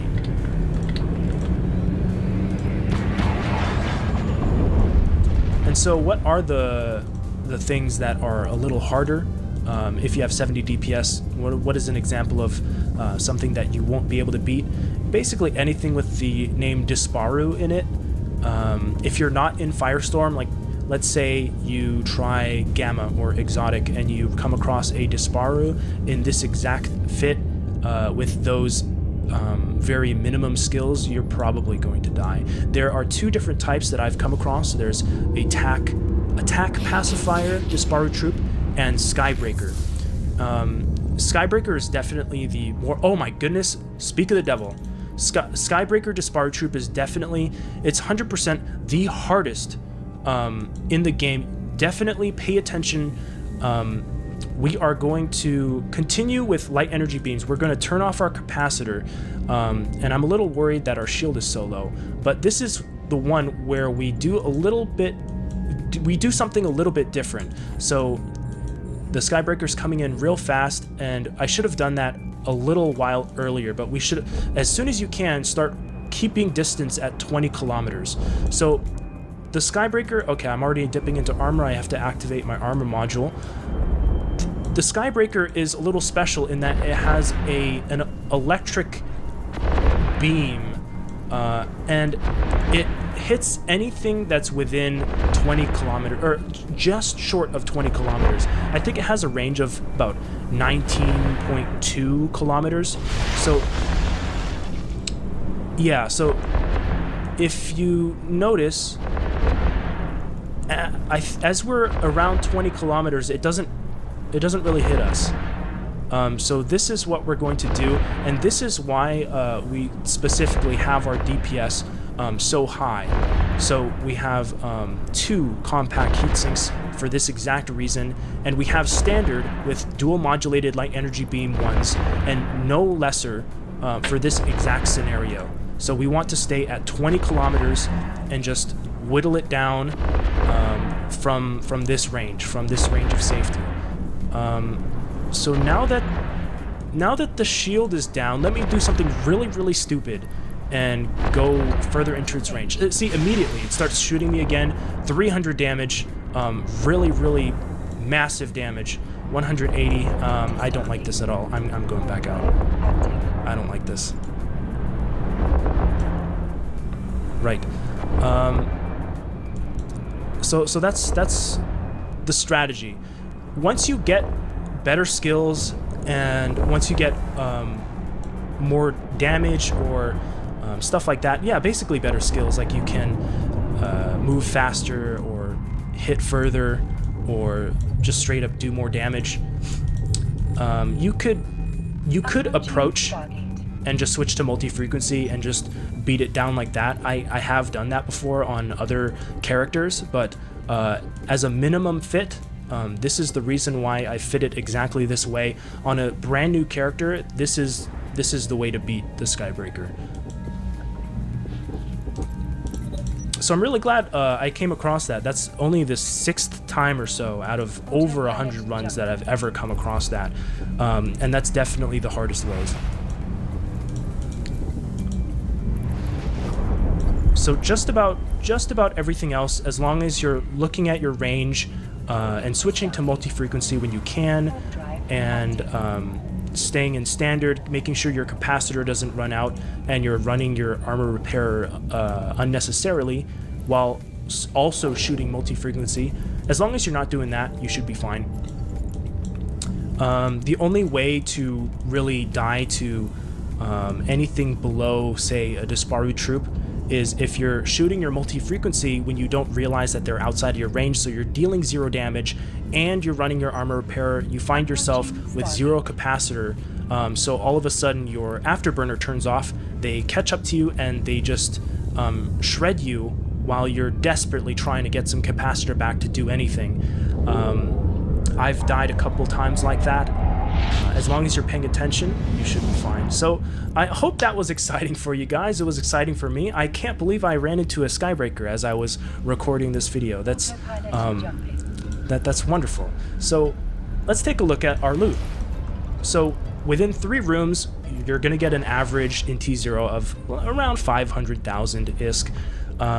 So I don't sell these filaments, I use them. So the only thing I consider as loot are the Triglavian surveys, 0-point condensates, and there's one other, some sort of gray mineral item I forget the name of. So if we just select these, it seems that we have a loot of 1.27 million ISK. So if we run this 3 or 4 times, we will have paid our ship back. And as you increase your skills, of course, this ship only gets better and better. I think on my main character, this same ship fit, instead of doing 150 damage on its multi-frequency, it does over 200. So let's take a look. I think, yeah, this one does barely under 150. As you increase your skills, you're gonna do a lot more DPS. So hope you found that exciting. This is my fit. I hope it works for you. Let me know in the comments how it goes. Oh yeah, and one more thing. If you come across a Villa Damovic with Villa Swarmers, just ignore the Swarmers. If you destroy the ship that is controlling the Swarmers, they'll just stop attacking. So there's that. Alright, cool. I am gonna go watch Ace Face's beginner guide video. It came out like yesterday or 2 days ago, and I've been holding off on watching it because I really wanted to make this video, and I didn't want to get influenced by his video, so I'm so excited to watch that. If you haven't watched it, go check that out too. It's probably awesome. I'll see you guys next time. Bye-bye.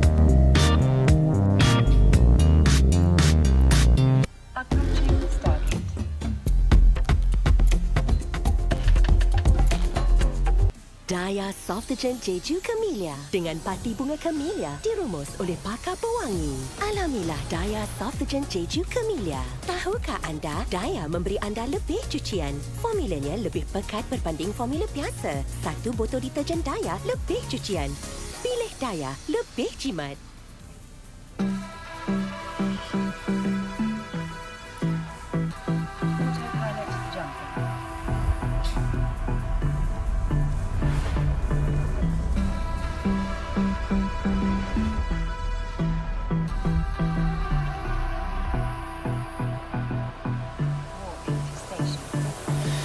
I don't know what you want. Let's have a bit of fun till I downfall. My love, if you feel like I do right now, don't say you're on the run to the other side. My love.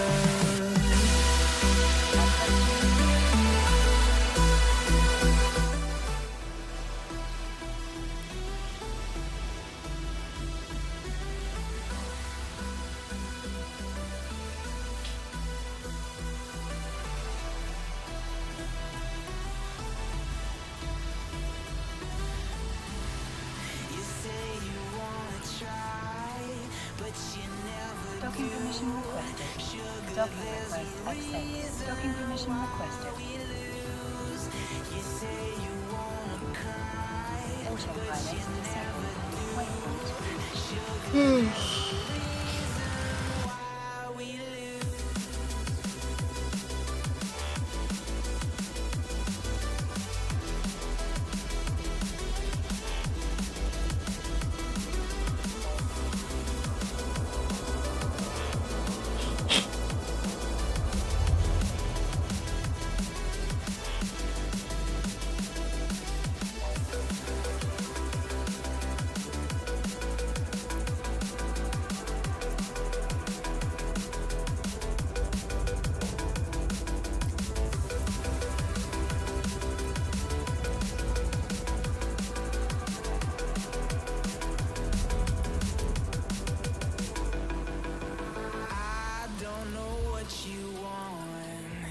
Let's have a bit of fun till I downfall. My love, if you feel like I do right now, don't say you're on the run to the other side. My love, you say you wanna try, but you never do. Sugar, there's a reason why we lose.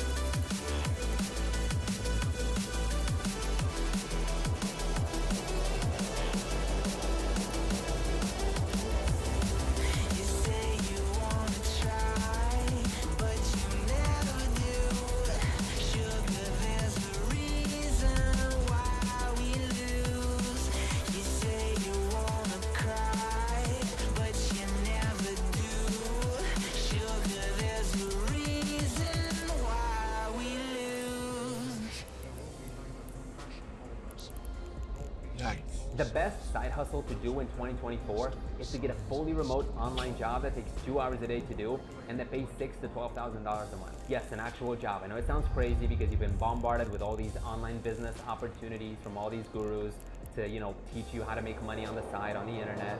But the best way to actually do it and actually make some money instead of just trying 1,000 different business opportunities with no results is to get a job like this. I have a job like this myself. I've had it for almost 3 years, and I just recorded a quick presentation on my website where I go over exactly what this job is and how you can get one yourself.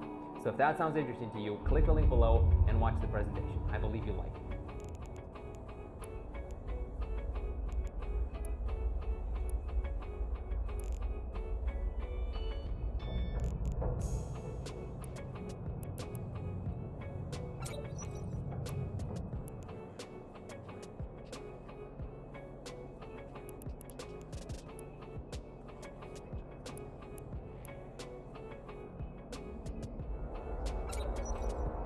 Lunch Lady, segarkan pagimu, hidupkan harimu.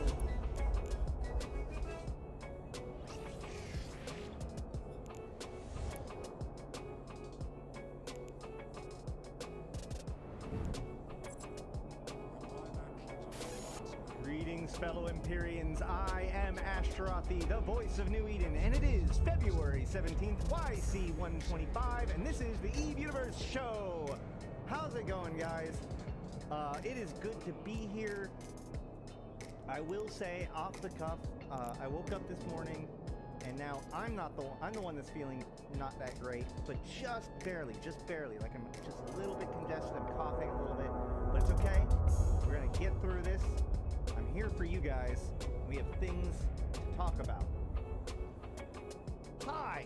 Alright, so today we are going to talk about stuff. Where it goes, how to find it, you know, all that sort of stuff. So we're going to look at inventory, asset window, the wallet, and market. One of the reasons why we're going to do this, there has been a lot of, I've gotten a lot of positive feedback about some of my recent tutorial videos and other, you know, like bringing people back into Eve videos. And so in the spirit of continuing to try to like drill down into things that may or may not be taught by other kinds of tutorials, I figured that this was going to be one of those questions that should be addressed first. I did have a plan to talk about things like industry and stuff, but having hung out in a lot in the rookie channels and all that sort of stuff, I've realized that like how to find your stuff, how to maintain your stuff is something that's confusing to a lot of players, but also there's a lot of advanced techniques that even a lot of experienced players don't really know about. So I hope that this is the kind of topic that'll be extraordinarily useful to relatively newer players, but everyone will be able to find at least something that they learned and are able to implement to make their life better. Because that's what we're here to do. So let's jump into it. We're going to begin with the smallest unit, okay? Here is your inventory, all right? An inventory is when you are docked up, right? Or, well, your inventory is like the stuff that's here. If you're undocked, then it's basically your ship holds. If you are docked, then it includes your ship holds, your ship hanger, your item hangers, and any sort of corporation stuff, okay? So what's the difference between those? Well, a ship has a hold, which has its own space and everything. It can carry stuff, obviously. And each ship has its own sized hole, which can be expanded via cargo expanders. It's worth noting that cargo expanders cannot expand secondary holds, but that's more for like the fitting guide. The item hanger represents the stuff that's like in that station, just kind of laying around in there, right? Now, everyone gets an item hanger in every single station, and the item hanger has no size restriction. You can have 1 trillion units of tritanium in the item hanger, and it doesn't fat enough. However, you can also have different containers, right? So as you can see, I have these different kinds of containers that create subsections that I can sort things into, all right? So let's talk a little bit about containers. This is the Eve Uni website for containers, and it shows that there are all the different kinds in their information. So there are basically different kinds of containers. There's standard containers, secure containers, and station containers and freight containers. To me, let's look at it this way. The standard container is what I like to call magic cargo. The secure container, audit secure containers are usually designed for deploying in space, but this is good for sorting out stuff. They can be hauled around, all right. They also provide a lot more security. We'll talk a little bit about the security in a second. Station containers are huge. They're huge enough that chances are you're going to want to build them in the location where they are as well. Even when they're packaged, they are bigger than can be in all but the biggest, you know, all but hauling to Stargate. Right? Warp drive active. So pretty much you'll want to make station containers in location where the rest of them packaged up pretty much. But as you can also see, station containers are huge. Where like the giant secure container can have 3,900 inventory, and the enormous freight container can have 250,000. The station warehouse container can have 100 million M3. Approaching Stargate. Station containers, like I said, when they're unpackaged, they are this. They're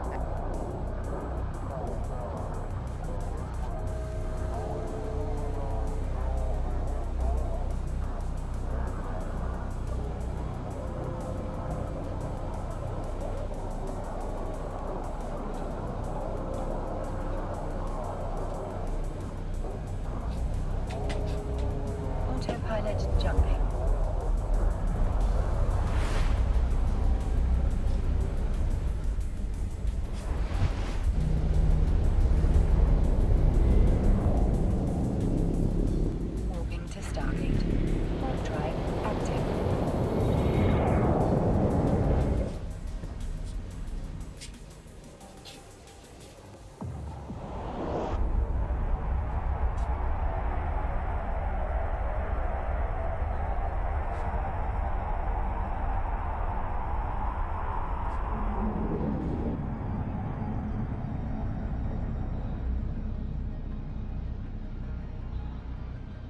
Approaching Stargate.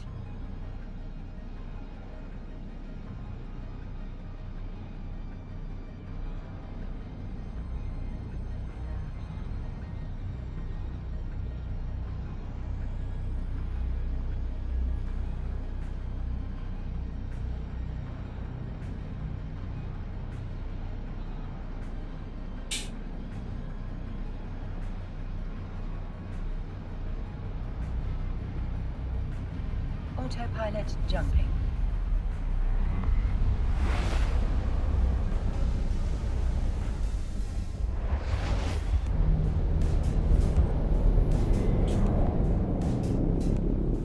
Warping to Stargate. Warp drive active.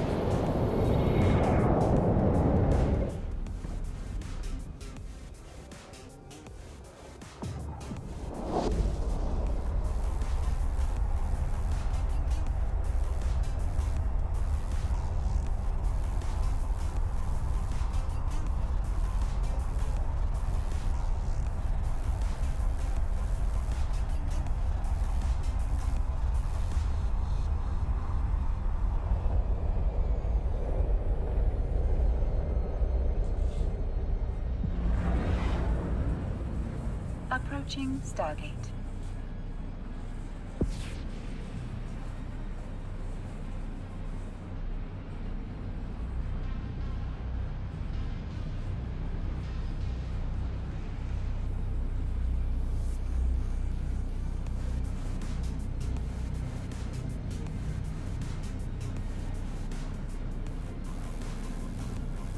Autopilot jumping.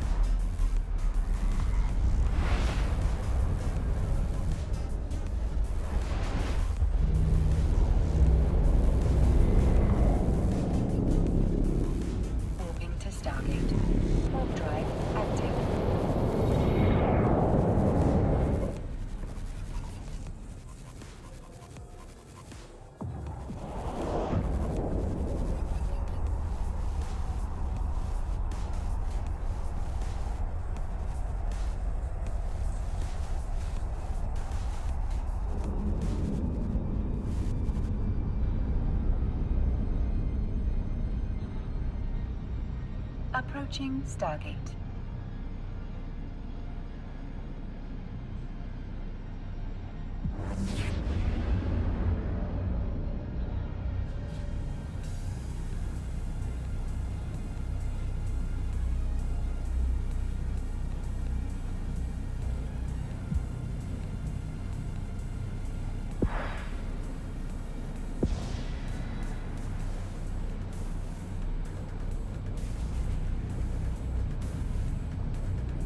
Autopilot jumping.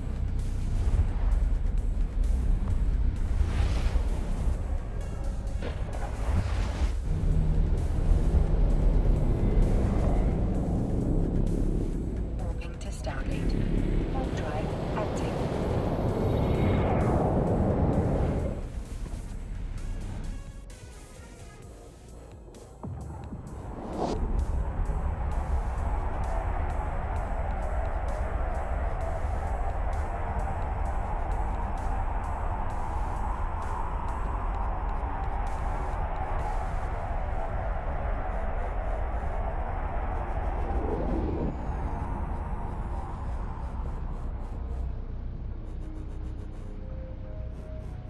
Approaching Stargate.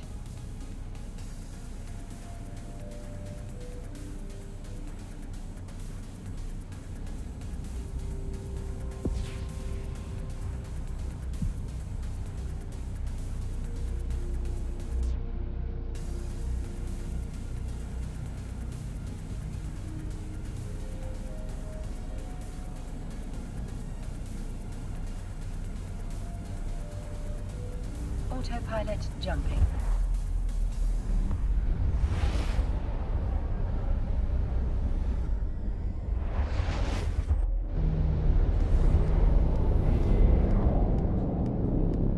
Warping to Stargate.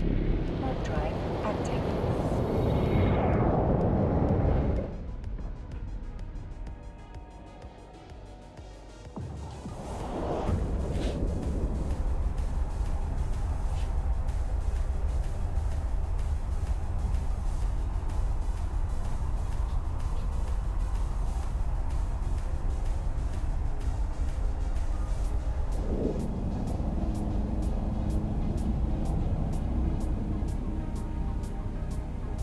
Approaching Stargate.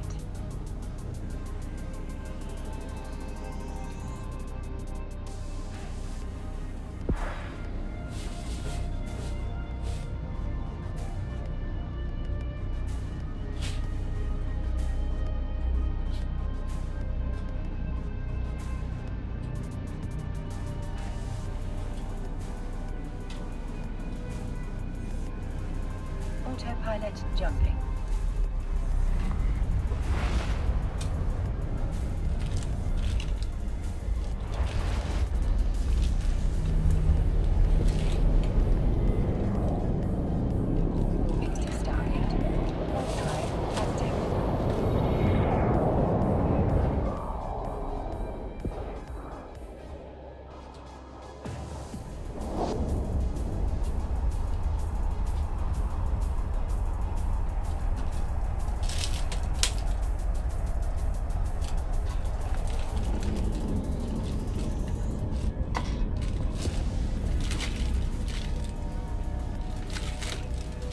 Approaching Stargate.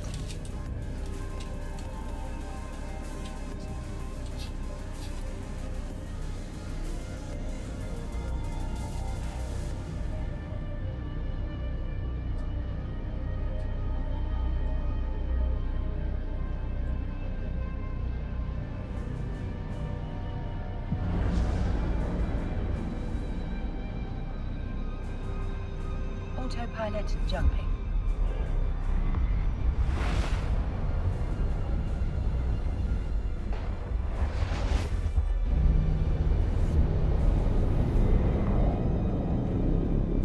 Warping to Stargate. Warp drive active.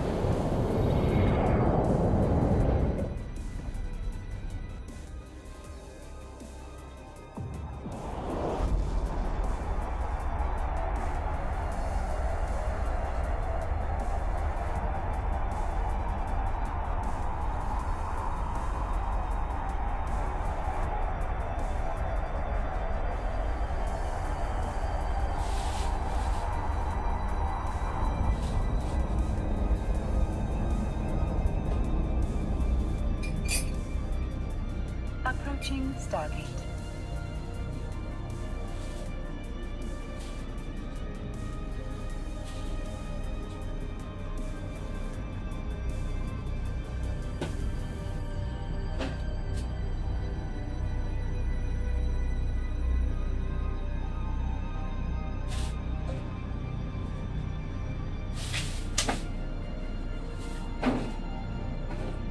Autopilot jumping.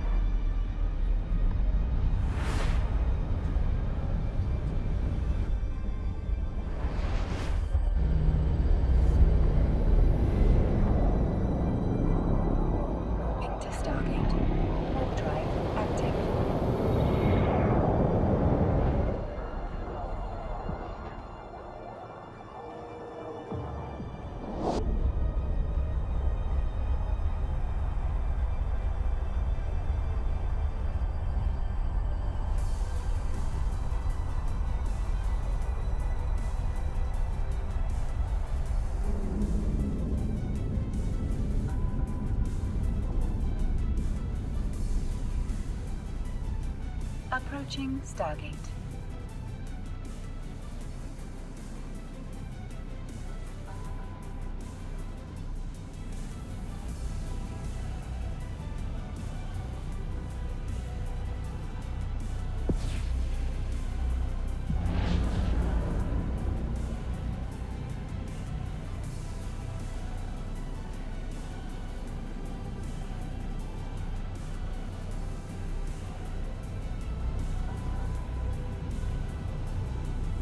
Autopilot jumping.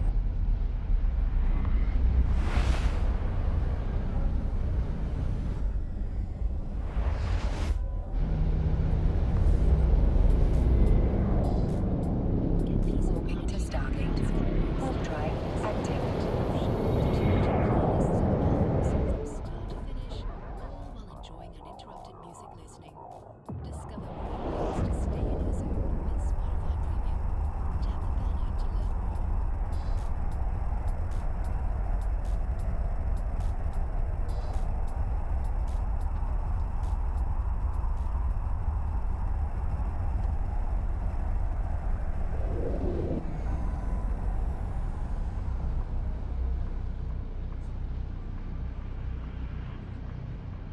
Approaching Stargate.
Autopilot jumping.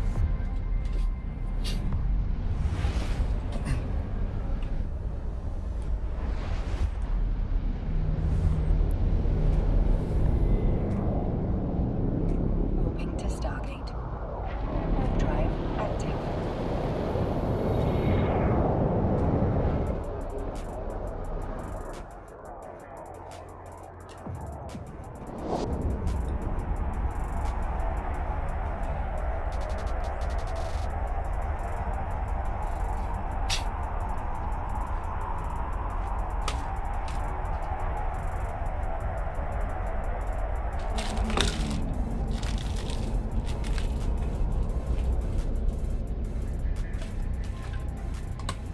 Approaching Stargate.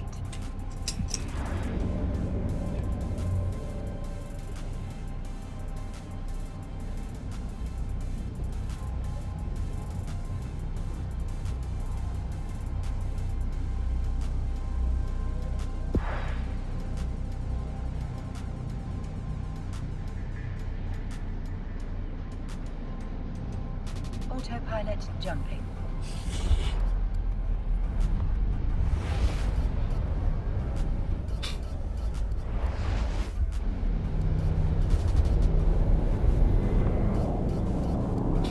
Warping to Stargate. Warp drive active.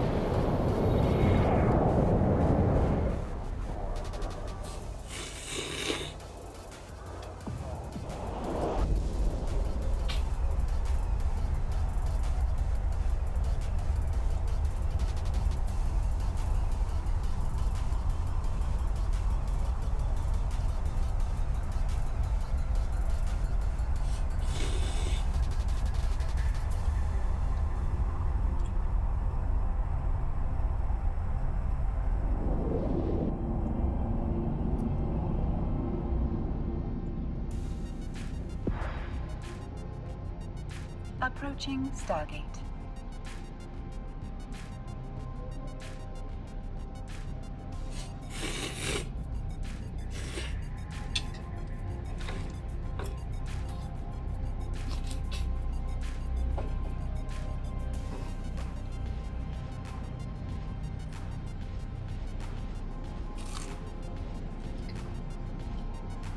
Autopilot jumping.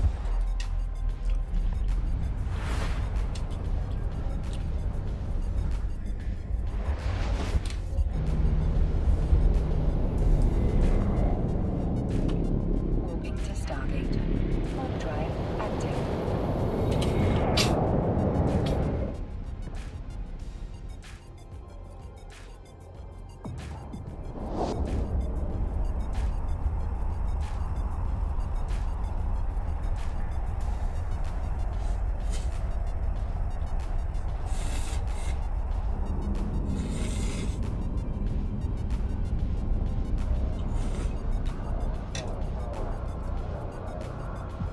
Approaching Stargate.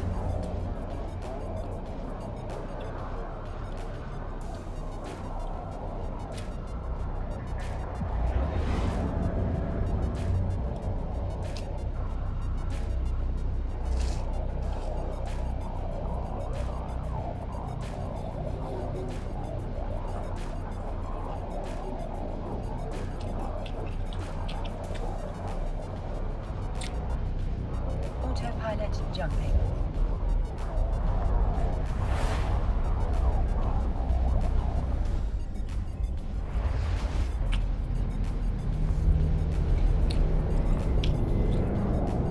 Warping to Stargate. Warp drive active.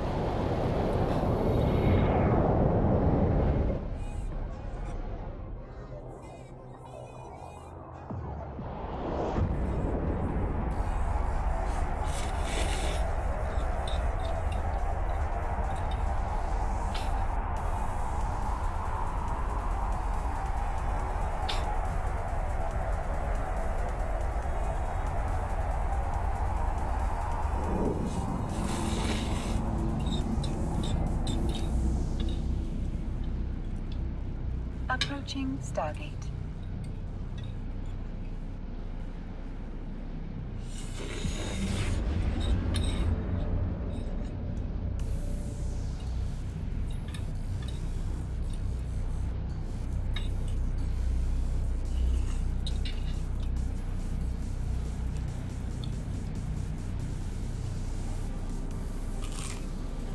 Autopilot jumping.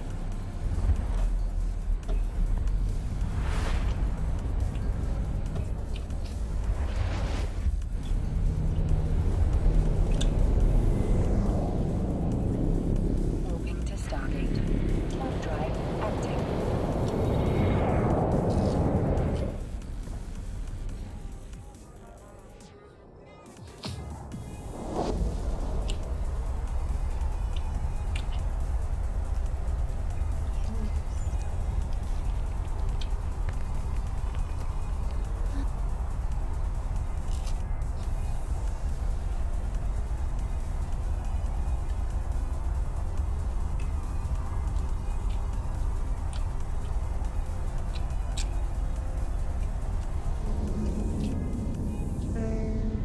Let's had a brief stint in Red Aggro and Standard. Odd. Approaching Stargate. Ah, this boy. Big fan of this boy. When it dies, proliferate. And it has Toxic 1. People don't want to kill it because you're going to proliferate. But Yeah. then Of times she actually gets it. I think she does. I think you do them. Do you do them, Jane? Do you actually do them? That was a good guess. That was a really good guess. Lounge is perfect. Lounge was great. Good job. Good job. Your hands might be getting tired typing. Oh yeah, Jane's a psychic? I don't know. Autopilot jumping. Ants, I thought you were here earlier. Oh, look at Emma. Hi, Emma.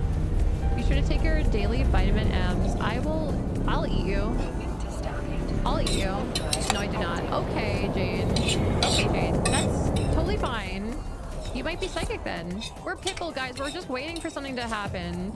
We're waiting for something to happen. I just checked in. Thank you. We're waiting for the Dragon Age shaders to compile. We were playing it before. I only do them with Corgi. Do you actually? You're so smart. That's so smart. That's crazy. Jane's never beating the allegations? Yeah. Yeah. Do it right now, Madge. Okay. I'm so sorry. I'm so sorry. Guys, welcome in. I'm Pitbull. I have PTSD and bipolar and medically retired from the Air Force.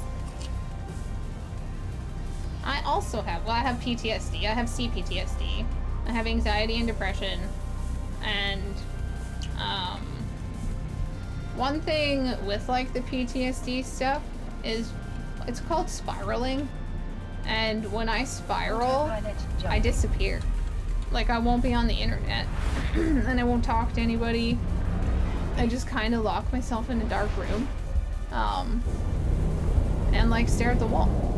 And it's really hard to explain to people that don't have PTSD how dark your brain gets, because it's like, it's bad. I've had to get stitches before because I have tried to end my life, and that was really hard on like my mom because I called her. I'm not gonna cry, it's gonna ruin my makeup. And that's when I knew like I needed help. Approaching Stargate. Because my friend at the time was like, you're in a spiral, and they also have PTSD, and they recognized that I was like going down a dark path.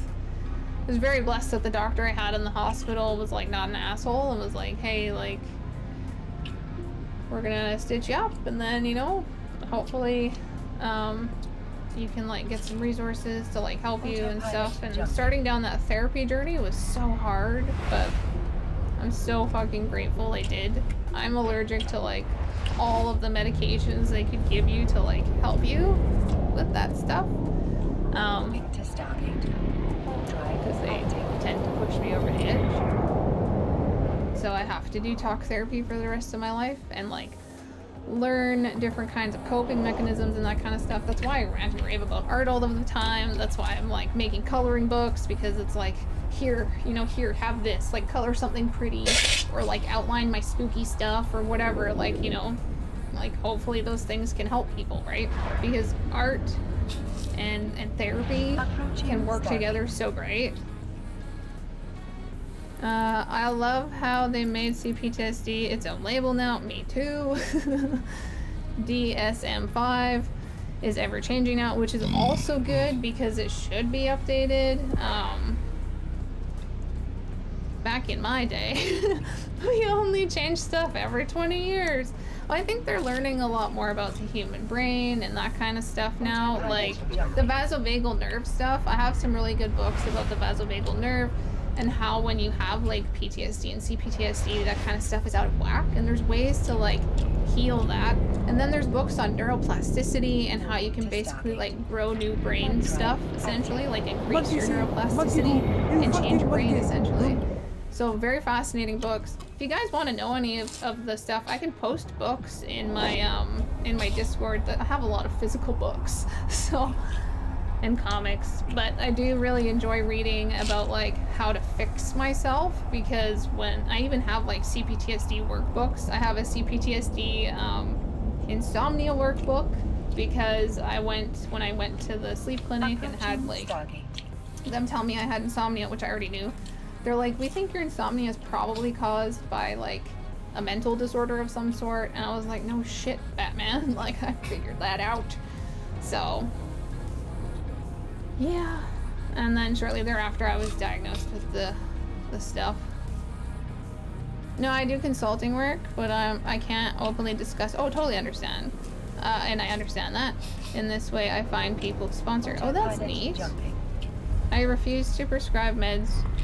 I only do CBT. CBT is really good as well. I started doing this, or I'm going to be starting doing this next year. Is it EMDR? The eye movement thingy? So I've done something, I can't remember what it's called, but it's a tapping thing. What's that? I don't know if it was somatic experiencing or something. Like, I'm always exploring that kind of stuff myself too, because I find like when I get to that point of having clients, I want to be able to be like, hey, I've done this thing and it really helped me. Like, I've personally done it. Because sometimes when you know, they do those kinds of things in school where you get to like experiment with it or whatever, you know, maybe do a class on it. But if you're doing like sessions of it and you're seeing the physical changes in yourself and being able to like bring that to someone else, like, that's powerful to me. Like, getting goosebumps. And I'm also fucking cold.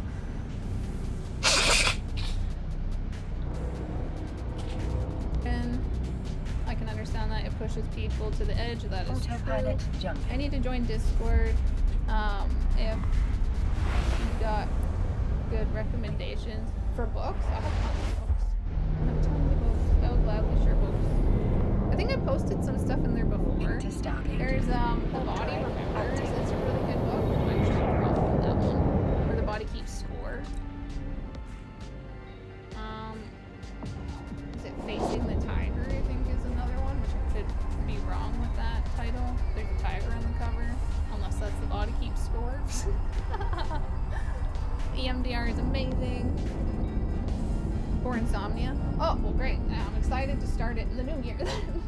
Because, yeah, like last night as an example, I laid down, I was like, I'm so fucking tired. I'm gonna sleep. And I was like, until like 3 a.m. I ended up putting on Practical Magic. And I remember watching that as a kid. And, because I think it came out.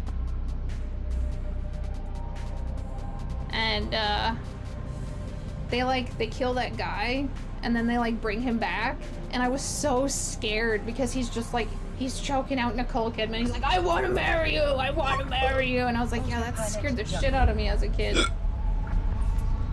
So for the Discord, when you join, there's a welcome tab, and you have to click the self roles section to see what you want to see. Like, there's a lot of stuff in the Discord, but it's a 2-step thing. There's been trolls that have joined, so we've made it a little different. But people can't even fathom the eye movement alone effect, or the 3 grounding anxiety rules, etc. This is true. Coping mechanisms are underrated. It's bad enough most humans don't have discipline. Yeah, coping mechanisms are really underrated. I agree with that, because for myself, doing art and streaming and that kind of thing, I have really helped myself a lot. When I'm not doing art and I'm not streaming, I am not doing good. And I know I'm not doing good. And that's also why I'm like, I'm gonna make myself do art on stream at least once a week. And that's Sunday. And part of that is because if I don't, then I'll probably get worse at drawing. I don't know. But also it helps me. Like the stuff that I draw may be surrealistic and horror and kind of cutesy and creepy at the same time, but I really love using ink. And I discovered that when I was at the Vancouver Island School of Art. Long time ago. Because that teacher I had was so cool, and he was from Montreal, and he knew all these cool techniques that I'd never seen, and I was so excited to like learn new stuff and just be like around another creative person that I felt inspired by, and I hadn't ever had that at that point in my life. And like other people in the class were drawing things or painting things that really inspired me, and that's when I was like, I really like this kind of vibe. So, but there's a good correlation between art and therapy, and there's a lot of like art therapy things out there and that kind of stuff, and that's a big area of interest for myself as well, because I like both of those things also, obviously. So, but yeah, I really want to make a difference, a positive change in the world. I feel like there's a lot of negative. I feel like, especially with social media, there's so much like negative focus on like oneself or other people, or just like, especially when someone like blows up on the internet, there's always someone trying to get them canceled or taken down, and it's just kind of like, can you guess what my favorite book trope is? I guess. Is it enemies it's to just lovers? really a weird is it rags space. to riches? Is it a reverse harem? I don't know what reverse harem is. It's one girl and like 50 dudes, buddy.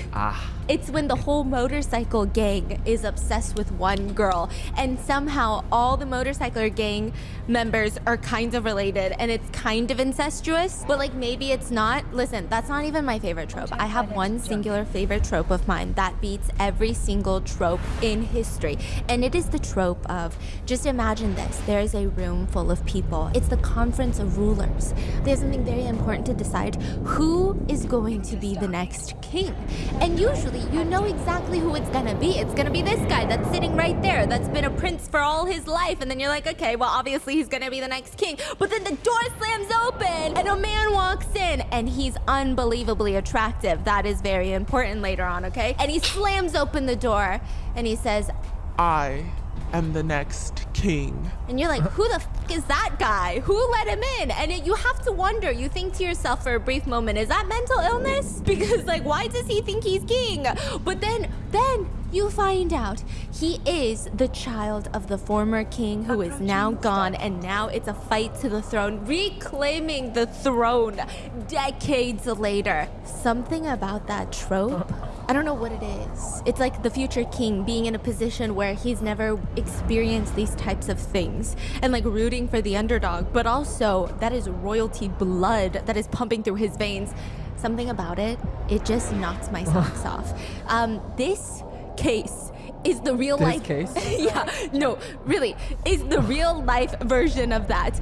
Did you know there is a Game of Thrones woman living in London right now? She has the ability to create a Game of Thrones moment where her son could potentially, in decades from now, he's a wee baby right now, he's a little baby, he could slam open the door to the royal palace in Malaysia. Well, I don't know if he could security-wise, but theoretically, he could slam open the door and say, I am here to be the king of Malaysia. I can't even believe this is a real fucking story, and I can't even believe that one of the major news networks that are reporting it on it is not really the CNN. I feel like the only people who care for some reason is the Daily Mail, and I'm like, what's going on? We need a reality show. Forget the secret lives of Mormon wives. I want the secret lives of princes who are not princes yet. But you know, here's the thing with royalty. I feel like royalty has a way of having these royal taste buds. And I thinkums in my little minds of mine, it's because they're so well traveled ever since they're young. You're a princess. I think it's because they travel a lot when they're younger. And I was talking to a few of my friends who say they are self-proclaimed chicken nugget girlies, where every restaurant they go, if there's chicken nuggets on the menu, they're gonna get the chicken nuggets. And you know who they blame? They blame their parents. And they say it's their fault. I don't know why, but it's just their fault. And so I've done this thing where every single month I ordered a baksu for my sister so that she could give it to her kids. I just want them to try different flavor profiles of snacks. I mean, their stomachs must be this big, okay? And they tear this thing up. I have never seen them so ravenous. If you guys don't know, I've been consuming baksu for years now. Oh, it's like maybe 4 or 5 years, which is kind of crazy when you think about it. And every single month, I get a baksu sent to me all the way from Japan. There's really nothing better because they work with real family-owned businesses all over Japan. And here's my thing, right? I've never been a huge fan of snack boxes. I don't like when people curate things for me. I feel like I am the best curator for myself. That's what I thought, right? Until baksu, like the 3rd box in, I was like, wow, they really know what they're doing. The way that they curate each box with a theme and everything is cohesive, and all of the different variations of snacks and different treats that I would never imagine to try in a million years had it not been included in my baksu. And then it ends up being like my all-time favorite snack fixation for the next 5 months. I go onto baksu.com just to order that specific one in bulk. The first box that you're gonna get is the Seasons of Japan, which is so perfect because right now I feel like all the yellow and oranges of fall are coming out, so it's the perfect vibe right now. But whether you buy it in November or in March, you're gonna have a collection that is perfectly curated to that season with the most popular snacks and unique flavors of that season. And I've been talking about this one for years. You guys know this is my favorite. I had a fixation of these. Oh, another favorite of mine. Anytime this is included in a box, I get so excited. These are yuzu seaweed snacks. I wish I could put into words. I always think about, in this damn age, like we can consume the visuals and audios. Why can't we consume the smell and the taste yet? What? I don't get what's so hard about that. I think they just created the first AI that can taste the difference between Coca-Cola and Pepsi. Or that could be fake news. But what that about I fell me? for. Like, what if I want to taste it through the screen? Okay, I don't know about taste, but why can't they replicate scent? Yeah, Because the scent of that is so interesting. It's like a lemon, but a little bit more sour, but then also a seaweed and a roasted scent. Do you know how hard that is to explain? Okay, these are also my favorites. These are the One Bite Sesame Mochis. Chewy, nutty, not too sweet. This yummy bite-sized mochi has an Anka red bean filling and black and white sesame seed coating. That's pretty good. That's a pretty good description. So if you guys want to try baksu for yourself or share the joy with a loved one, you can make sure to click the link in the description and use my code BIS to get $15 off your first baksu order. It's just like a really good gift. It's like the gift. Here, let me show you. The thing about baksu is every bite you take, it's just premium. It just tastes. You know how some people are like, I'm so angry I can't even eat when they get into fights with their partners? That can't be me. I will fight and eat at the same time. So make sure to click the link in the description and use my code BIS to get $15 off your first baksu order. And with that being said, thank you baksu for sponsoring today's video.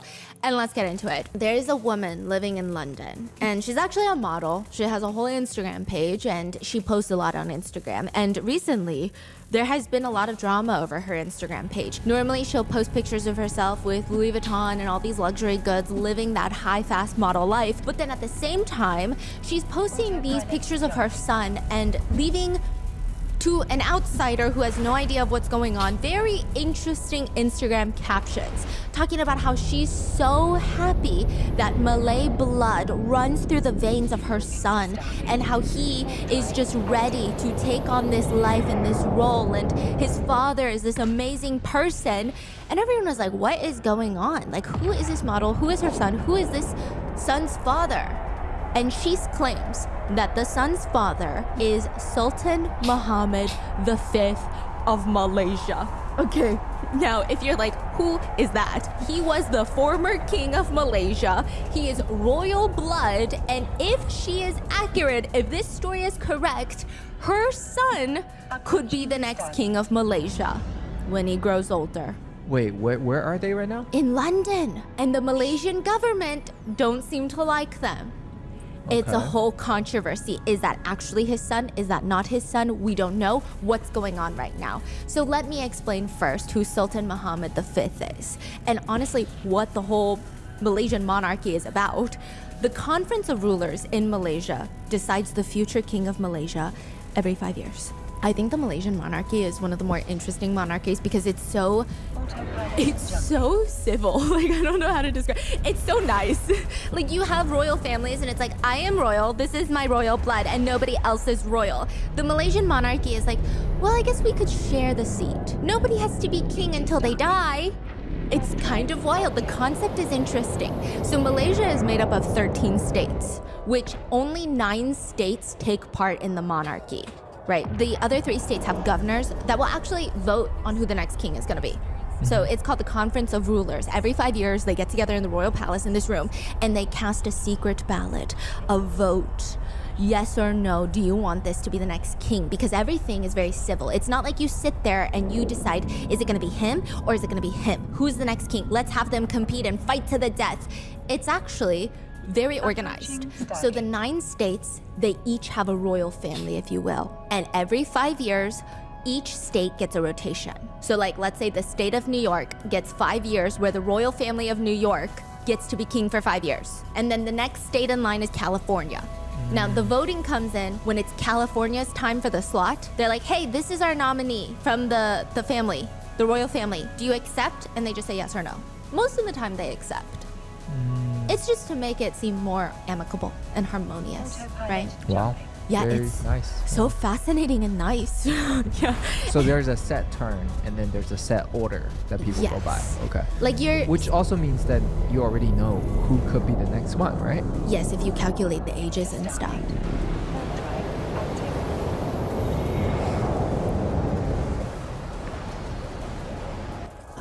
Now, the only way that you could not be king is, let's say, it's your nomination for the state. You get nominated, but majority votes no. They won't look for another person in your royal family. They'll just skip your state for that rotation. What did you just say? Okay, so let's say our family is up. It's our state's turn, okay? And I say, it's me. I'm gonna be the next king. Everybody votes no. That doesn't mean one of you guys can come up next. That just means, okay, this state is passed until their next so we rotation. have to all agree on one person first. Yes. So how do we pick that person? Just secret yes or no ballot. No, in the family. How do we pick that person? Oh, in the family. Let me tell you, it gets even more complicated. Okay, so 7 of the 9 royal families, they have the... Side note, the king has to be male. They have the very traditional monarchy system. It's father, son, son, son, son, son, son. So it's kind of like the British royal family. Prince Harry cannot be king because of Prince William. And then Prince William's son will be king. You get it. It's that. 7 of the 9 are like that. Father, son, son, son, son, son. Now, one of the states, they just rotate between 3 branches of the royal family. Okay. So I wonder if it's like 3 brothers, and every rotation they rotate the 3 branches as well. And then one of the other of the 9 states, they actually vote for any male in the royal family before they get nominated.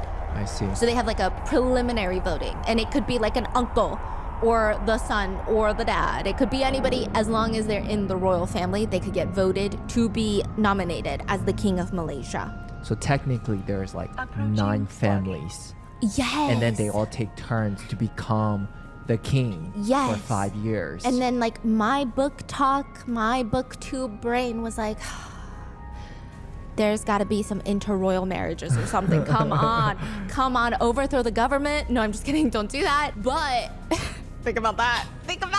If they get married in between the power couple. Oof, so good, no?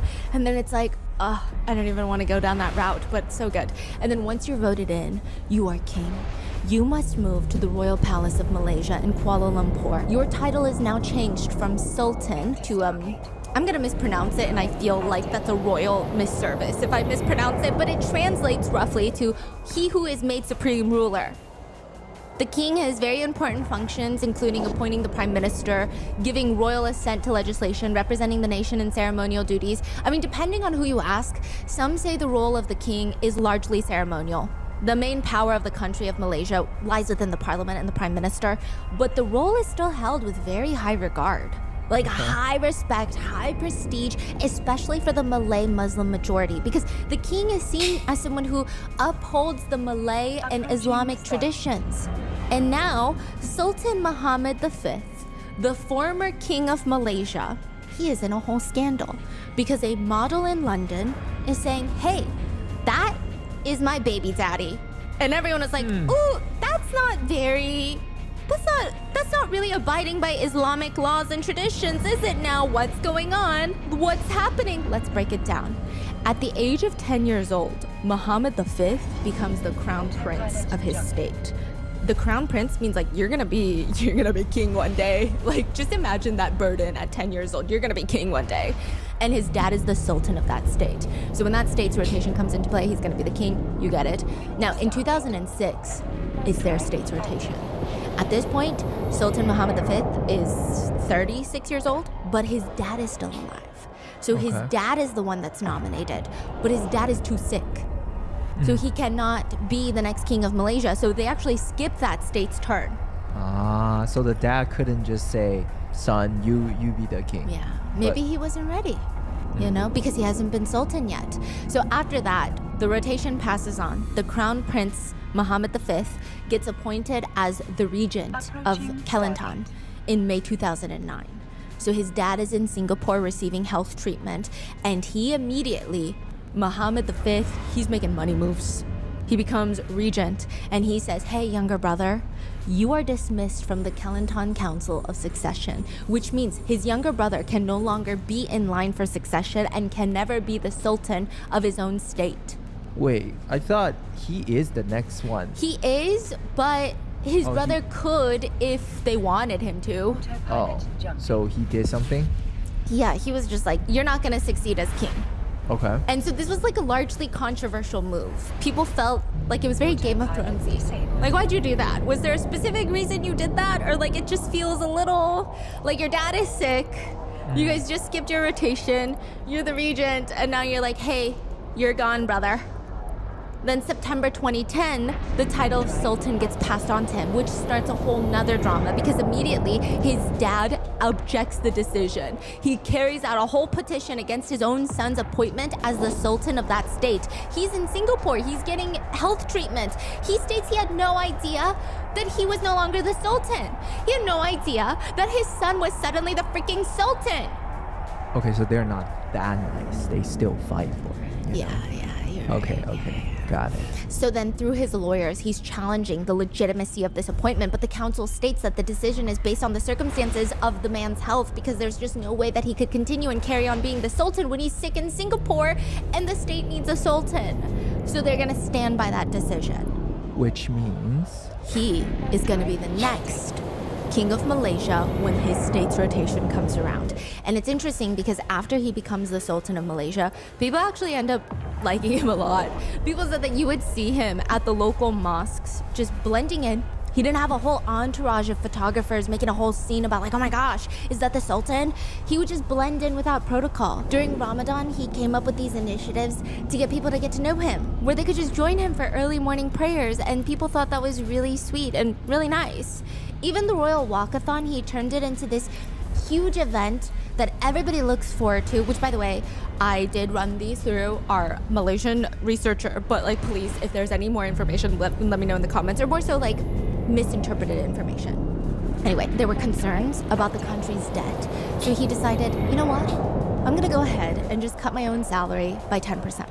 And everyone was like, wow. Wait, Oh, okay. So it's his action, you're saying. Yeah. Like he's like, okay, I'm gonna start with myself. Yeah, Let and me it's- do something to help. Exactly, Right, and okay. people are like, I guess we haven't seen people do that, so like, thank you. He didn't have an open house later on, like when all these royal events, when he later gets appointed king, he doesn't do them because he just wants to save money for the country. And in 2016, he is made the 15th king. He is 47 years old, and for the next 5 years, he will be the king of Malaysia. And it was very exciting because he is actually the very first single king. They said he was the most single king. They didn't say that in Malaysia. Internationally, they called him the most single king, bachelor king. Okay, because a lot of the times kings have queens. What's a king without a queen? He doesn't have one. He's lonely. Oh my God. Somebody, he's lonely, okay? He was married before when he was 35. He was actually married to the daughter of a Thai official. Some sources say she had royal connections, like royal blood. She could, yeah. But after 4 years, they divorced, they separated, they didn't have children. So he is now the most single king. That's what everybody thought. That's what they all thought until all of a sudden, people started hearing all this news, all this buzz in Malaysia from foreign media outlets in English written Western sources that the King of Malaysia is married. And everyone is like, excuse me, what? I don't believe you. There's no way. A bunch of Malaysians said no. They woke up the morning, saw the news, and said fake news is getting crazy. And then people started pulling up the pictures. And you see the King of Malaysia, King Mohammed V, wearing traditional Malaysian clothing next to a woman wearing this beautiful white wedding gown with sequins all over in such an extravagant wedding. And everyone is like, what on earth is happening right now? What do you mean? What kind of king gets secretly married? We didn't even know he was dating someone. And everyone's like, who is this person? How did they meet? Now, turns out the two, he and his wife, Oksana, they met at Basel World. Basel World. Basel World is like a watch event in Basel, Switzerland, where all of the watchmakers come together and they say, hey, come here, come here. I know that you can buy a phone that has a clock. I know you can look at the computer screen, see the time. I know you could probably look at the sky and calculate where the moon and the sun is and like get a gauge of the time. Or you could buy this watch for your wrist for $1 million. And I think you should do that. Technically a timepiece. A timepiece. A timepiece. A horological development. Okay, you could do that. You could do that, right? So he goes to Basel World and he meets this woman named Oksana and he falls in love. Is Oksana the model? Oh yeah, she's the model living in London, but she's a Russian national, which becomes a whole thing because there are conspiracies that she was a Russian spy. Woo! Okay.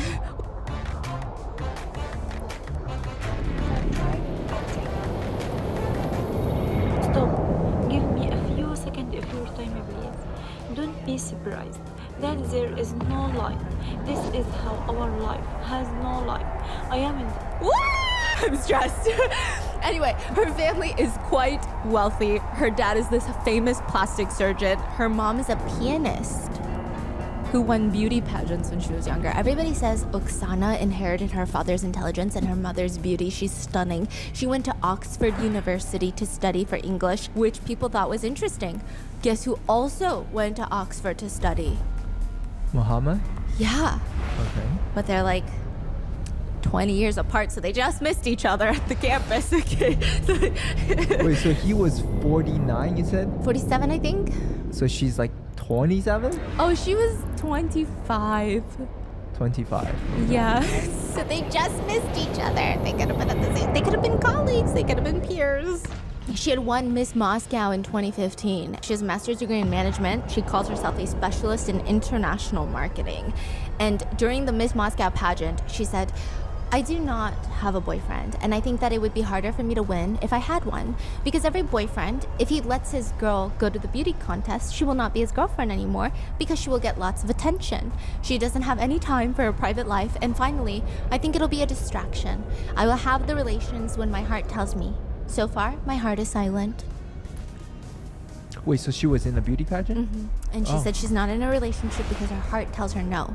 And this was in 2015. She's crowned winner of Miss Moscow at 22 years old. Now, March 2017, the two meet at specifically a Jacob & Co. watch event. Don't even get me started about Jacob & Co. watches, okay? Listen, this is coming from someone who doesn't own a Jacob & Co. watch, so is it bitter jealousy? Potentially.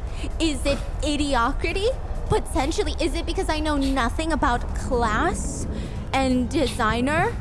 Absolutely could be that as well. I mean, tell me why it is necessary for any human being to walk around with a fucking aquarium on their wrist. Why is it a globe-sized aquarium? It's not even ergonomically, like you're gonna hit stuff with that watch. These are some of the, in my humble opinion of someone who cannot afford these timepieces, some of the ugliest I've ever seen in the history of my life. I was watching this TikTok of this guy looking at Jacob & Co. watches, and I was like, you can't fucking be serious. Like, this video is so crazy.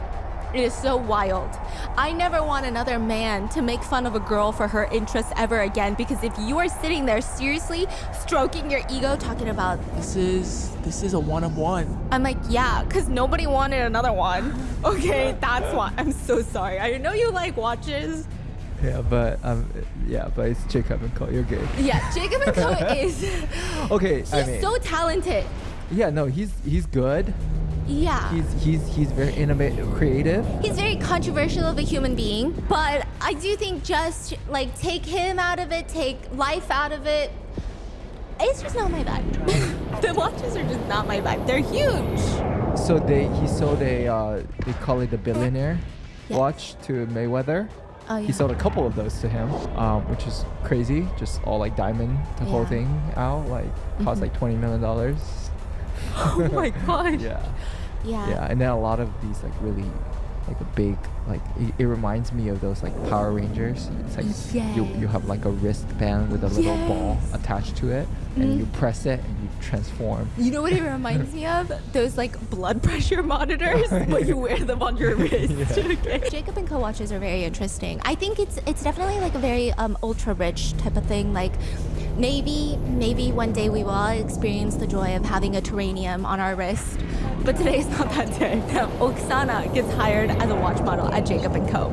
And after the event, Oksana and some of the guests go to this after party and they meet the King of Malaysia. And he introduces himself to Oksana.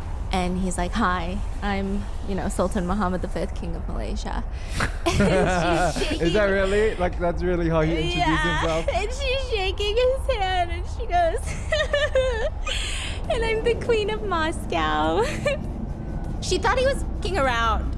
She thought he was legitimately joking. But she is a beauty queen, right? Yeah, so she said, and I'm the Queen of Moscow. And it was like a whole hee-hee-ha-ha moment, and she's chuckling. And the two of them, they hang out for the night. And eventually, he gives her his phone number and vice versa. And it's during a few phone calls later that she realizes, wait a minute.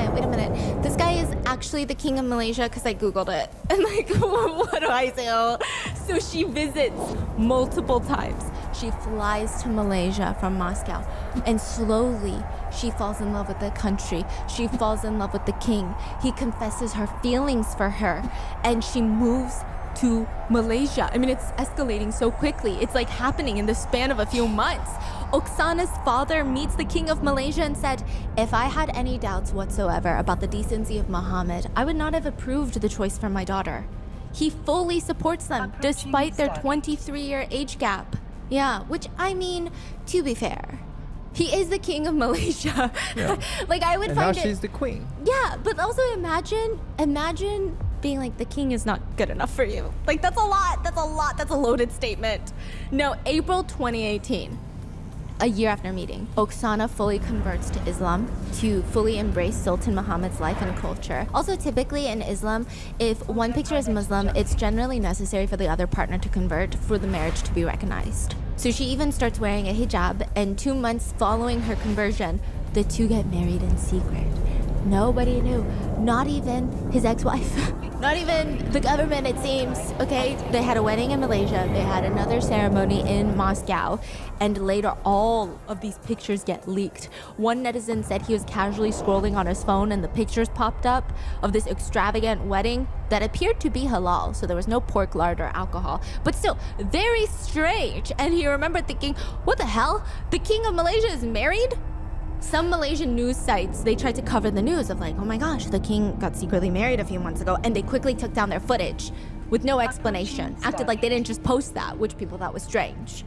Some thought it was fake because the National Palace made no statement of that day to his marriage. So it's not an officially recognized marriage. Why would the National Palace not recognize the marriage?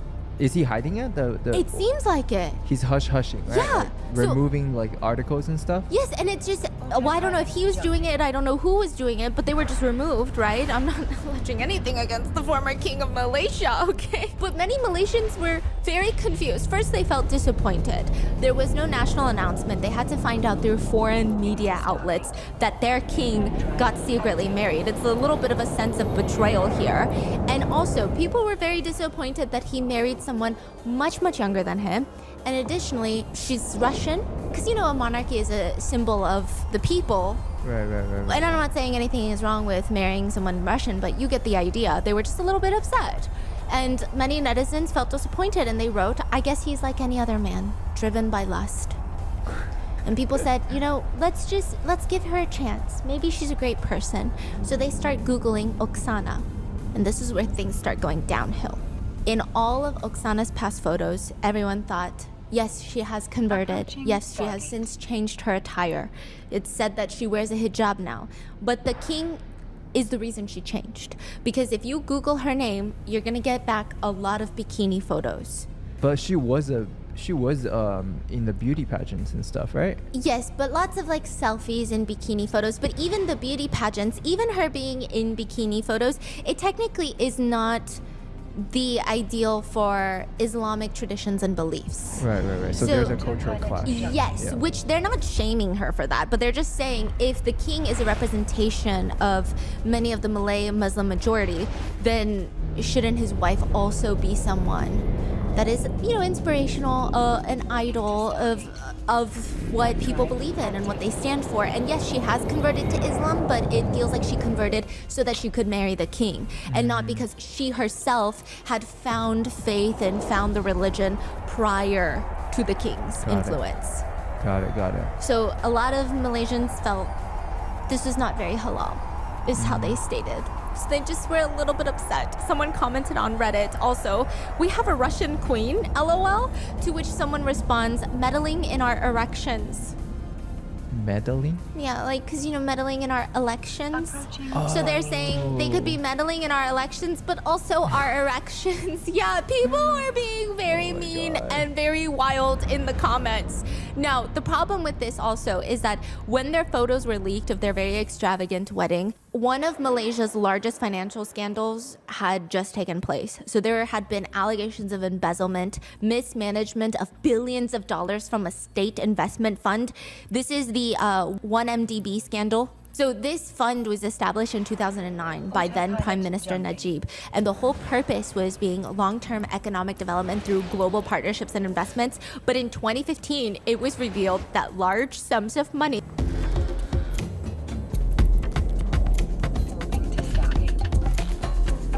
This is my salary for my online job that I have working for a USA-based company, and I'm not from the US, I'm from Portugal. Getting a job like this is not as hard as people think, and it's the best way to make money online this year. And yes, I mean an actual job. I know it may sound crazy because you've been bombarded with all these business opportunities to make money online, but the best way to actually do it and actually make money instead of just trying 1,000 different business schemes with no results is to get a job like this. I've had my job for almost 3 years, and I just recorded a quick presentation on my website where I explain exactly what this job is and how you can get one yourself. So if that sounds interesting to you, click the link below and check it out. I believe you'll like it.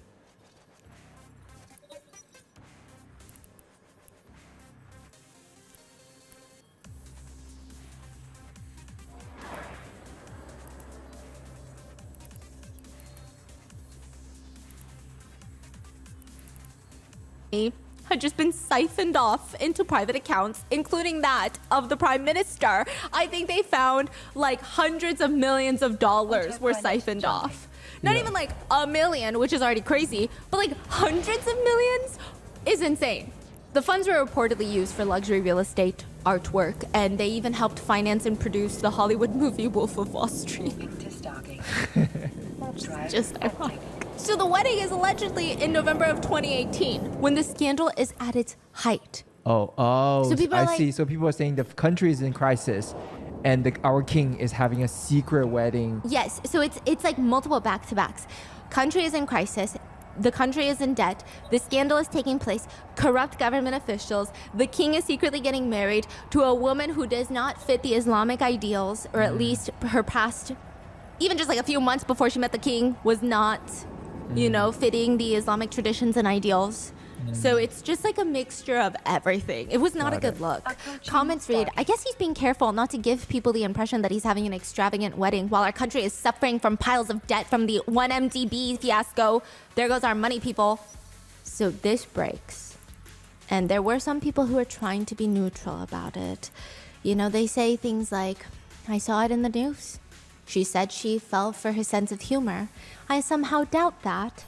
But also, if I was an old fart who didn't give a fuck anymore, I'd probably marry someone who looks like that too. These are like the neutral comments at the time. So people are very riled up. Now, 45 days after the news breaks, like a month and a half after the news breaks that he's married in secret, he abdicates the throne. He steps down from the throne. This would be the very first king in Malaysia to ever abdicate the throne. He only served 759 days. He only served like 2 of the 5 years. He's still going to be Sultan of Kelantan after his abdication, but nobody even gave a reason for why he abdicated. Really? Yeah, and everyone thought, whoa, okay, we were just making fun of him. We were just saying all this, yapping away like little netizens we are, just saying whatever we wanted to in the comments, but he did it. He's the first king. The debates between to love the throne or to love beauty, he chose love. They said this man left the throne for his wife. The comments are like, I think he wants to spend time with his young, beautiful wife and might want privacy away from the public. And people love that. Yes, they were like, you know what? Maybe it is love. Maybe love is real. Maybe he is a little silly, goofy guy, and she fell for his sense of humor, and she's just like a silly, goofy girl. And we love it. Everyone was like, you know what? Maybe it's not that bad. Oksana's dad said, they have their own lives, I have mine. But I can tell you one thing. As a doctor, when I first met him, the former king for the first time, I relaxed somewhere deep inside. I immediately felt that Oksana would be doing well with him. Maybe my father's heart told me, and when my daughter turned Muslim, I decided to take a closer look at the religion. I turned to my Muslim friends, and I want to tell you this right now. I think it's a fabulous religion. I think Oksana has done absolutely the right thing. The wife must always follow the husband. And it's just this beautiful message, and everyone thought, okay, wow, there's gonna be a new king of Malaysia, and he's gonna go live his best life. We feel so good. May 21st, 2019, Oksana posts pictures of baby feet on Instagram. And the caption reads, the day my life was divided into before and after. Everything that I was told about the changes occurring in a woman after the birth of a baby is untrue. This love is special. These feelings are completely new, and I'm grateful to Allah and my husband for our son. Now there are 3 of us. Thank you for choosing our family.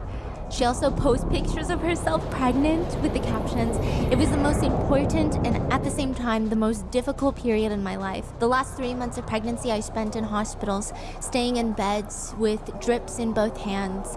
I had too many difficulties with the pregnancy. The support of my closest people, my love for my son, and my faith in the best has helped me through these hard times.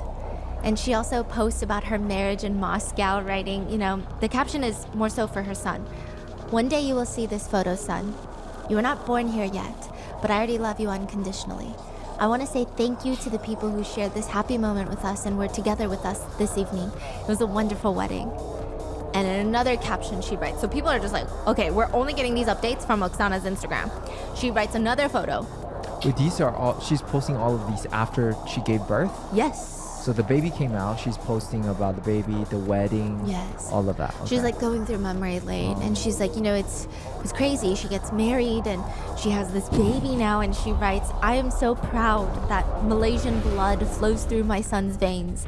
I will do my best to raise him so that he grows up deserving of your love." And she calls him like the next prince of, like all of these things, right? Now, the part where it gets fascinating is after the first post, people are like, "Oh my gosh, they had a baby. This is crazy. This is news." The royal palace, silent. Former king, silent. Says nothing. Even though she's using the title Tengku, which is basically a title you give to those that are going to be like the next sultan, it means like his or her highness. It's inherited by members of the royal family. In fact, the state of Kelantan does not release a statement for a little bit. And then finally, when they do, it feels weird. This is not the same energy. In her post, she's like, "My royal highness son is born. Look at our beautiful family, hee hee ha ha." But the royal palace of Kelantan says, "Hello guys, don't use royal titles without permission." I mean, obviously, this is paraphrasing. They wrote it beautifully. But it's like, don't use royal titles without permission. No one can be referred to with royal titles without an official announcement from the state palace. More or less saying, "Oksana, sit your booty down. Your son is illegitimate." Like, that's basically what they just said. That's basically what they just said. And so people are like, wait, what just happened? I thought he abdicated the throne so that he could be with his loving wife, and then she gave birth, and now nobody is recognizing anything? Like, nobody is officially recognizing the son? What the fork is going on? And then divorce papers start circulating online, and this is all spiraling so quickly, which at this point, what? Everyone found out that they met March 2017, married in secret June 2018, held another ceremony November 2018. By January 2019, the king abdicates his throne, she gives birth to a son, and now it's reported that they got a divorce? The news They was got actually... a divorce? Yeah, it said that the divorce was dissolved at the Singapore Sharia court in June of 2019. Now, the certificate indicates that the divorce was executed under a Muslim law mechanism known as the triple talaq, which a man can divorce his wife by repeating the word talaq or divorce in Arabic 3 times without needing the wife to be present. It's like the most severe form of divorce. The couple cannot reunite. I think they have these obstacles in order to reunite. It's actually been criticized by many Islamic scholars and human rights groups for being unfair because it can leave wives in very vulnerable and disadvantaged places after marriage. And sometimes, like in Oksana's case, she didn't even know. She didn't even know. She was divorced because she thought she was still married. Yeah, she didn't need to be present. She finds out on social media. She hires an attorney who makes a public statement stating, "I, as the attorney, do not deal with divorce cases because there is no divorce as of today. There are no documents. I am engaged in defending Oksana's interests, defending her from attacks by the media. Oksana married for love and is still married. She has not filed any documents for divorce. She gave birth to a child in a maternity hospital. Understand that she is a nursing mother. In this position, she should be protected from stress. She will call the ex-king and they will solve the issue between them as a family matter." So what's going on? She gave birth, and then where did the husband, the king, go? He's still in Malaysia, and she's not in Malaysia. Where is she? She's all over Europe. She was in Switzerland, then she went to Moscow. Yeah. Why is he not there? That's what people want to know, right? They're like, what happened? Why is he not there? Why is this all unfolding online? Like, this doesn't even make any sense. Even Oksana's father made a statement. "This is nonsense. I do not read the internet, but I would have been the first to know if this divorce was real." So then netizens are like, wait, I'm so confused. Why would he divorce Oksana after she has a son on top of that? Because some allegations are that he divorced his first wife because they were struggling to have a child. I don't know if that's true, but like there were whispers here and there, and like technically kings want a son because that's the next in line for throne. So it just didn't make any sense. So people start digging because the bikini pictures, I mean, it's bad. People were a little upset, but it wasn't the end of the world. People were very happy when he abdicated, not because he abdicated, but more so like, oh, I guess he's in love, right? So what was it? Netizens start digging and digging. What the heck went wrong? And surely the palace and the Malaysians disapproved of her, but would he really divorce her after the birth of their son? They find an interesting video. A few years before meeting Sultan Muhammad, Oksana had been on a reality TV show called Holidays in Mexico, Season 2. It's 11 young Russians thrown together at a resort in Mexico. It's kind of like Too Hot to Handle, Love Island, any other dating reality show. They're advertising the show as, quote, live there, making love to each other from time to time and emotionally discussing their relations. Which is like, what a copy. Live there. Yeah. Make love from time to time? Is that what it is? Yes. Make love from time to time? And emotionally discussing their relations. There's a girl on the show that goes by the name of Nicole, if you will. And I think that's the name she goes by, but she was seen making out with a guy in a pool. And then later she's seen having intimate relations in bed with another guy in like the span of the same episode. Everyone was like, that looks like Oksana. That looks like her. That's gotta be her. I mean, they have the same features. They have the same height, weight, same voice, same cadence. Everything is the same. And it is pretty much confirmed that it is her. Some were stating, I don't know. It was weird. Okay, maybe the bikini photos are one thing because she is like a beauty pageant queen, so maybe it makes sense. But maybe the Sultan saw this video and was like, maybe that's not abiding by my religion and beliefs. Like, maybe that's not who I want to be engaged with and have this relationship with. And everyone thought, okay, maybe it makes sense. In fact, maybe it makes more sense that the king didn't find out about this until later. So he feels even more betrayed. Maybe he didn't know when he married her that she had been on these reality shows doing these things, which goes against his morals and beliefs, may not go against ours or anybody else's, but like to him specifically, it's testing his boundaries. He feels humiliated. And you know, in many Islamic communities, her actions could be seen as grave sins. So the theory being is either he himself didn't know and was outraged that she didn't warn or tell him, and he found out through the public about this reality show video, so he divorced her, or he knew, but the Malaysian government and the state that he is the Sultan of would never let him keep his power. They would never allow this to happen, so he divorced her. Those are the two theories at first. Yeah. But then it starts getting messier because there are pictures of Oksana out grocery shopping while pregnant with a handsome man. And everyone thought that she had cheated on Sultan Muhammad. Maybe she did, maybe she didn't, I don't know. But some people say it kind of looks like her brother. So it could just be her brother. Eventually, Sultan Muhammad releases a statement through his lawyer. There is no objective evidence that he is the biological father of the child. On behalf of His Royal Highness, we request that his privacy be respected. Oh, he said that's not my kid? Yeah. Whoa, okay. This is coming in hot. Getting even messier. Yeah, Oksana responds on Instagram writing, this is an act of provocation. We have never been divorced. I want to be the last person in his life, and I want to live with him until the end of my life. Oh, she still wants him. Yeah, and she insists that her son Leon is the spitting image of Sultan Muhammad and that she is willing to undergo a DNA test. Oh yeah. So there's another issue that takes place. Some sources state that Malaysia has invited her to come to the country multiple times to take a paternity test, which she has refused, which would make her appear sus. But other sources state that's just a rumor. She was never asked to come, so why would she go? Yeah, but still, it seems like that's pretty easy to prove, right? That's what I'm saying, you know? It's very easy. Like, I don't even think you would have to prove it in Malaysia, dude. Well, I guess because he's a monarch. It's Take like a little, the DNA. Not a 23andMe. One of those? Not a 23andMe, buddy. Okay, so most netizens appear to believe that that is the Sultan's son, just by pictures. Did you see the photo? I did. And I don't know if I'm being swayed by netizen comments, but I feel like it's like a clone of the Sultan. Oh my goodness. I feel like it's a copy and paste of the Sultan. But also, I'm not really good at deciphering babies. Like, I could go to the playground right now and not know which one is Sophie. That's a complete lie. I love my niece, right? But he looks very much like Sultan Muhammad V. He looks like his name is Sultan Muhammad VI. I'm just saying, okay? That's what it appears. Now, people are commenting, from the eyes upward, they look exactly the same, which is not a lot of space, but they say, the eyebrows and the forehead are even identical in shape. Was it? And netizens also... I feel like all of us will look the same. We look the same too, honey. Yeah. But not our eyebrows. Yeah. Now, people are also upset because now they're thinking, wait, I feel like Oksana was completely abandoned from the beginning, though, because maybe he never divorced his first wife, and the rumors that the new marriage got out of hand and they just threw some dirt as an excuse. So people are starting to come up with these conspiracy theories.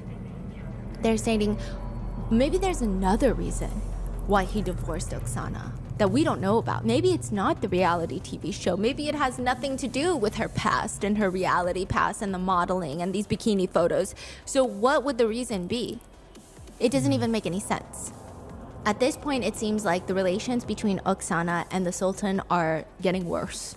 She takes to Daily Mail to do an interview where she records a video message to the Sultan, which insinuates that they're not even on speaking terms.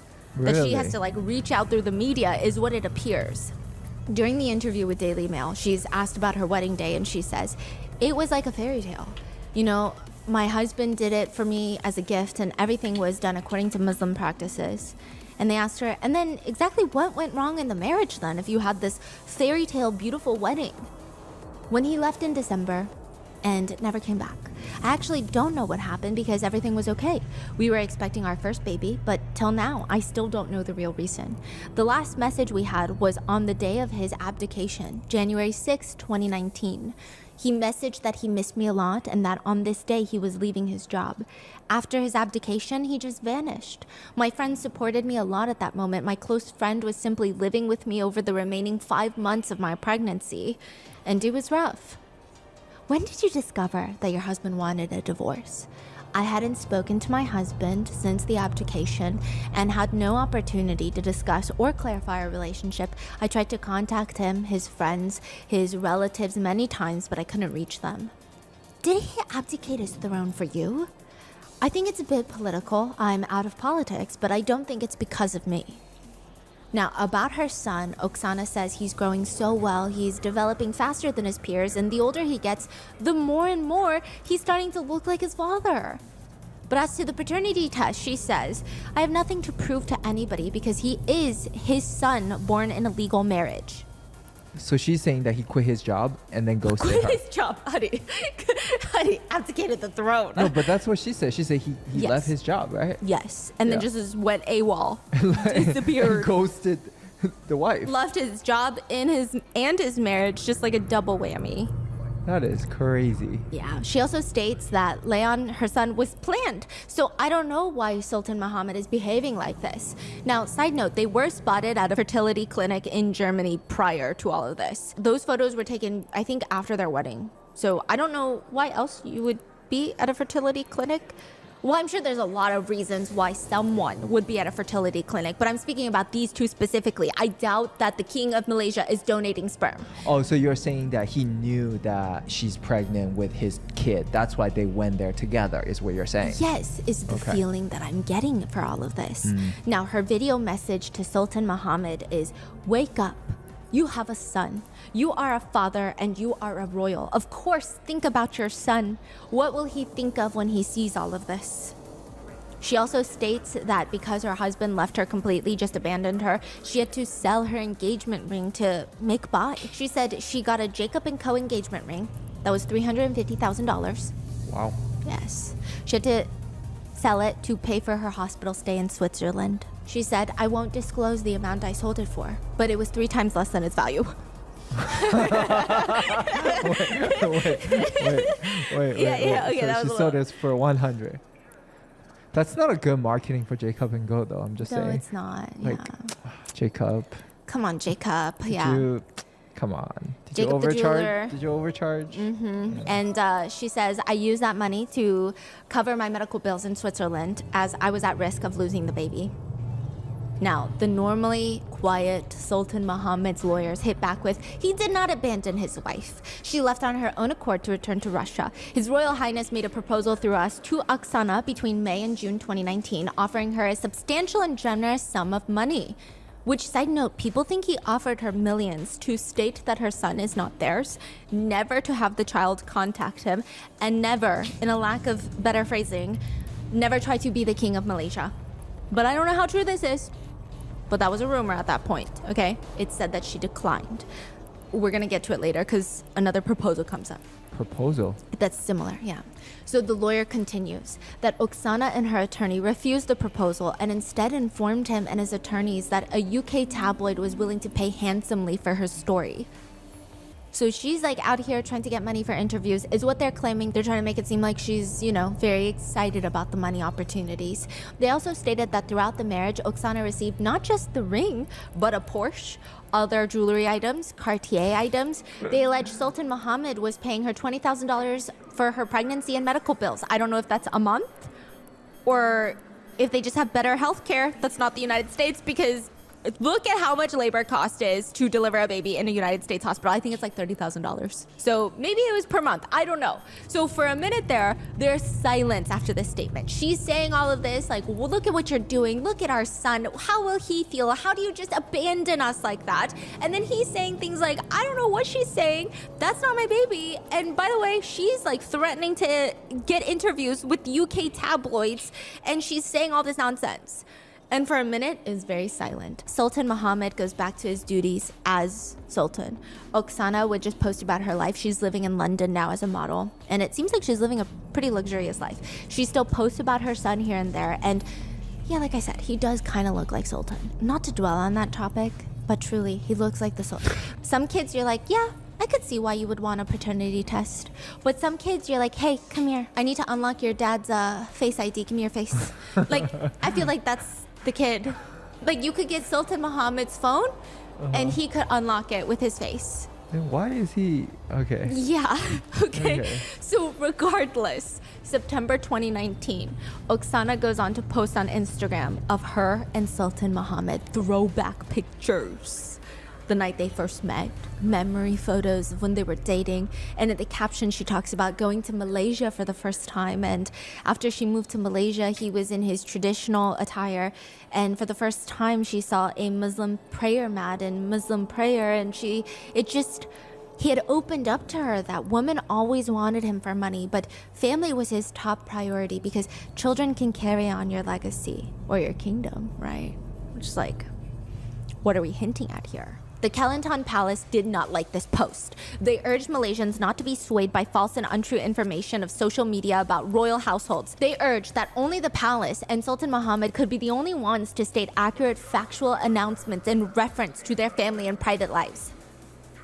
After that, Oksana deletes all her posts with Sultan Mohammed and only keeps posts of their baby up. Which before this, I feel like everyone disliked both of them. I don't know if dislike is the word, but was like, you guys are both messy. Like, this is just getting so messy. It's not, a lot of Malaysians were like, this is not a good look. Please stop all of this. Please, you guys, like, have some royal behavior, both of you. But then after this, people kind of don't like the Sultan a little bit more than they don't like Oksana. It's pretty clear that neither of them married for love. No one is calling her a gold digger. It's just like, you guys didn't marry for love. Let's be so real right now, right? He's not that funny. At least for her, she is taking accountability for everything that's transpired afterwards, but it seems like he is not. He's not, quote, living with the, quote, consequences. Not saying her child is a consequence, but you get it. So people are upset that he's just abandoning his child like that. Yeah, like, you're not gonna get away forever. Yes. Like, it's gonna come around. Malaysians are saying, I mean, it doesn't make sense. How can he just leave with no responsibility because he regrets his personal choices? Take accountability. He acts like there's no consequences. Others are saying it's just so irresponsible and unroyal how he is behaving, not just towards Oksana, but their son. Yes. So how would I wonder, like what do you even tell the kid? You know, it's kind of, it must be very confusing. See, I feel like I was on Oksana's side. Because I'm like, yes, I don't think either of them just had this unconditional love for each other. I think they got married very quickly, so maybe, I don't know, right? I don't know. Either way, they get married. They both have some level of accountability towards each other. She ends up getting pregnant, either do the paternity test and be accountable afterwards or not, right? So I feel like I'm more on Oksana's side about that. However, I will say both of them are kind of throwing their son into the news, into the spotlight. She's taking a lot of Daily Mail interviews about her son. And so I think that's the part that rubs a lot of netizens the wrong way. Although I think most people still are on her side a little bit more because it's like, come on now. Like, of course she's feeling this way because you're icing her out and you're not helping her raise probably your child as well. But she would post this video on Instagram where her son finds like a box of photos and he starts chewing on photos of Sultan Muhammad V. What? And she's like, what is this? What a horror. Who is that? Who is that? That's your father. And then she like gives a whole interview about the incident, which people were just like... Wait, the son was eating photos? Or like chewing them, like, because you know, baby's teeth. Oh. So people felt like that was a little much. It's like, even if that actually happened, Right, okay. it just felt a little like, okay, now we're all just doing a lot right now and it may be not great for the son. Let's try to calm down and be a little more civil. But maybe this is why she can't be civil, because at this point, like I said, everyone's confused what went wrong in their relationship, why they divorced. And now they're even more confused why the Sultan is not taking responsibility or at least getting a paternity test to verify that it's not his child. And it comes released August 2nd of 2022 that Sultan Muhammad V is married. He had another secret wedding. And now people are like, maybe it makes sense now why he's not taking responsibility and ownership. Wait, he's not always married, right? No, so August 2nd, 2022, a woman named Diana is officially proclaimed by the Kelantan government as Sultan Muhammad's wife, which is kind of wild. The government never did that for Oksana. She has appeared with Sultan Muhammad to all the royal events since then.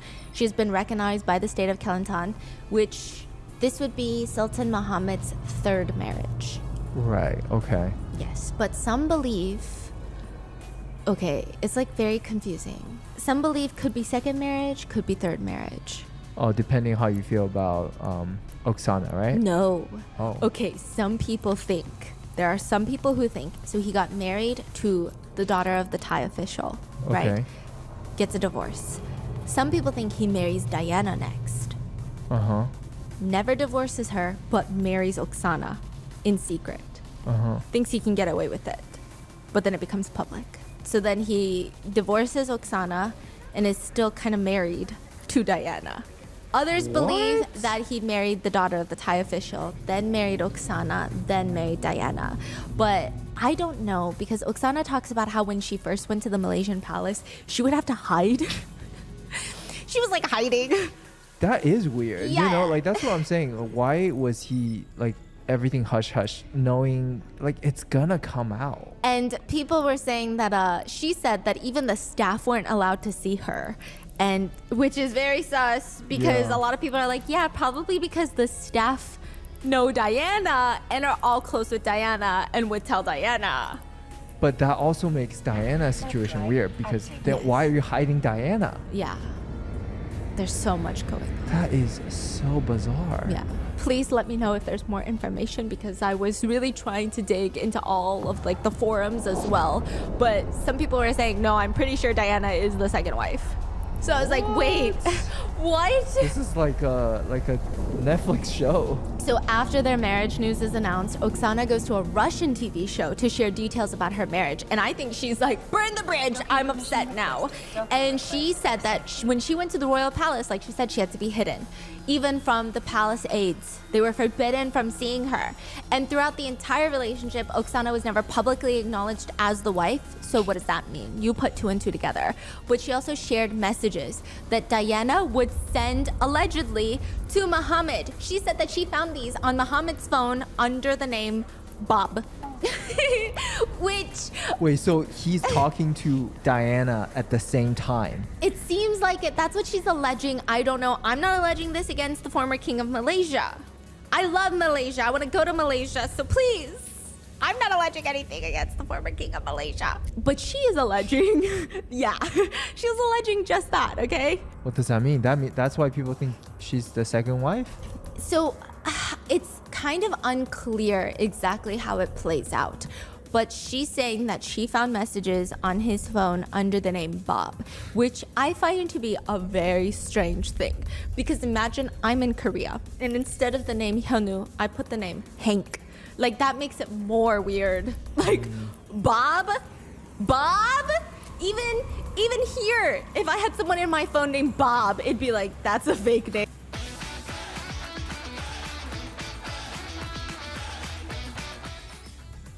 That's your drug dealer or something. Like, that's not Bob. Sorry, Bob's out there. Sorry, all the Roberts. R.I.P. Okay, but Bob?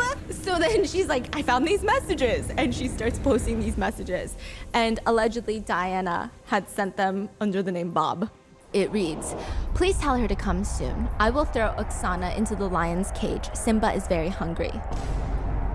Wait, Diana's telling that to the king? It seems like it. Tell her to come to Malaysia? Yeah. And then I'm gonna throw her into the lion's den? Yeah. Wow. Another one reads, Oksana can be the queen of public toilets in Kelantan. We are short on cleaners. Again, I don't know if Diana's the one sending these. Oksana could have made them up. These could have been sent by somebody else. We don't know. Another text allegedly reads, we have been together for 10 years with a few months break where she warmed her way into my husband's bed. Please tell her that karma is free. She got her karma and punishment from Allah by being a single mother for trying to break someone's family, but that's too bad. She shouldn't try to get pregnant with someone who already had a family. She is an absolute monster and manipulator, and the truth about her lies will come out one day, so she should weigh what she says to the public. What? Yeah. Now, allegedly, Oksana even claims Diana was messaging her dad, telling Oksana's dad, how dare she sleep in my bed and put her things in my bathroom, and how dare she try to steal my husband, to which Oksana claims her dad responds, sorry, I'm busy with my patient right now, because he's a doctor. And Oksana claims Diana texts back, no problem, doctor. Just convey my messages to your daughter. She should have a reality check. He lost his throne because of that bitch. We married privately, but we didn't do an official declaration when, but we are married. The first wife is determined by the date. I married him in 2010, while she in 2018. So you go figure out who's the first wife, please. Since you are a doctor in medicine, I assume that you can count well. And Oksana was self-declared by leaking and selling the photos to the media. So she's saying Oksana's the one that leaked the pictures to the media. Okay, so that sounds like the king is a cheating. Wait. It sounded like. It sounds like we've heard this story before. Yes, but this is like the royal version of it. Yes. It's, and it sounds like Oksana and Diana both knew what's going on, right? So that's why, hence all these text messages. But in the public, we only see like a little bit. These message is painting like a different picture behind the scenes. Yes. Like, it's very messy. And unfortunately, I don't think we'll ever get Diana's side of it because she has been named his wife, and I think as part of the royal court, you can't just be like, here are my receipts. Right. You know, it's just a very different code of conduct that one has to follow. Wow. I'm not saying I agree or disagree, but it's just very interesting.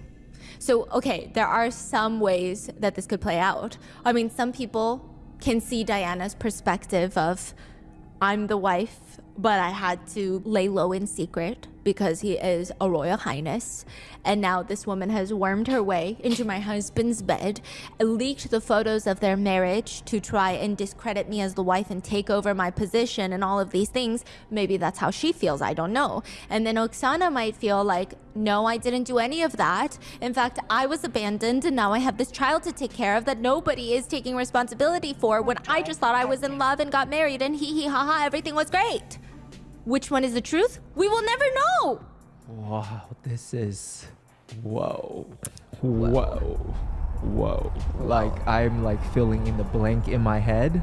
All because. I'm not saying anything, but like, Yeah. I kind of like, I see what's going on. Me Like, too. The day that he stepped down, the conversations and. And it's just crazy because all of this happened due to his great sense of humor. Just kidding. But that is what a lot of netizens are saying, yeah. That's messy.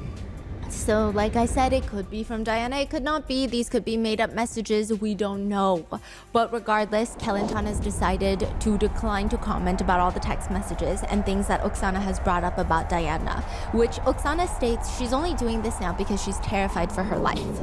Yeah, so she's scared. She's scared to go to Malaysia. She's scared.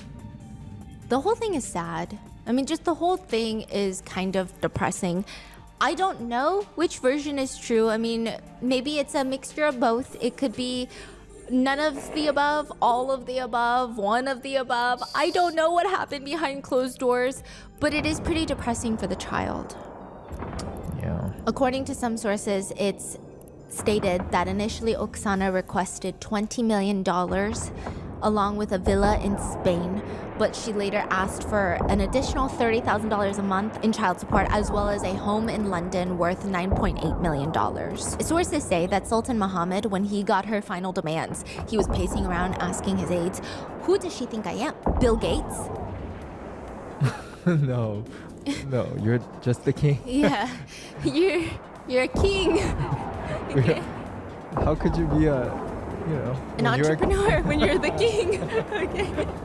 Yeah, which I don't know, sir. I just know that you have a Jacob & Co. Astronomia watch, a tourbillon black gold watch worth nearly $1 million. Okay, $650,000. And honestly, it could have been a gift, but it's a triple axis tourbillon with a small ball representing the Earth made from magnesium that is hand painted with blue lacquer and completed with rose gold and a 1-carat Jacob cut diamond and a time display. And it's probably the size of a baseball. Okay, that's all I gotta say about that. It's limited to 18 pieces. Yeah. Which those again, watches are they're fascinating. I think they shouldn't be worn on the wrist. They should be like in the little case, like display museum. When they move around in a circle in a case, it's beautiful. It's cool, but like wearing it on your hand is a little weird. It's a little goofy. Yeah, because it's like a glass ball, basically. Yeah. You know when you go to prom and they give you the corsages? Yeah. That's what they look like, but made of glass. And you're just like... It's actually, okay, the whole thing is crystal sapphire. So it's actually sapphire. It's just clear sapphire. And it's like the second strongest gem after diamonds. And it's very impressive. Like Jacob cut it using like these like lasers and all of that. It takes like forever to cut this whole piece of sapphire into like a little dome, basically. But it just looks really goofy. Yeah, like if you ever want like the AT&T Stadium right here, that's what that looks like. It's just, I'm such a sour hater of watches that I can't afford. Okay, like I said, it could have been a gift. He also has another one worth $350,000 and a Richard Mille worth $230,000. So I don't know, maybe he can afford some of these things that she's wanting from him. Maybe he can't, I don't know. It is later rumored and revealed that Sultan Mohammed offered the child a trust fund of $213,000. Which that's not even one of his Richard Milles, under the condition that he continued to be raised Muslim, get Muslim schooling, and never contact him. And Oksana would get $100,000. Then it was later stated that Oksana was offered $1 million but turned it down. Her attorney stated that $1 million sum was given to her just to shut her up. She was supposed to take the money and then what? They could have kidnapped her baby after giving her this money. Would you have sold your baby for $1 million? Which I felt like that escalated a little quickly. I don't know. That just felt a little like 0 to 100. Yeah, and they were like, of course not. You would not sell your baby. I'm like, whoa, okay. And Sultan Mohammed has been spotted in London recently with Diana in an upscale hotel. And later, after he leaves, a little boy was pictured leaving with his aides. So it does seem like some agreement was made, and perhaps they're either co-parenting or trying to figure out the paternity of the baby or something. Whoa, that is crazy. So of course, you got some netizen opinions. Naturally, you have some people who believe that Oksana is, quote, a gold digger and opportunist. They comment, what attracted you first to the wealthy, much older sultan? I don't know. It's like the normal, typical comments of that. And then you have the ones that think mainly Sultan Mohammed is at fault. They write, like, $200,000 is not that much to a rich person. Like, for real. Forcing a religion yet turning his back on that child is disgraceful. He has no honor. He knew he was getting involved with a reality star. And then some people blame both of them. Both of them don't appear to have married for love, and now they brought a child into this world, and they keep bringing that child into these very public fights and conversations of money, and they think both are at fault and both need to do better. What are your thoughts? Who do you think is at fault?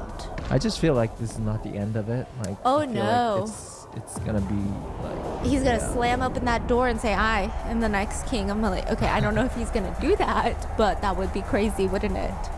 What are your thoughts on this case? What are your thoughts on this story? Let me know in the comments, and please, if you're Malaysian, let me know more details in the comments, because all I could really find were Daily Mail sources. And I hope you guys enjoyed. Make sure to check out Box 2, and I'll see you guys in the next one. Bye!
Autopilot engaged.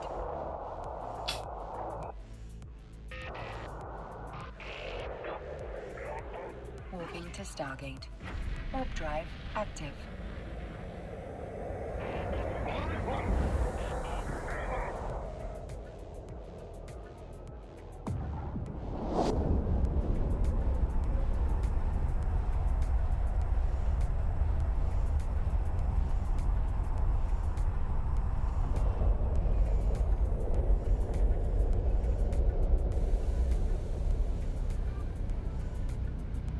Approaching Stargate.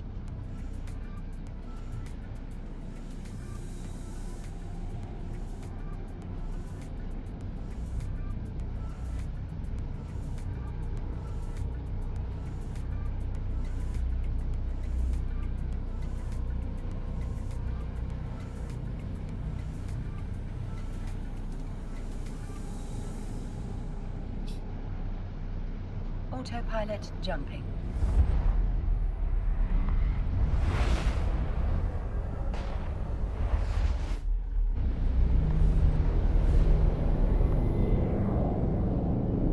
Warping to station. Warp drive active.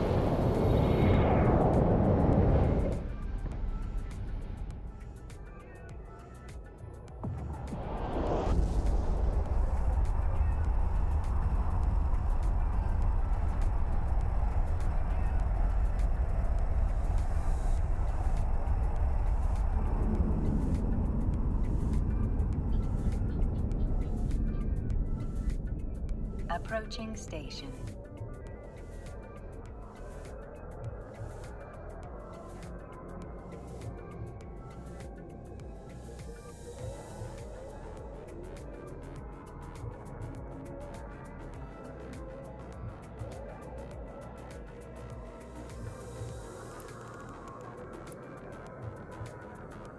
Docking permission requested. Docking permission requested. Docking request accepted.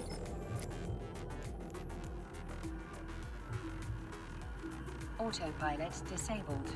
Waypoint reached.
Autopilot engaged.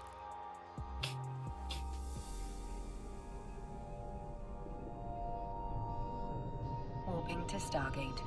Warp drive active.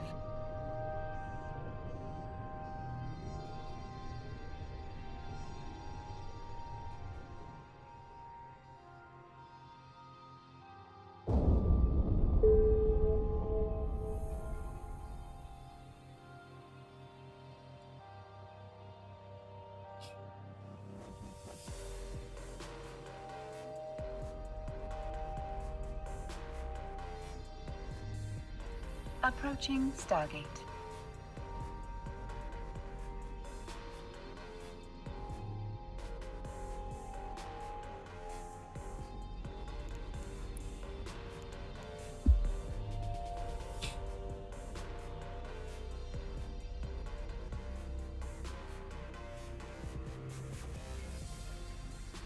Autopilot jumping.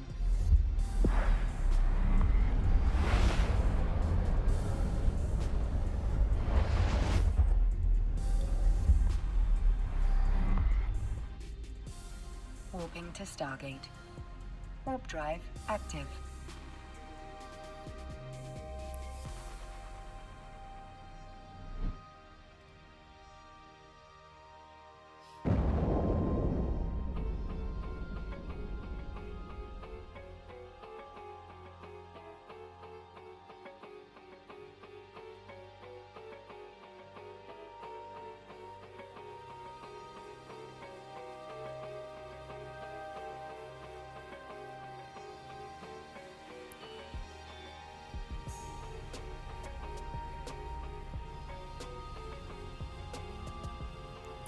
Approaching Stargate.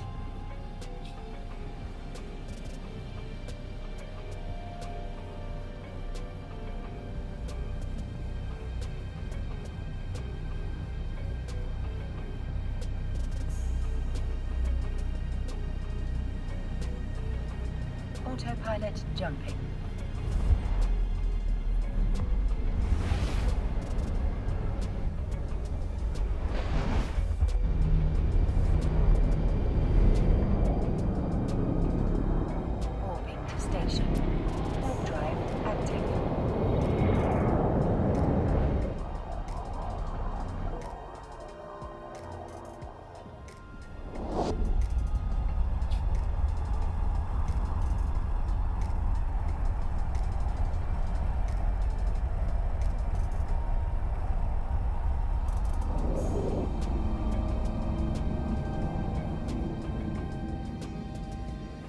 Approaching station. Not my circus, not my monkey.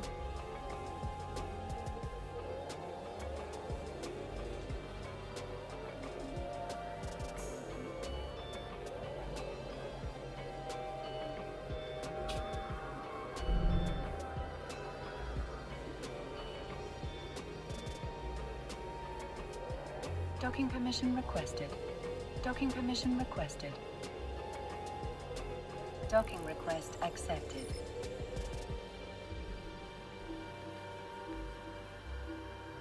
Autopilot disabled.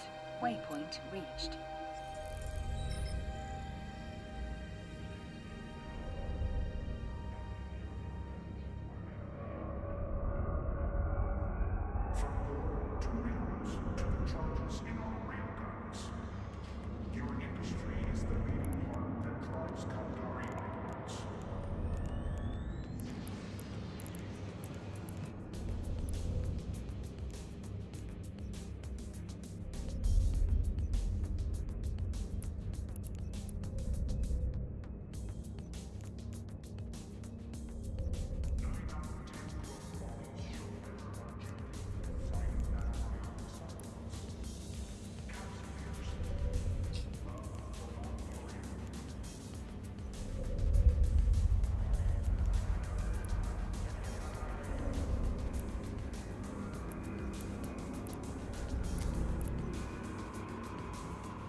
Autopilot engaged.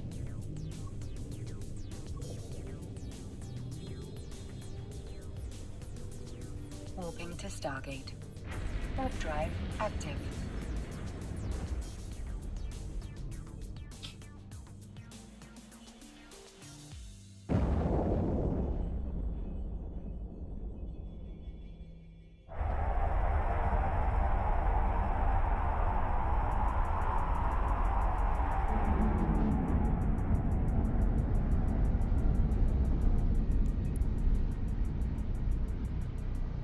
Approaching Stargate.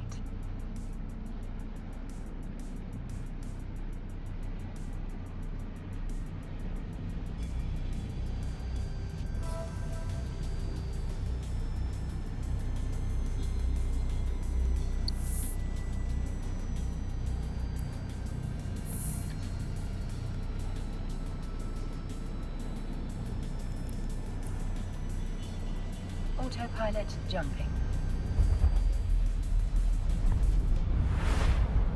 Autopilot disabled. Waypoint reached. Warp drive active.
Autopilot engaged.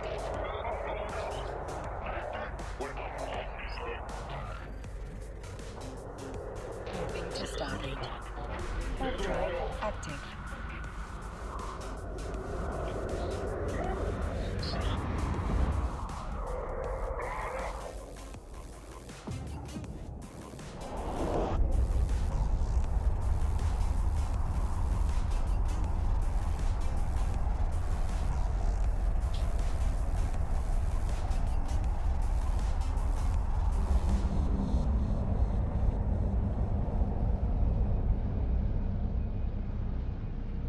Approaching Stargate.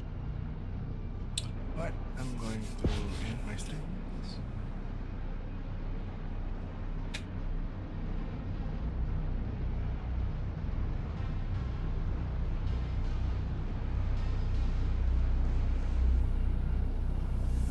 Autopilot jumping.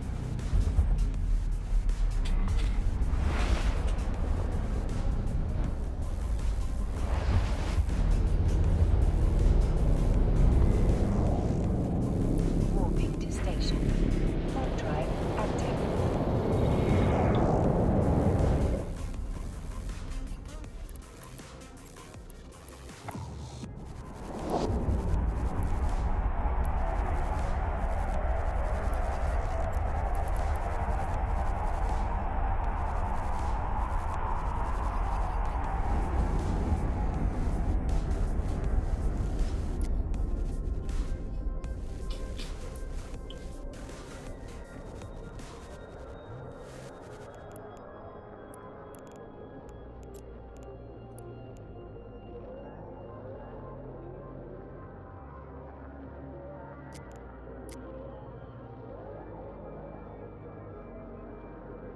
Docking permission requested. Docking request accepted.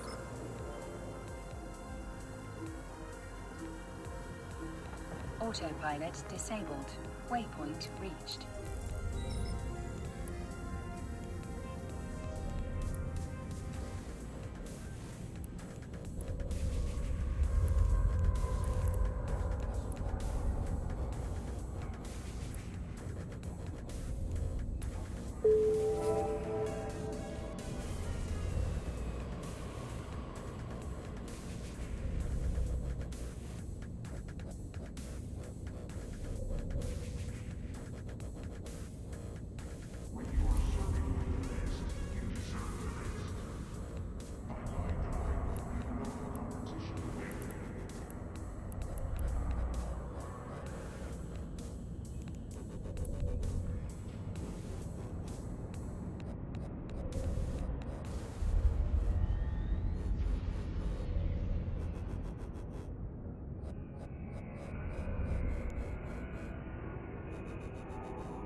You should buy the Rolex, not the Propolis.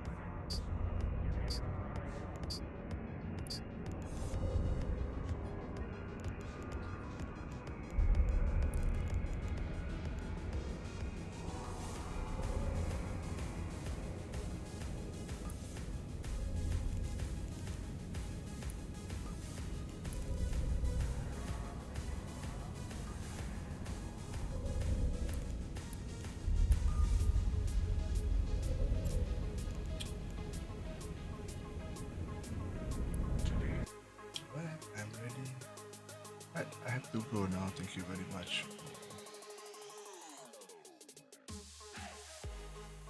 for being here. Bye. Ciao.